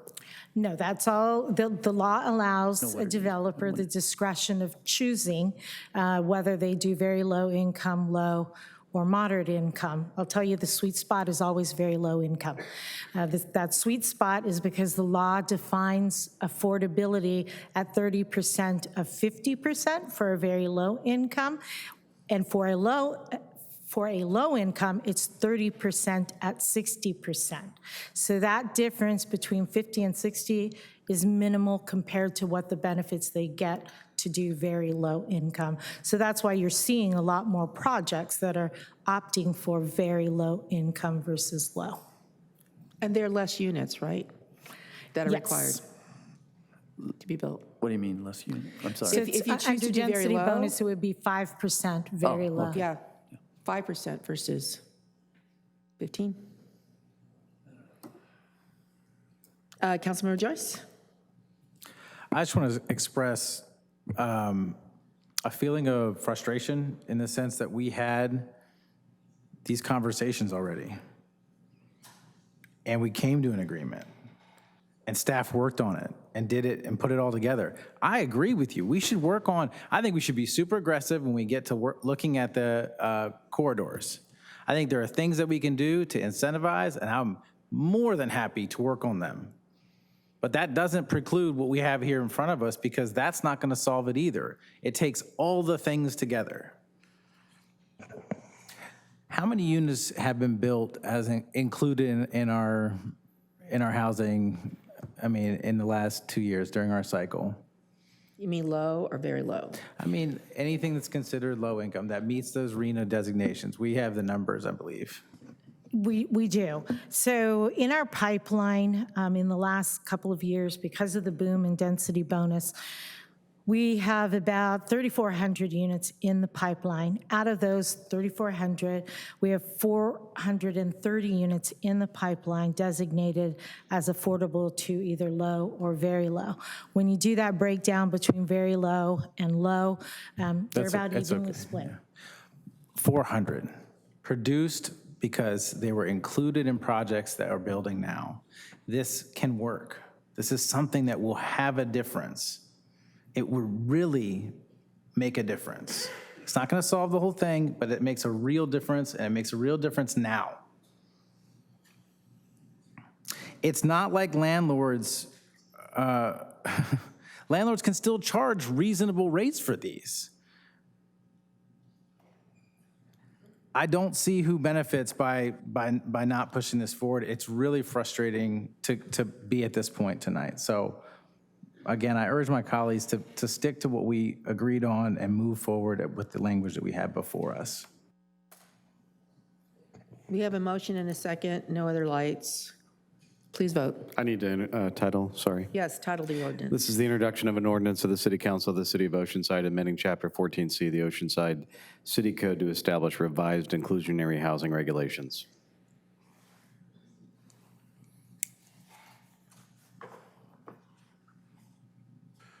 Motion fails. 2-3, Keim, Robinson, Weiss, Snow.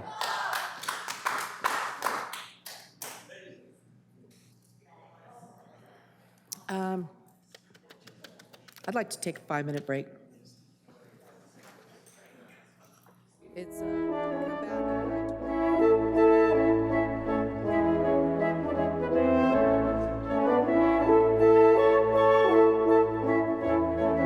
I am advised that I can go back because I haven't called the next item.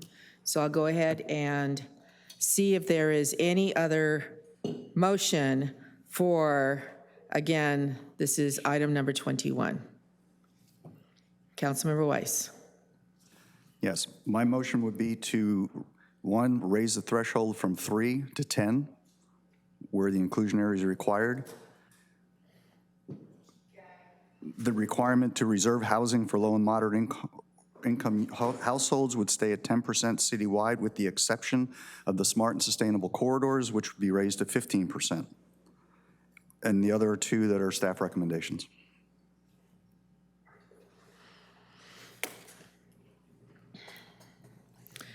Keim, Mr. Keim. Speaking. Oh, I'm sorry, was that? Okay. The challenge is trying to put the density where it belongs. You heard the project, everyone who's been here tonight heard the project earlier in Fire Mountain, which makes that entire neighborhood upset. So how do we make the development there appropriate there and then get density where we need it, which is in the corridors, what our staff is planning for. So if we really increase and give incentives for density in the corridors, we can make our arena numbers, we can get those, and we can put it where it's supposed to be. It's a thoughtful move and trying to get affordability in the right places. The current motion, or the motion that was, that just failed, actually was going to exclude residential, so it would not have impacted Fire Mountain at all. So just saying. I'm gonna, just saying. Okay, and okay, I'll no other second lights. Councilmember Weiss's motion.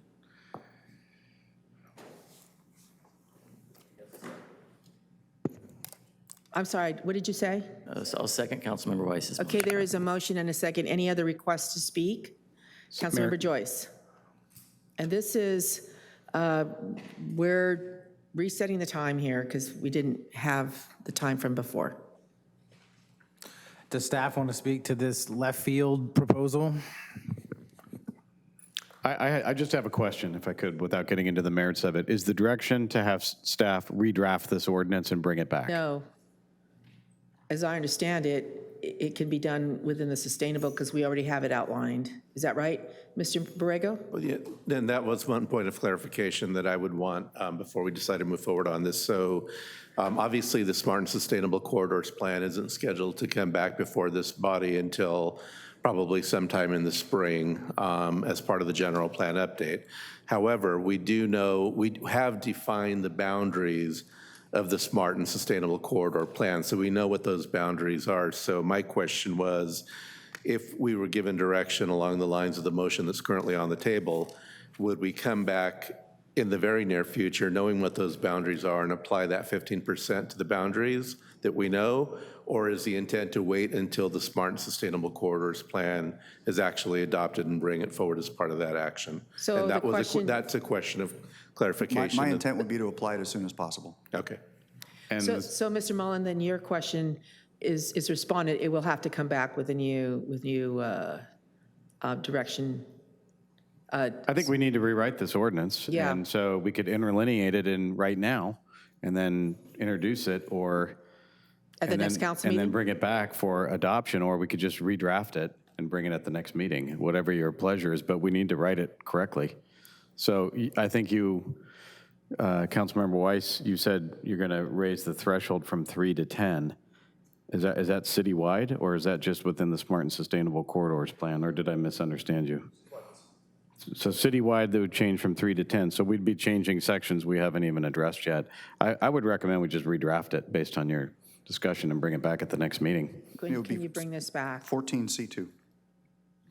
At the next meeting, The next meeting, so on the 20th. assuming we could make noticing requirements, and maybe the first meeting in January, frankly, because we'd have to make noticing requirements.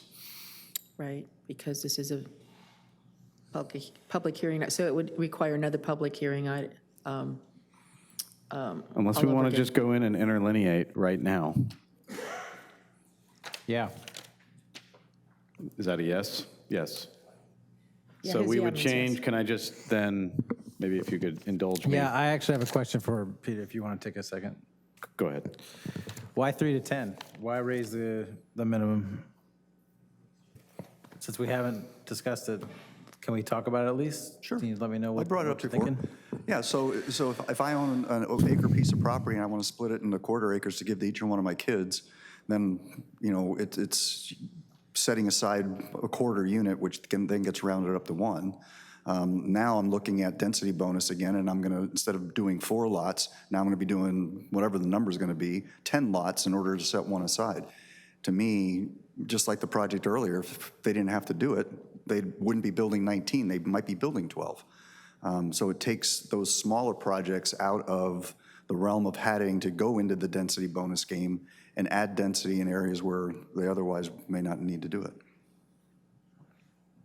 I can understand this, but 10 seems like a pretty high jump from 3, given that we have lots of projects that come in under 10, but above 3 or 4. It's good math, I know that one. Okay, so why not include the Coast Highway Corridor, which is supposed to be a walkable, bikeable neighborhood that is supposed to include this kind of density? It's in the Smart and Sustainable Corridors plan. Yeah. That's in the final plan? Did you? As a point of clarification, did you want to? it's not. It's a separate adopted plan, but it's not part of it. So if the desire is to include the Coast Highway Corridor plan, then we would need that direction. Did you want to state what picture? what the sustainable corridors are for the record?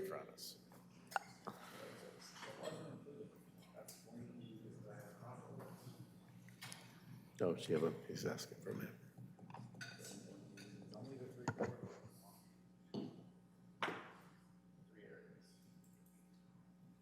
Man, I wish we had talked about this during the workshop. No, we didn't.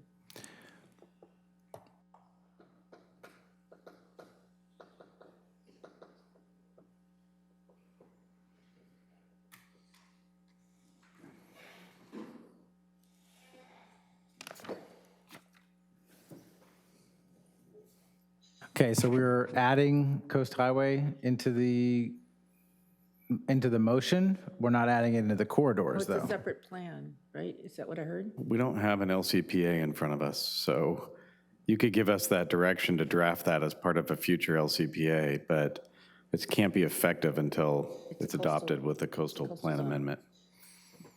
It's going to take another year and a half, 2. We should Possibly start 2. now. I would assume we want to start now, right? Not in the coastal zone, it needs a amendment. Implemented now, but to preclude it from the direction tonight, to completely leave it out because it's going to take longer, I mean, I think we should still include it in the direction of bringing it back to us. And the whole thing is going to be held up. So no, move forward with what we can, and like the original lettering, we would bring back the parts that are in the coastal zone from our LCPA, just like the original text that we had. Would it be 2 motions then? I think with your permission, what I'd like to do is just read into the record the interlineated changes, and then if I'm missing something, give us that, let us know. And I'll be as brief as I can, but on 14C5, I think there are no changes until we get to 14C5. And under A, we would strike on the first line the word 3 or more to change it to 10 or more. On the second line, we would change the references to 15 back to 10. And then we would include an exception to require 15% of such housing units are reserved for sale to lower or moderate income households or reserved as rental units for lower income households within the boundaries of the Smart and Sustainable Corridor Plan. Is that correct, Mr. Weiss? Okay. And then the same corresponding change would be made under 14C5 too. So effectively you changing the threshold from 3 to 10. You're keeping the 10% requirement citywide except for the boundaries within the Smart and Sustainable Corridors Plan. Did I capture that? Okay, and then there would be, I believe, no other changes to the balance of the draft ordinance. And then we would have to draft, we're gonna have to draft an LCPA for the entirety of this, and so we would have to include the specific boundaries of the Smart and Sustainable Corridor Plan to the extent they're within the coastal zone in that document. So the question is, could we implement the part of that is outside of the coastal zone, or do we have to wait for the entire document to come back from coastal? I mean, the ordinance, to the extent it applies outside the coastal zone, would be effective 30 days after its second read. But I don't know if it's actually meaningful, because do you have projects within the boundaries of the Smart and Sustainable Corridor Plan that you would anticipate to come forward outside the coastal zone? Well, as a point of clarification, there are no portions of the Smart and Sustainable Corridors Plan that are in the coastal zone. Whether or not there's pending projects, I would have to defer to Development Services staff on that might come forward in the interim. Yeah, my understanding is that that's years from now. Oceanside Boulevard, Mission. Well, yeah. To answer the question, the ordinance would be effective 30 days after its second read, right, outside the coastal zone. Whether it would result in actual changes, I think, is a policy question. I'd have to rely on the manager to respond.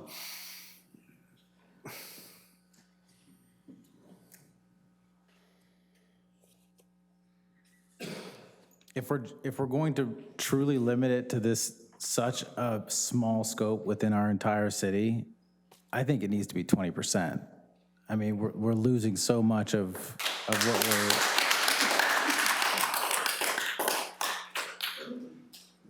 So that would be I would offer a friendly amendment. That's fine. I accept. Okay. I have no more questions.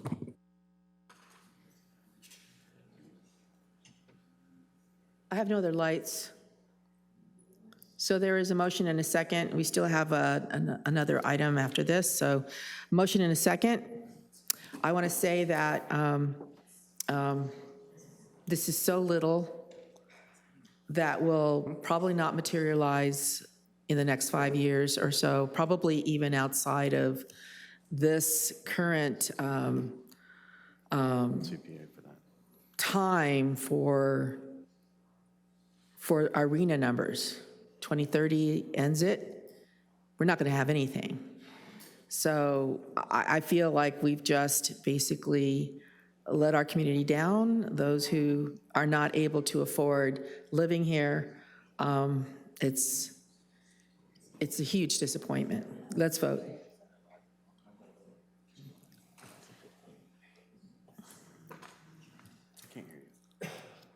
Motion approved, 5-0. All right, we're done with now the public hearing items. We're going to go back to the council member item which is item number 23. We were at, 24. Oh, I don't know if we're going to actually be able to get to 23. But item number 24, and last person who was going to be up was Susan Custer, followed by Jimmy Knott.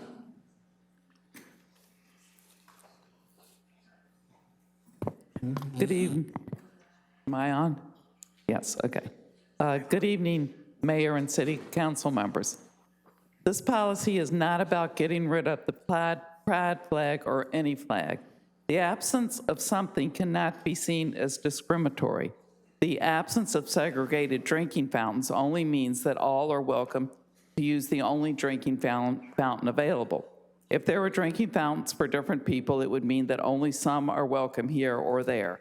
Therefore, if your flag is flown and not my flag, it would tell me that I'm not as important or as welcome as you. I'd like to mention a few comments that were made tonight, several of them from people who do not support this motion. One of them says, I'm proud of Oceanside because it's a very inclusive city. And I'm wondering if these sound like marginalized comments from a marginalized group or not.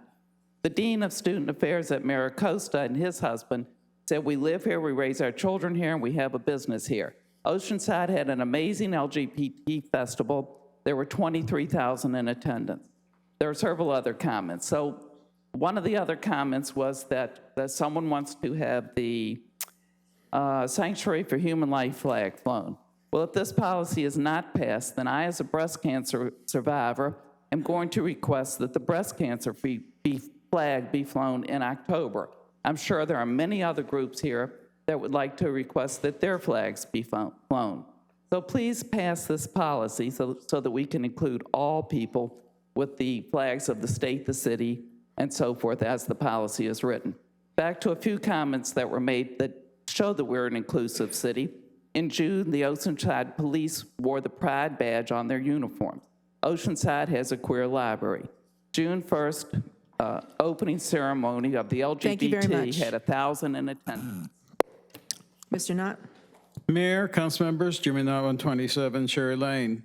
First off, this is short-sighted. Second is this is potentially economically harmful for the city.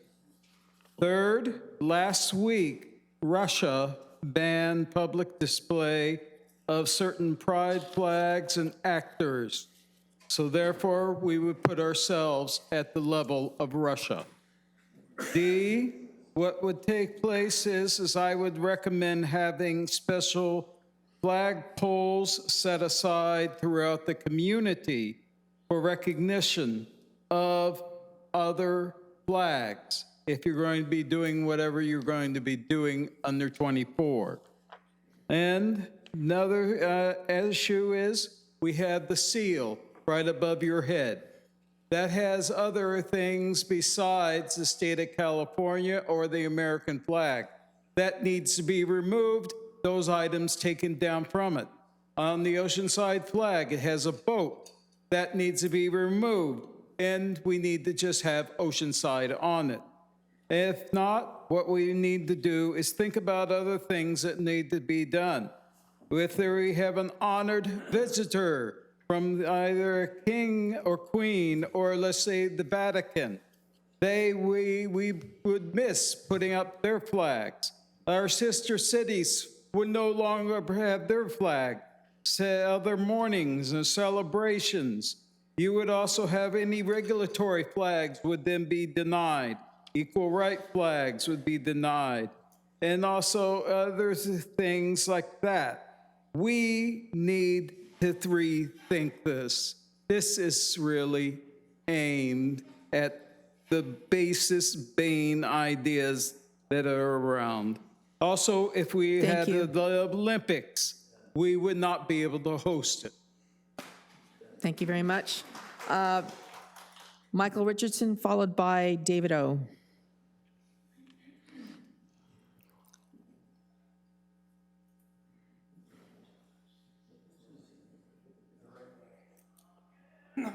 Okay, well, you get the point. Everybody knows this is the flag of the United States of America. The key word there is united. That's what unites us. It represents all of us, 100%, everybody. The other flag represents, what, 6% max of our population? And it's divisive. This is inclusive. This unites us. Other flags divide us.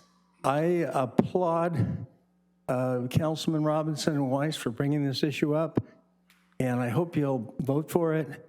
I hope you won't be intimidated by the loud minority.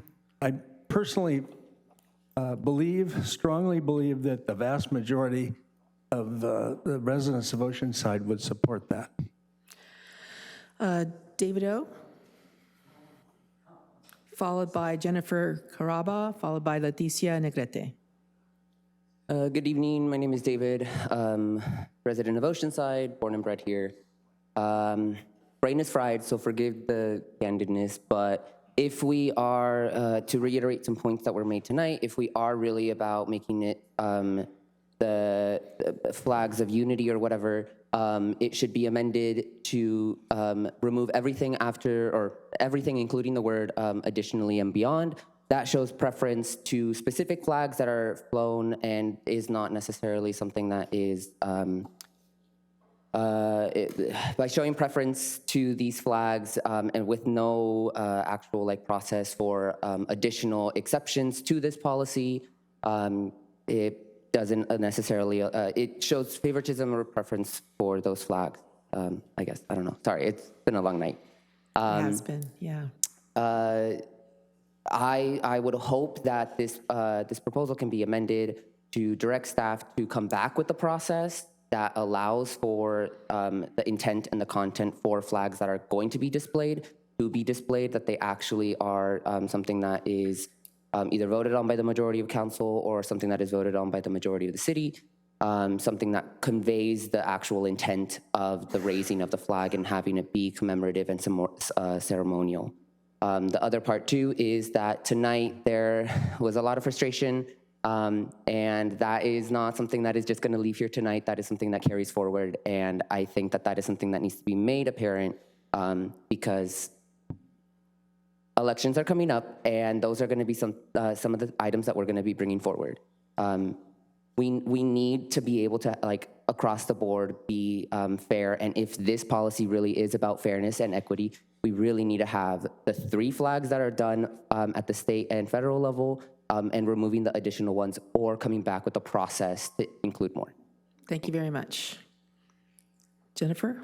Good evening. I wasn't going to talk, but I just, hearing everyone else, felt I had to say a little something. I've just heard many individuals speak to how the American flag stands for everybody and how it includes all people and that it was created with equality in mind.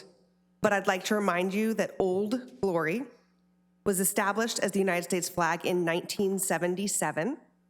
Black men were not allowed to vote in this country until 1870, and women were not allowed to vote until 1919. Times change. The meaning of flags no longer signify pirate conquest. Needs for representation change. I urge you to please be part of progress. And I'd like to quote uscourts.gov. The federal courts join in celebrating the community's contributions in the judiciary since 1999, when a presidential proclamation cited June as Pride Month. Americans have recounted and recognized the struggles and achievements of a community striving for equality and inclusion. I urge you to keep striving. Thank you. Leticia Negrete, followed by Macy Jackson, followed by Ron Seba. Is anybody,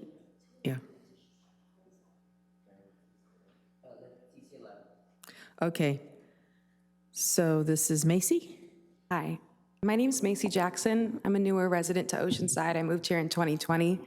I couldn't make it earlier when my colleagues were talking about this issue because I was actually at the event, the Unicorn Homes event that houses homeless youth here in Oceanside. We take in any trans person, any queer person under the age of 18. Their family kicks them out, and we give them a house. We give them a new family. We try to reunite them with their family. They'd be on the streets without us. The immigrants that came here, I was on the front lines with the rest of the team here, making sure that they all had a place to go, a hotel to stay in, because the city did not. I'm the proud daughter of a military veteran. He was in the Navy for 22 years. He has a gay brother. If he was awake right now, he'd be in support of this. Having the flag, it stands for all of us. The pride flag, it doesn't exclude anyone. Having a rainbow flag doesn't say X, Y, and Z isn't a part of it. I'm just so proud of everything the LGBTQ Center does for Oceanside. And this community is a lot bigger than you know and that you see. And like everyone said, this is something we are going to think about. My generation most certainly cares about this issue. We are out and about in more ways than you've ever seen before, and we're not going anywhere. Thank you. Thank you. Ron Saba? Is Ron Saba still here? No? Is that it? Okay. So, Councilmember Robinson, back to you. Thank you, and I apologize to my dais up here that I'm going to take a few minutes, so put me on the clock.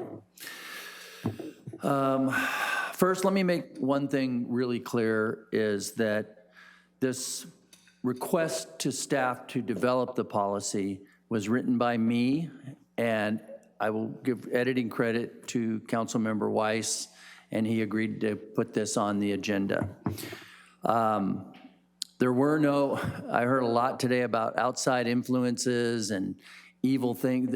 There were no outside influences. No one spoke to me about this. This was my idea, and it came out of the request that Mary Davis came and spoke about already. She came out and made a request to staff, to council, to fly the flag that she was representing. That prompted me to move forward on this. I have a lot of things to say because a lot of emails have been written, and folks have said a lot of things that just factually aren't true. However,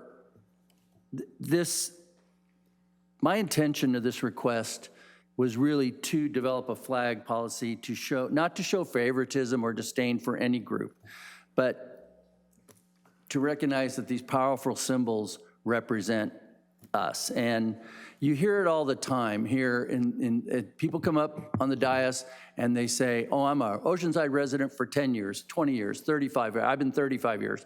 I know our mayor's very proud of being an Oceanside original. We all claim it, Oceanside.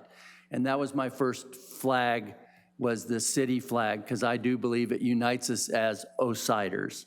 The California flag represents, for me, I've been to a lot of other states, and I've talked about, oh, where would we relocate to? And we always come back here because it's California, the weather, all the beautiful things that this state provides.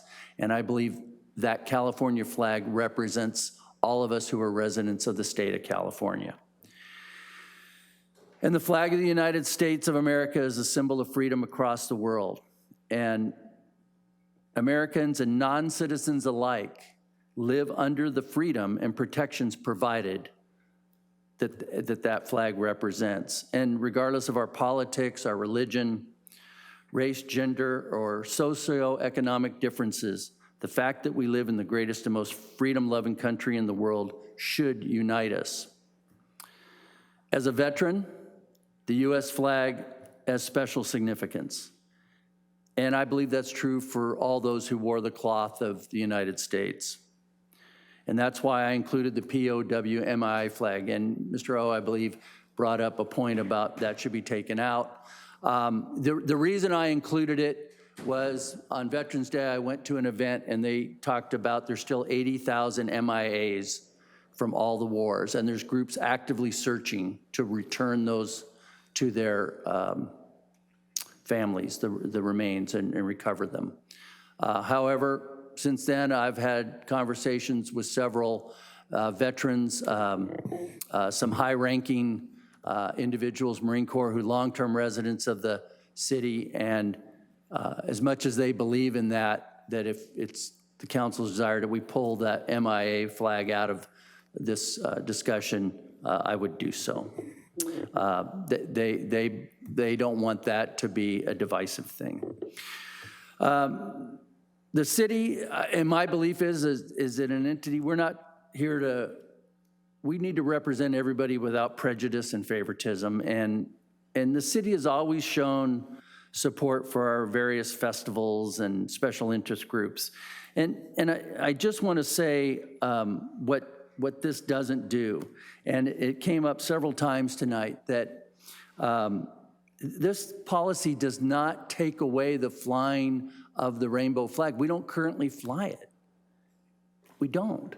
And nobody's saying that it can't during the June month when we have Pride at the Beach. Our streets are lined with flags, and nobody says a thing. And I'm not saying that we should stop that. I go to those events. I was at the last one. I went up on the stage with the mayor and other council members, and we wished everybody a great and safe event. That's not what this is about. It's not anybody who thinks we're trying to stop people from flying the flag or having Pride Month or week or in celebration. We are not. I am not.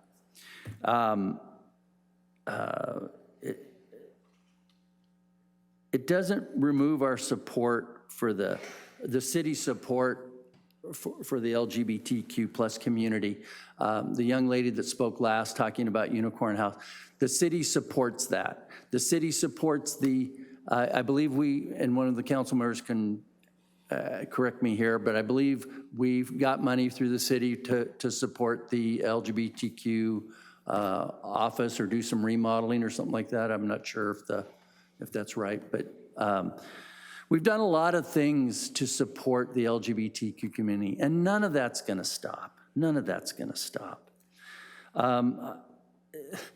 The police officers wearing the patch, they still have that ability, but they're not mandated to wear it. Not every police officer wears it.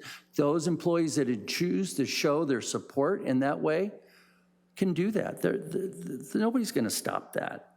And I really do believe that this is not a discriminatory, this policy does not discriminate. And actually it is, as Ms. Custer actually pointed out, it is a very inclusive policy by limiting the flying of the flag on city flagpoles to the city, state, and U.S. flags. One of the things that I do want to mention, and is my own history with the LGBT community and Mr. Disposti. And one of the things that disturbs me is when this went on the agenda, an open letter went out no one called me, no one said, hey, what was your intent? What are you talking about? It just they went out and made a lot of accusations. And quite frankly, I don't think that my history working with Mr. Disposti proves that. And I'll just be short with it, because in 2016, when I became the fire chief here, one of the first things I did is I met with Max. I went down to his office. He showed me around, introduced me to a lot of people. We talked about doing a lot of things, and one of those was to have a liaison between the fire department, like the police department had a liaison to the community. We did that. And then I asked Mr. Disposti if he would do in-service training for our firefighters and our paramedics on how to deal with the issues of the transgender community, because back then it was kind of just coming to light, and I realized that as public servants, we needed to be able to be respectful and make sure when we responded on medical aids and things like that we were doing the right thing and asking the right questions and being respectful and how to do that. And Max was gracious, and he did those in-service trainings. I sat in them, and I learned a lot. And I'm not against the LGBTQ community in any way, but I am very much for the things that unite us and should unite us all. And it's been said over and over again, and I won't repeat it, but unless there's some other discussion about it, I will stop here and just say, I think I've put forth with my colleagues' concurrence to put this forward, and I think it is the most inclusive way to do this. Thank you. Councilmember Joyce. First, I have a couple of questions. For staff, are we permitted to say no to such requests that we receive now? When you say such requests, you mean the right to life flag? That's being used tonight, the one that we request for the right to life flag or whatever. I think our practice has been to just fly the American, California, and City of Oceanside flags. If we were to start opening up and allowing alternative flags, we would recommend you have a policy that restricts this to government speech so that under the Supreme Court's jurisprudence that we wouldn't have to engage in viewpoint neutrality. In other words, if a flag that the city chooses to fly as government speech to promote its own values, you can do that, but you should have a policy that directs staff on how to do that. Otherwise, you could end up in a situation like the city of Boston where they allowed private flags to be flown at the city's special events, or the city hall basically for special events.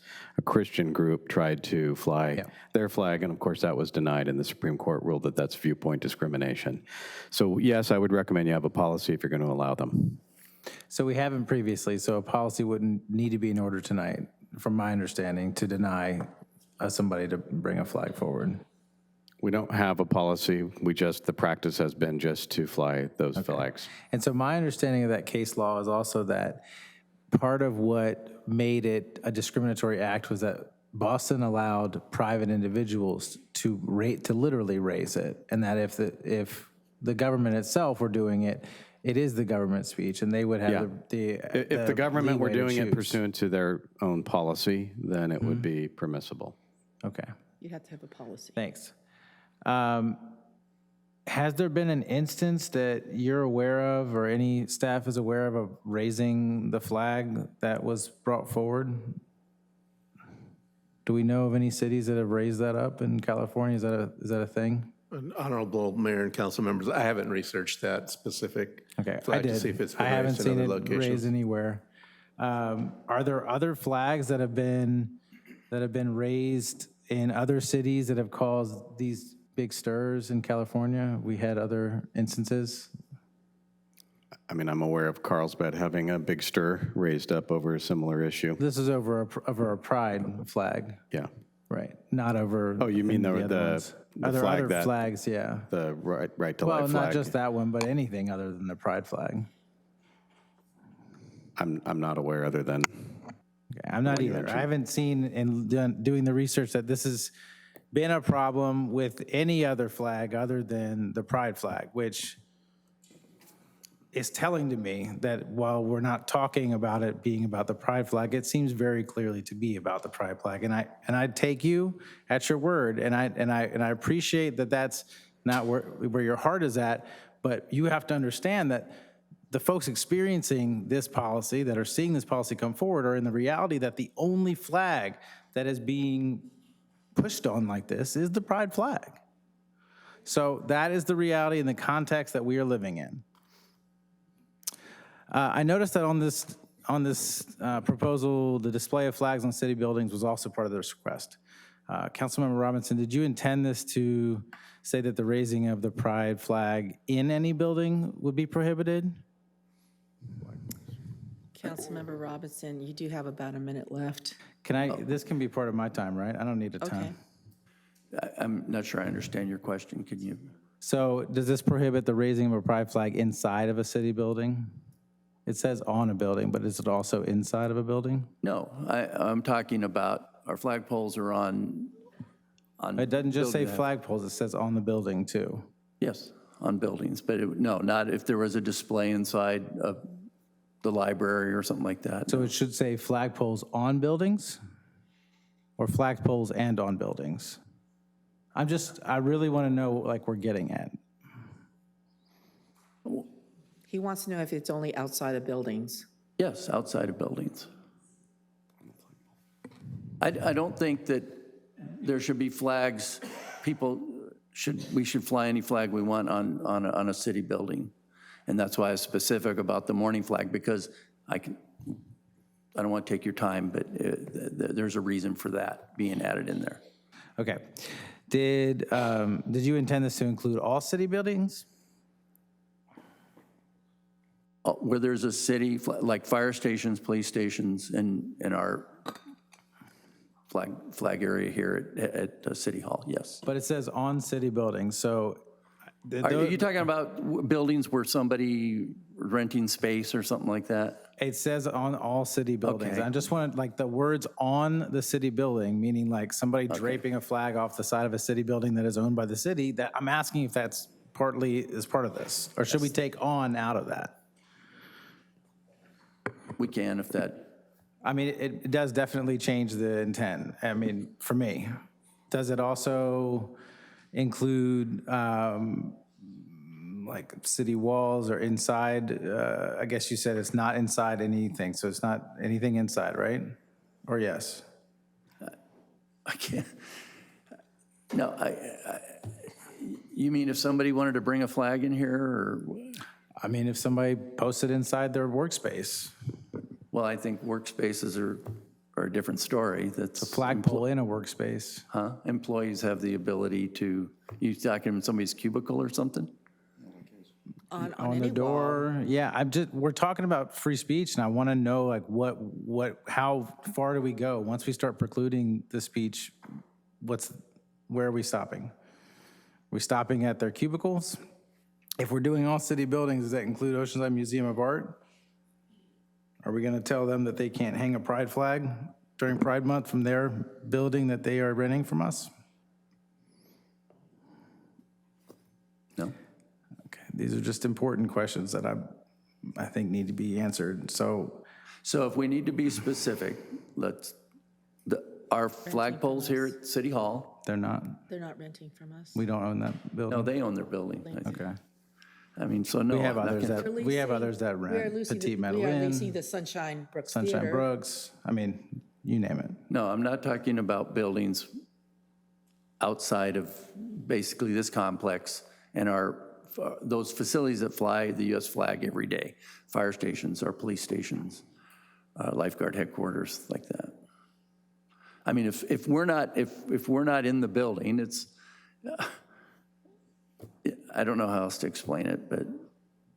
I mean, because it's much broader than just where we have flagpoles where we're flying the things. It says on the buildings. And I don't know what that's pointing at unless it's pointing at something that's not out where the flagpoles are already at. So that's why I asked the question. It's not clear to me. I'm still not quite clear. So as many. My concern is with what you're saying is if we allow flags to be hung on our city buildings, it's the same thing. It opens it up for other employees to hang flag. Of course, it's going to be the city managers, which I brought up. This flag approval thing, if it sits in the lap of the city manager or anybody else, it's a very difficult, tenuous position. There has to be notice. It doesn't say approval. There has to be very, very clear notice. I mean, it says don't approve anything. And I mean, as a grandson of a POW, I appreciate the inclusion of them, but there's a lot of unanswered questions for me about this policy. We are currently a partner. I haven't heard from staff yet, and this is really direction for them to develop the policy and come back. So if they have questions. I mean, they're going to direct it. I mean, they're going to develop the policy according to what the direction given tonight is. So if the direction is to keep it off of buildings, then they're going to include that in their policy, which. Well, what would you like to see on buildings, I guess? What is your intention by having it on buildings? First Amendment. I mean, I think there's no reason we should. Unless this includes some kind of space for commemorative flags to be included in the expression of our city, I can't support it. And I have serious questions about the broadness of this. All I would say is, well, that's okay. Our city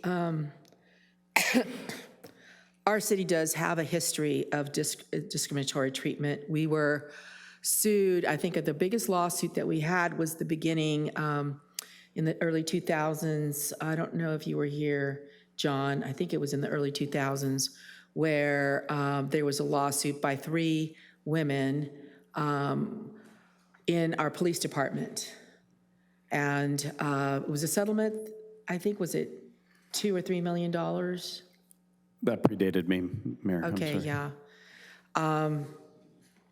We have had issues. We've been rated terribly by those that rate cities as to friendliness of our LGBTQ community.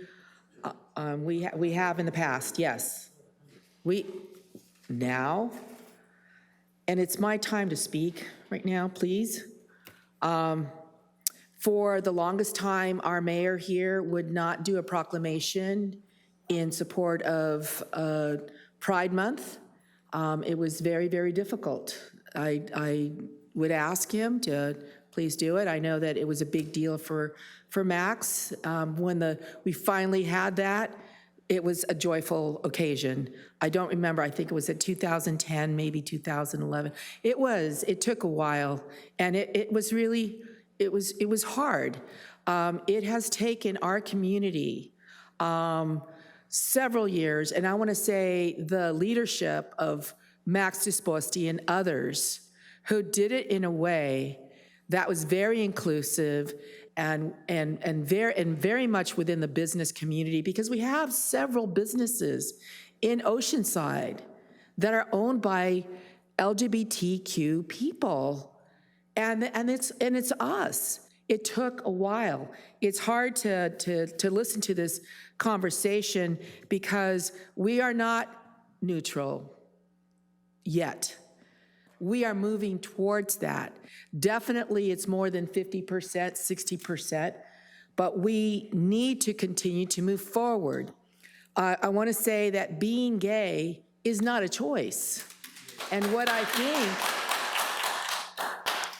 really look at in terms of our country, and we've got 3 branches of government, okay? When you say government, we're including the freaking Supreme Court that has gone anti-gay and anti-this and anti-that. It is now becoming very political, and that's not what we want to do here.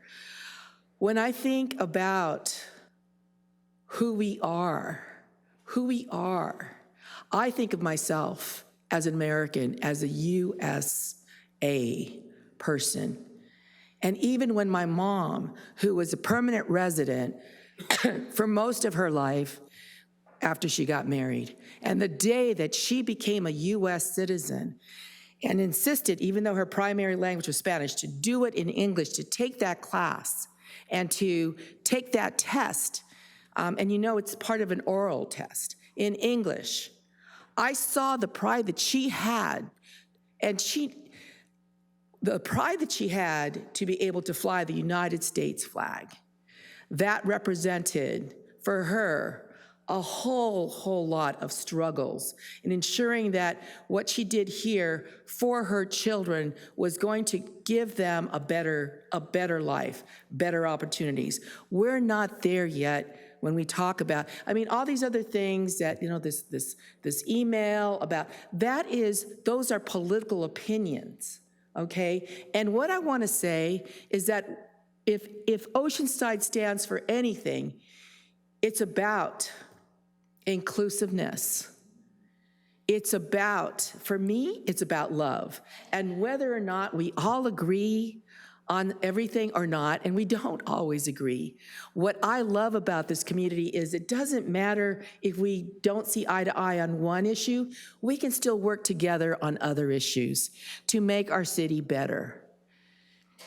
And for me, when you talk about identity, that is not a political issue, should not be political.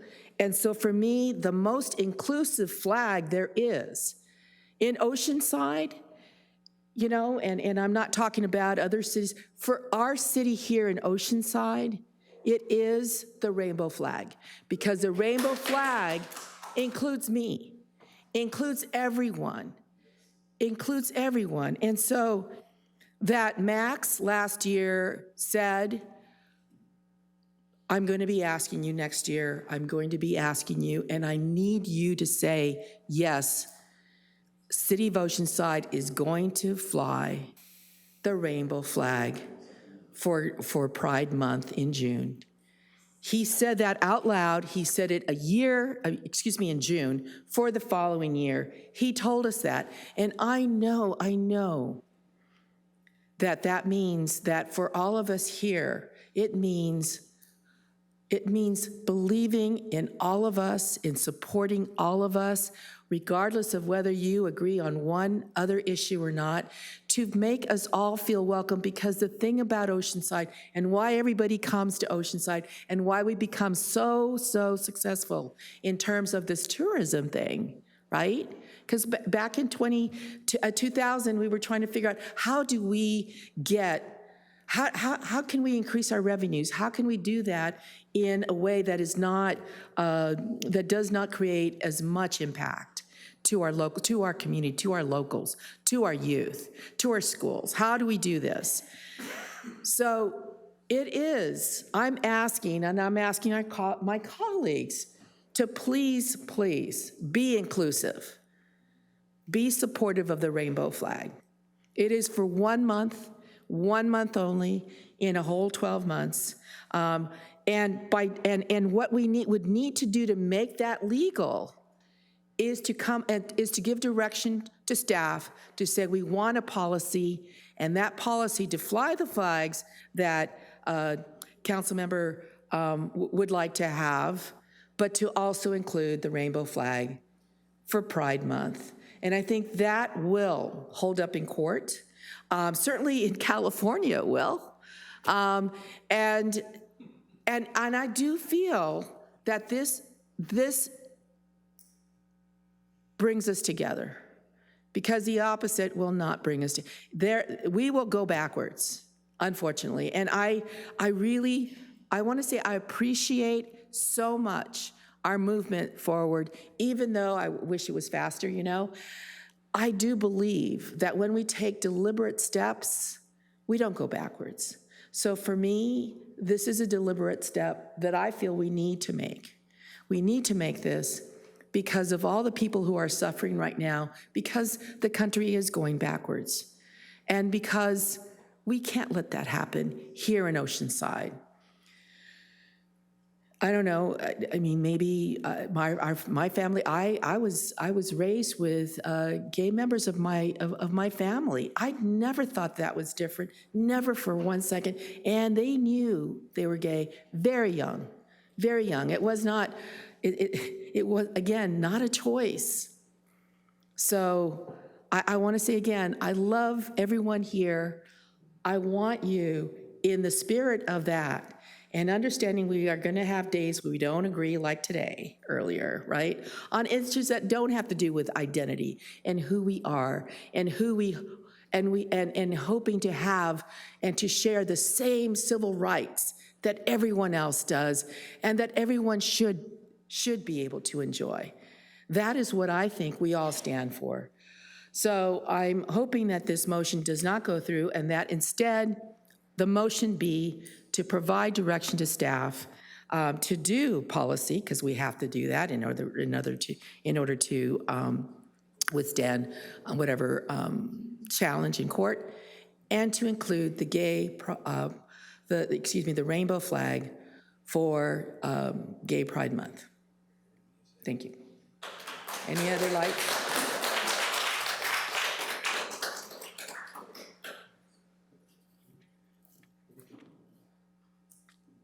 Councilmember Joyce. And by the way, there was one other incident that happened where we had to change, and that was when one of our first Dr. MLK leadership, there was a statement by that person who happened to be a pastor who said some anti-gay statements, and I challenged that. And I will tell you that by the end of the day, that pastor was administering to our gay community. So there is something I hope that we can continue to learn. Councilmember Joyce. I'd like to make a motion that we amend the recommendation to include a commemorative policy, a policy for flying commemorative flags, even if that means a separate flagpole, and the staff come back with options for doing so. Could you state that again? I'm sorry. Yes, so I'd like to amend the council member request to include a place for the commemorative flags, whether that be a separate flagpole itself or for a policy for flying them underneath the other flags. And do you have a recommendation as to what that would be for? The policy would be for us, for them to actually develop a policy that allows us to choose. So this is not a. So it'd be open-ended versus just the pride, just the rainbow flag? It would be for us to be able to make a decision on flags, yeah. A point of order, Mayor? That's an amendment, so there would be a second. There was no motion. I think there was a motion. Wait. There was a point of order, please? I don't think he made the motion. I don't think there was a second. Okay. When we started, Mayor, excuse me, when we started, you said that we put this on the agenda, and you said that's a motion, and because another council member put it, it's a second. That's why I didn't make the motion. Okay, so you stated that at the beginning when this was introduced. No, I said, what I said was, I'm assuming there's going to be a motion in a second because 2 council members brought this forward. I didn't say that was a motion. You could have said the motion. Procedurally, it sounds like Councilmember Joyce is assuming that there is a motion on the floor. Is that what you're doing? You said... No, I amended the recommendation, not the motion. Mr. Mullen? So just verifying with the clerk, we didn't actually have a motion. No. Prior to... I interpreted Councilmember Joyce's motion as an amendment of the recommendation that's on the agenda tonight. So his motion so it's a motion. So it's a motion. It's a motion. His motion is with... His motion is the... I understand what it is. It's just, I didn't know if there was a prior motion. There was no prior there motion. wasn't. Okay, so he's made a motion.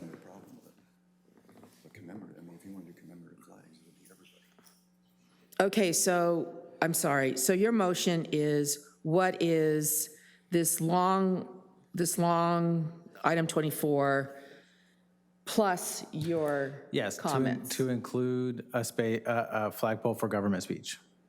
That we will then have a policy to decide what we can and can't fly on it. And that would include the pride flag, assuming we'd have that decision. Okay, so your motion is So there's no confusion. that we don't run staff be afoul. directed to develop a policy for display of flags on city flagpoles and city buildings that will provide for the display of the U.S., State of California, City of Oceanside, POW, MIA flag at the main flagpole at City Hall complex.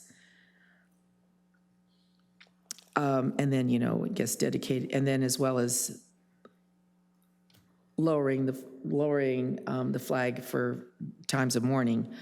And in addition to that, add a flagpole that you would want to... Have a policy that either adds a flagpole for government speech or a policy that allows us to use that government speech underneath the flags on the current poles. I think staff could bring back options. Would you consider changing that to allowing the rainbow flag and no other flags? Because everything else, this is identity versus points of view. I think that the policy could have that as an option, yeah. The policy. The policy that they bring back, because this is to develop a policy as well. Well, we can certainly discuss it more. I'll go ahead and second your motion, but I One policy really option would wanted be to try to inclusive limit of it that. so that it doesn't, we're not responding to every single request based on a Well, the political idea for the policy is that we'd have a policy to not do that, yeah. I mean, what I'm interpreting is that you want to have an additional option for government speech and for us to develop a policy about what commemorative flags could fly on that as Develop the government policy speech. or So it wouldn't be a procedure. public forum. Correct. So that we are within our legal rights to provide government speech, should we choose to do so. I'm seconding it, but I'm worried that that's not enough, you know? Councilmember Robinson, and I guess we're over your time now, but go ahead. No, that's okay. We got a motion and a second. We have to vote on this. Yes. I think we put the cart before the horse a little bit. That's okay. Well, that's why I Almost was the asking motion. the questions about. Okay, so Yeah, there are the no policy other would include lights. So I think what is being asked is that we vote, and then which way it goes may end up with a second. It's clarifying. I just want to make sure I know we're voting. Deputy Mayor Keim? So this is to develop policy with a separate flagpole and considering other flags too. That's what I'm hearing. That's a concern of mine, but I was hoping that we would, when this comes back, we would have more clarifying. So then we're going to be the language. arbiters of free speech essentially, and we're just going to pick and choose. That's so.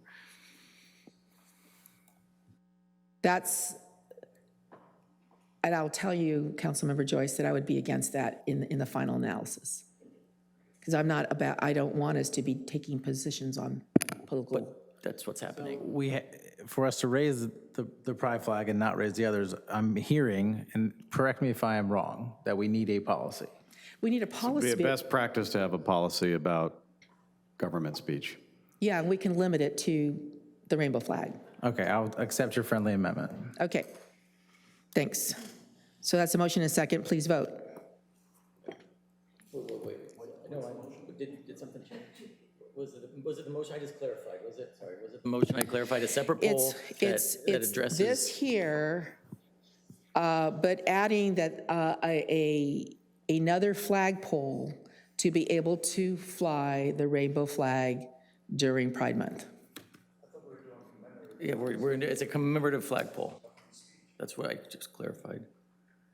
So that way we don't get in the business of. This says the display of flags on city flagpoles. It doesn't say anything about commemorative. So, no, he didn't say commemorative. He said government speech. Do you need clarification on what the motion is, Mr. Navarro?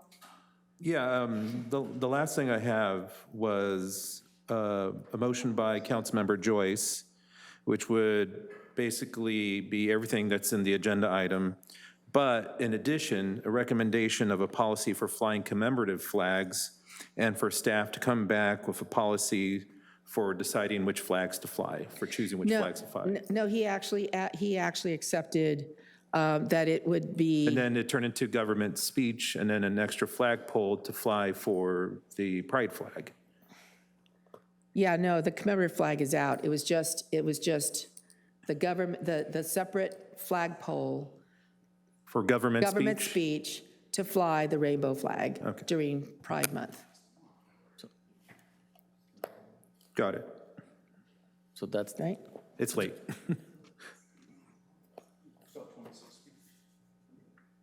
Yep, please vote. Wait,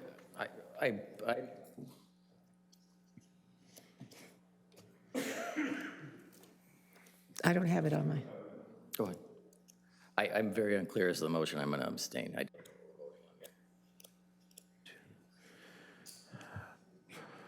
Motion fails 2-2. Robinson, Weiss, no. Keim, abstain.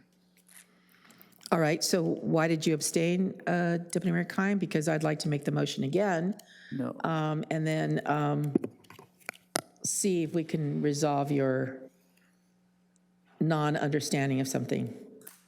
Because the motion is, I'll make the motion again, to do this, what's on here, which is Councilmember Robinson's motion, but add a separate flagpole for government speech that would have the rainbow flag flown in June for Pride Month as part of that policy. As well as any other No. flag that No. constitutes government speech? Okay. Government speech, that's the only one that is identifying as a person, not taking positions on separate That's not true. issues. That's your opinion. I'm uncomfortable with that. If we're going to branch out and do commemorative flags, then we can have that talk, but just say that's the only identifying one, so I'm open to more Okay, so commemorative flags. so your vote was going to be no then, instead of the abstention? I thought it was commemorative flags on a separate flag. Well, I've heard 3 or 4 different things, Mayor. You've really convoluted this. This is not me being confused. I've been following this Okay. very closely. All right, very clearly, my motion now, just so that we can be very clear on what your vote would be, is that my motion is what's here plus put another flagpole up as part of this policy to fly the rainbow flag in June for Pride Month. I want all commemorative flags to have a policy for that, so we decide. What do you mean commemorative flags? That's what we have to have a policy to figure out. I think that they would need direction in terms of what your meaning is of I can't even vote on that if I were to add commemorative flag, because I don't know what you mean by commemorative flag. What do you mean? What do you mean by that? That's what we'd have to figure out. I'm on the dais, I'm not going to figure that out right now, but I want us to be careful of us being the arbiters of free speech. Every couple of years, the council changes and we say something's good and something's not. I want us to have something specific. So name one example of a commemorative flag. Just let me know what you mean. No. Dixie. Does Juneteenth have a flag? No. It doesn't? No. You sure? Latino, there's no such thing as a Latino flag either. Would there be for our? And we're not talking about that part because it's Supreme Court I'm trying to answer, Mayor. Go ahead. There's a Juneteenth Go ahead. flag. There's a Juneteenth flag. There's a Juneteenth flag. Yeah. So is that not okay? That's what I'm saying. So that's where we're getting into slippery Now, slope. what I want is to ensure that we fly the rainbow flag for June. Mayor, I told you.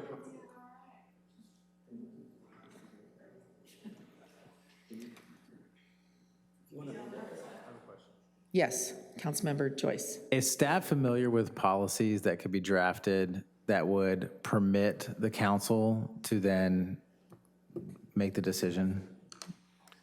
Are we aware of other cities that have policies like that? Honorable Mayor and Council Member, I personally have not done that research as I was awaiting direction from this body before we did that research, but certainly we could do the research at the direction of council. I'm not sure if. Mr. Miller? Carlsbad drafted one, but they ended up not being able to make a decision Because they on had a it. supermajority requirement. Do you know what that policy was? I don't have it in front of me, but I know that they did draft a proposal, brought it to their council, couldn't get the required number of votes. Right, because they needed 4 out of 5. So did they use the word commemorative in their? Yes.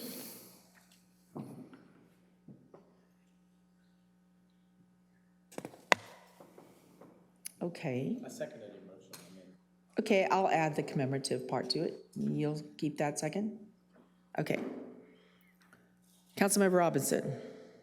Oh, that's okay. I was going to try to make a motion, but you. I'd like to hear from you if that, since this is your item. The other flagpole? No, that was not part of. No, I mean, I just want to get your thoughts on that motion. On the commemorative flags? On the commemorative flagpole. The reason I put up what I did is so we're not, just what has been said, so we don't have to pick and choose between our favorites and what we support. Well, that can change every 2 years. Well, when I bring the NRA flag in and say, let's fly it because I'm an NRA member, are you going to support that? No. Absolutely, you wouldn't. So that's what I'm saying. Just the fact that there are people here that were speaking That's not in an identity opposition, issue. That's your not opinion. how you were born. That's your opinion. Well, it's not my opinion. It's a fact. Councilmember Joyce. I was having trouble getting my thing up. I think we have a motion on the table. I'll just leave it. Okay. Let's vote. No, I think he knows what the motion is. Motion fails, 2-3, Keim, Robinson, Weiss, no. The motion was to include commemorative flags in the proposal. All right. I wanna make Councilmember a motion. Robinson. I want to make a motion as directed, that the item is directed to staff. As is, as I wrote it. Second. Councilmember Joyce. And I'll just say again, I hope my colleagues really choose not to choose to go forward with a policy that precludes us, that prevents us from doing the good work of recognizing the existence of the folks that make up our city. Yes, I agree that it would not be inclusive. All the language that we've done in the past 10, 13 years has been deliberate to include zero tolerance of any discriminatory treatment, including against our LGBTQ community, but that's only been within the last 10, 13 years. And I feel that this is going backwards. Councilmember Weiss. The motion that's on the floor and the way this is written does not change anything that we have not already been doing for the past 20 years. So we're still backwards. We're still, all right, so I see no more lights. Just to push back on that, it actually does. It closes the door on it. It doesn't change something that we have been doing, but it closes the door on us doing it in June. Well, she's not going to support commemorative flags. I think you'd have. I did say, I did. The last motion did include commemorative flags. Yes. Yeah. And then, Do you want to do that vote over again? I'm happy to do that vote over again, since you didn't understand it included commemorative flags.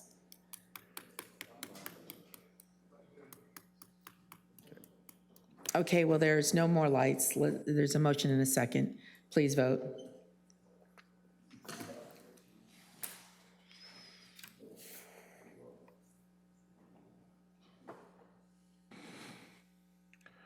Motion fails, Sanchez, Keim, Joyce, no.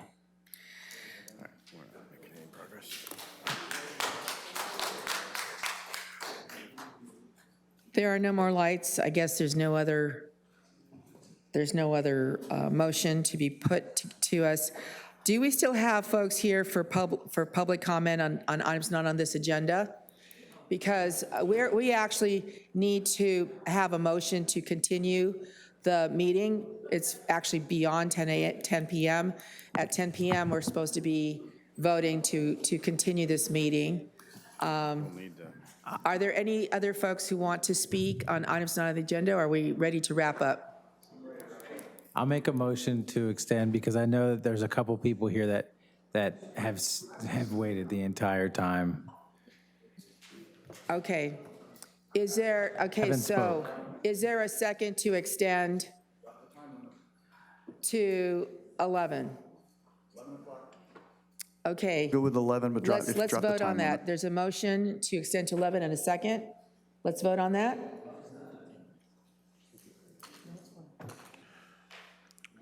Motion approved, 5-0. Okay, we will be cutting it down to 2 minutes each Okay. in light of the hour. There's 28, but I don't know how many people are here still. Did you say 28? 28. That was kind of a night, wasn't it? Yeah. Is Genevieve Wonder here? Well, we've only extended it to 11. Be 1 minute, you're on. Okay, Genevieve, approach, get on the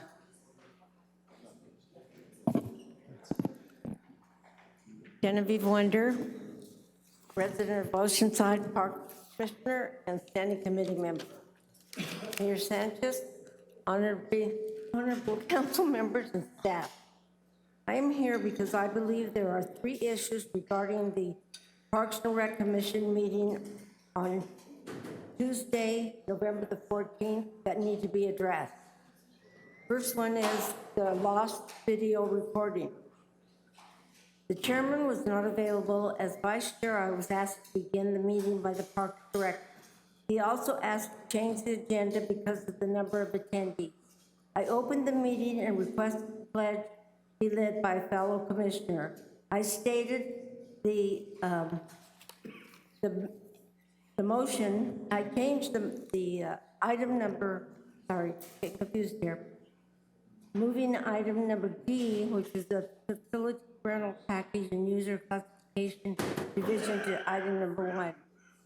Only after the chairperson was standing in the center did the video start.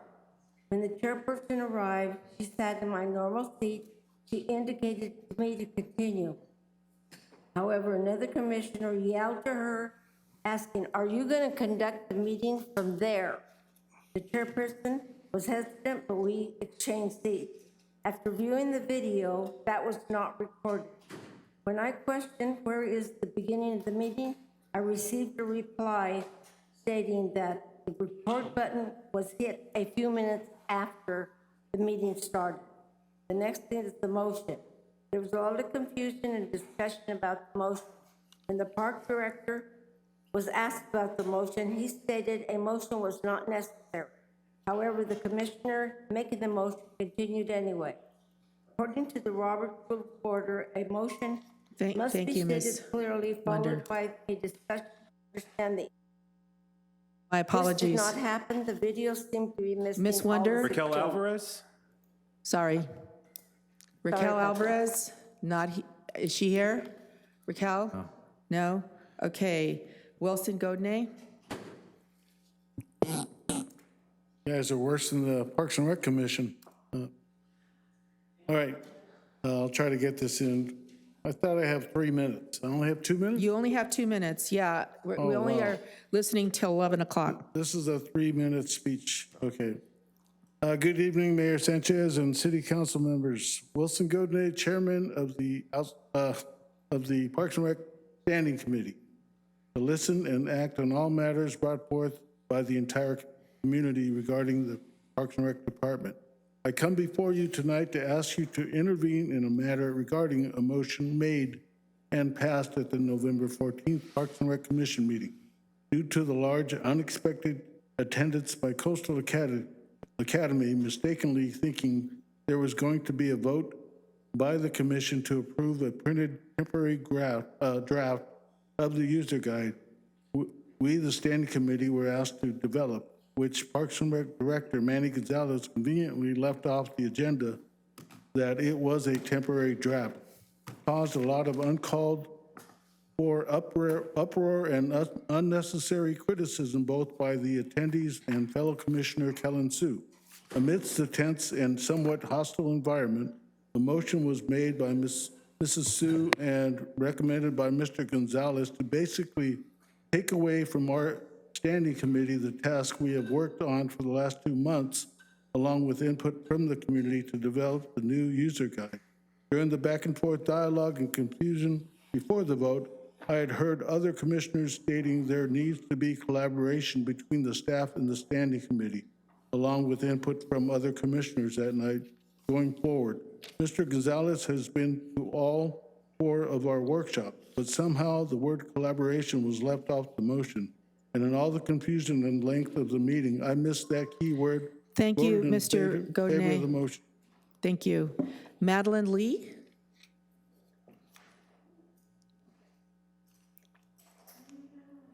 Two minutes, ma'am. Well, good evening. Good evening, Honorable Mayor Sanchez, esteemed council members and Oceanside community. I'm a voting resident in District 4, and I was grateful for the opportunity to address you all at the November 15th council meeting. And as I shared then, I'm an associate professor at California State University San Marcos in the Department of Social Work, and co-project director of UACT, which stands for Unifying Asian Pacific Islander Desi Communities Together. Now, UACT is a grant that we were awarded by the California Department of Social Services Stop the Hate program, and Save Our Streets, SOS, is one of our partners on this grant. I was also at that Parks and Recreation Commission meeting on November 14th, and unfortunately, there were misunderstandings and misinformation that need to be clarified. So thank you, Mayor Sanchez, for your email earlier this afternoon, assuring us that the Parks and Rec Commission will meet in January and there will be opportunity for public input. But towards that end, in the meantime, we are asking that Parks and Rec Standing Committee be able to proceed with holding another public workshop to have a transparent and fair process for revising the group user classification guide. We want collaboration between the city and the community, and we're ready to continue this work now. Despite what has happened, everyone agrees, it was so contentious that night, but we agree that sport changes lives. It can give youth dreams and hope. Let's focus on that and work together. As Father Greg Boyle says, it's not us versus them, there's only us. And so as my colleagues and I have been working with SOS on this Stop the Hate grant, we're learning about this community and the wonderful Parks and Rec programs that the city used to offer the youth here. But it has changed over the decades and over the years. And there are disparities in who has access to our public fields and courts. And we need to pay attention to who has been left out, intentionally or not. Thank you. Reese Tupuola. Thank you. I'm ready for you guys to get out of here, okay? Thank you, ladies and gentlemen of City Council. My name is Reese Tupuola, and I identify as Oceanside Pop Warner. Thank you for allowing me the opportunity today to stand before you and discuss a few pressing matters that require your attention and action. First, I would like to draw your attention to the ad hoc committee that was in 2020. Through our efforts, we discovered the city workers have made their exploited loopholes and gray areas, decisions making towards a coastal academy as a category B, and falsely claiming the partnership with OUSD. Recently, the standing committee was formed, which has further highlighted abuse of the authorities for the city. According to an article, Parks and Rec's director then categorized the school as a C. With these guidelines, under the C guidelines, they are for non-paying staff organizations, which is volunteer staffing. This sudden alteration undermines the months of collaboration that we've been involved with as Oceanside Pop Warner with the city, the standing committee, and organizations with the youth. And I just want you to be able to, I urge you guys to just be able to address these concerns and to be able to schedule a special commission meeting in any way. And I can see that, just to see, and I would appreciate your attention to this matter. Thank you so much. Thank you. Next is Warren Williams. Hi, Warren Williams. Thank you for allowing this opportunity. I'm a third-generation Oceanside resident. I was raised here, North Oceanside Elementary, Jefferson Junior High School, Oceanside High School, Miracosta College, San Diego State, et cetera. And the reason I'm here is I'm representing Thunder Rugby. And basically what we're here for is to gain access to more recreational facility. We've got 70% of our kids, we've got about 200 kids in our program, and we have, of those, 70% are Oceanside residents. We've been in existence 13 years now. After 10 years, we won 2 national high school club championships, which brings a great deal of notoriety to our city, which I'm very proud. And I'm proud of being an Oceanside resident. I'm proud of my rugby club. And the big thing that we have right now is that we need more access to recreational facilities, safe, secure, lit facilities. We were apparently offered some room at Cortisone, but with unlit fields, it doesn't do us much good during standard time. Daylight time, it's fine. So what we're after is getting more access. And with the city and the growth that we've had in this city, it's your responsibility and obligation to provide those facilities for our youth, which is, we've grown so big in the time, and you all know that. So that's what we're here, that's what we're asking for. Appreciate your support on that. Thank you. Thank you. Wayne Godney? Yes. Thank you, Mayor and City Council. Quick announcement. And it was part of my 2 minutes I heard, not 3 minutes. So kind of putting some things on the side here. On Wednesday, December 20th, we realized that that's the also City Council and also the day that we recognize Tony Zapatella, Dan Besant, and all victims of gang violence, drugs, and domestic violence, and victims in Oceanside. We are 17th year, and that was the genesis of how Save Our Streets was born. Since it falls on the same day, and we wanted to be here, but we're also in 5 neighborhoods adding John Landis because of the great work by Pastor Sheldon. We're gonna do it out here on the plaza, so we can be right next door here. All the neighborhoods are gonna come here. This is Save Our Streets. For me to have to be here is disgusting, because you have a Parks and Rec that can't relate to our Samoan culture, our community. You bring in people from outside, they're not even here for a year, and they're over here like trying to order people around. This is an apology letter. This is a temporary draft from our 3rd workshop. It says temporary draft. Okay, it wasn't a done deal here.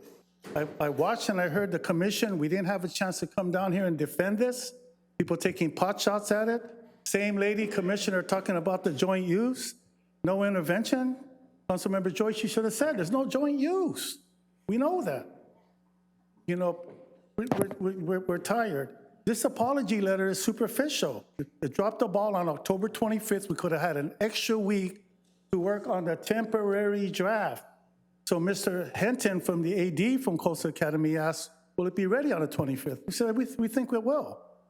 He never contacted Mr. Goldney at all. He said he was supposed to check the room. It was October 10th. On the 19th, Chairman Goldney called, he texted, got back, the room not available. It was available up till 5 o'clock. Thank you very much, Mr. Godney.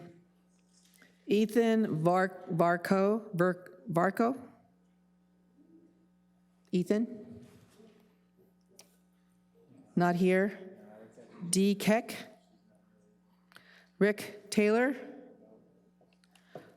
Michael Tanover?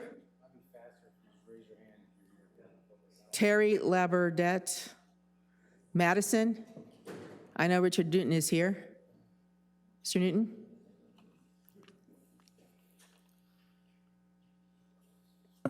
Mayor Sanchez, how dare you attack the American flag? My mother was also first-generation immigrant. I witnessed her naturalization when I was 14 years old, and I saw the beaming pride on her face. She never once badmouthed the American flag. I'm amazed at how you people were able to twist like pretzels to accommodate a rainbow flag. Okay, don't tell me they're discriminated against. Even wanting to add a second flagpole. This is on items not on the agenda. It's off agenda. I'm speaking off agenda on what I want to speak about. Okay. Even adding a second flag just for the rainbow flag, don't tell me they're discriminated against. And as far as government speech, as I recall, southern states said blacks had to be slaves, and that was considered illegal under the 14th Amendment. So you can have government speech, but if it's discriminatory, we're going to hold you accountable, okay? So I'm amazed. Why are gays as a group so focused on sex? Everybody has sexuality. We don't all wear it on our sleeve, and yet the gay community, that is what identifies them, okay? You look at all the debauchery that goes on during Pride Week, and you want to have a gay flag, you want to have a rainbow flag for a month. Veterans get a day. Memorial Day, dead veterans get a day. And yet they get a full month to celebrate what amounts to sexual acts. The only thing that defines them is their sexual act. Look at them, straight, gay, you can't tell. What defines them is their sexuality, and they get a full month to celebrate that. I'm a straight guy. I used to like going to the main attraction. I like getting lap dances. Should I have a parade where I can sit in a chair in the back of a pickup truck with a girl grinding on me, the way gays grind on each other at Pride Month? I'm asking you.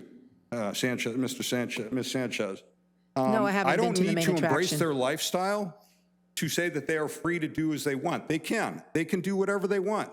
I don't need to accept it. They don't have to. They shouldn't be hinged on the fact that everybody else who's not gay has to accept them. You said something like we're 60 or 70% there. We're not there. Thank you very much, Mr. Newton. You're very Jean welcome. O'Neill. How about Ethan Laird? Michael Modello? Wendy Bravo? Is Wendy still here? There you are, Wendy. I don't know. Do that. Bring the mic down. I had this idea that I would just not serve Mr. Mullen, but write him a letter to see if I could compel him to extend the length of time that we have for the DEIR public review. There's some events that have occurred. And basically the thrust of my letter is going to be this. Which I have to just DEIR, which project? Pardon me? Which project are you talking This about? is the Eddie Jones project. Okay. I'm sorry, did I not say that I'm a little fatigued? Are people familiar with this project? You know, it's 595,000 square feet or something like that between Bennett and Fusat. So the highlights of my letter are this. I'm not going to be able to read it verbatim into the record, but the DIR contains discrepancies and other irregularities that necessitate the inclusion of voice and video in combination with written commentary for entry into the public record. Importantly, the CEQA, what's this? My time's almost up? Yes. Oh, come on. It's only 2 minutes. Kill me with this now. This is what we'd like to see. It's a 13,000-page document that some people have been burdened with what the lead agency should have done by way of oversight in this. It's full of holes. They've been bent over it working on this, and the mic got clipped over at the Planning Commission. CEQA allows to hear for projects that will say, are lying over an aquifer, that are in a high fire hazard zone, that, are on a multi-species corridor. The area's in a wash of light already, just down the street. Is this a cumulative thing that's going to be occurring? Have we got something like a kind of an informal or an artificial precedent being set in how we're going to light? Thank you, ma'am. Thank you, Wendy. Please, let it, if you can do it, Mr. Mullen, if there's some way you can do it. Kosek? Michael Kosek? No. Diane Nygaard is left. Jimmy Knott? Is Amber Kay still here? Nope. I think you're the last one, Mr. Knott. Yes, Mayor, council members, Jimmy Knott, 127 Cherry Lane. This is regarding the Eddie Jones project. I wanted to extend a little bit of information to you here. It is 344 megabytes, of which the DEIR is only 3.9%. When the public goes to the website, you have no access to the attachments. If you go down to the cap, like here, there is a page here, and if you go to there, if I open it up, if I had more time, you would see that nothing appears.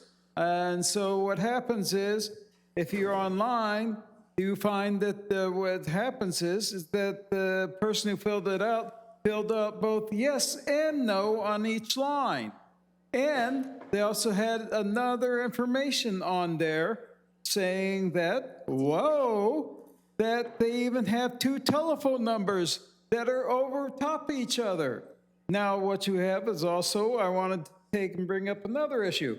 The city manager has contradicted the state DEIR hearing requirements in the federal government with the rights of the ADA for the people who are audio and disabled and the people who are visually disabled by taking a step towards authoritarianism and by denying a public hearing. Now, I would recommend another 30-day extension of this DEIR for public input and a public hearing set up or an ADA access phone line. Please set it up. Thank you. And actually, there was one more. Last one? Anthony Flores. And you're still here. No, she's gone. Thank you, Honorable Mayor, City Council members. Make it real quick. It's been a long night. This is my third board meeting, so I do feel your pain. Thank you for paying attention, sir. Basically, want to support everybody here from the Parks and Rec, division, their recommendation to have a special commission to revisit the events that happened on November 14th.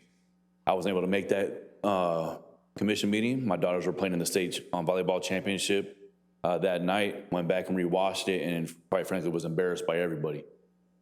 All right, stuff got out of hand. No one stepped up. No one corrected anybody with Coastal Academy and them not being part of Oceanside Unified School District, them not being part of the joint use agreement, and things got way out of control. Things were way out of order. And in my career, I've never seen anything like that happen. And quite frankly, it's just an embarrassment, and we should be supporting a special meeting of the commission and then absolutely having another standing committee meeting before the next council meeting. Thank you. Thank you very much. Okay. Tomorrow night, any words? Okay, tomorrow night there is a tree lighting ceremony at 4:30. The actual tree lighting is at 6 o'clock. So that's tomorrow, Thursday, at the Regal, still there, Regal Theaters.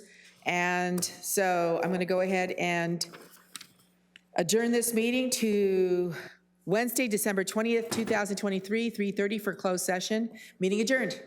Thank you.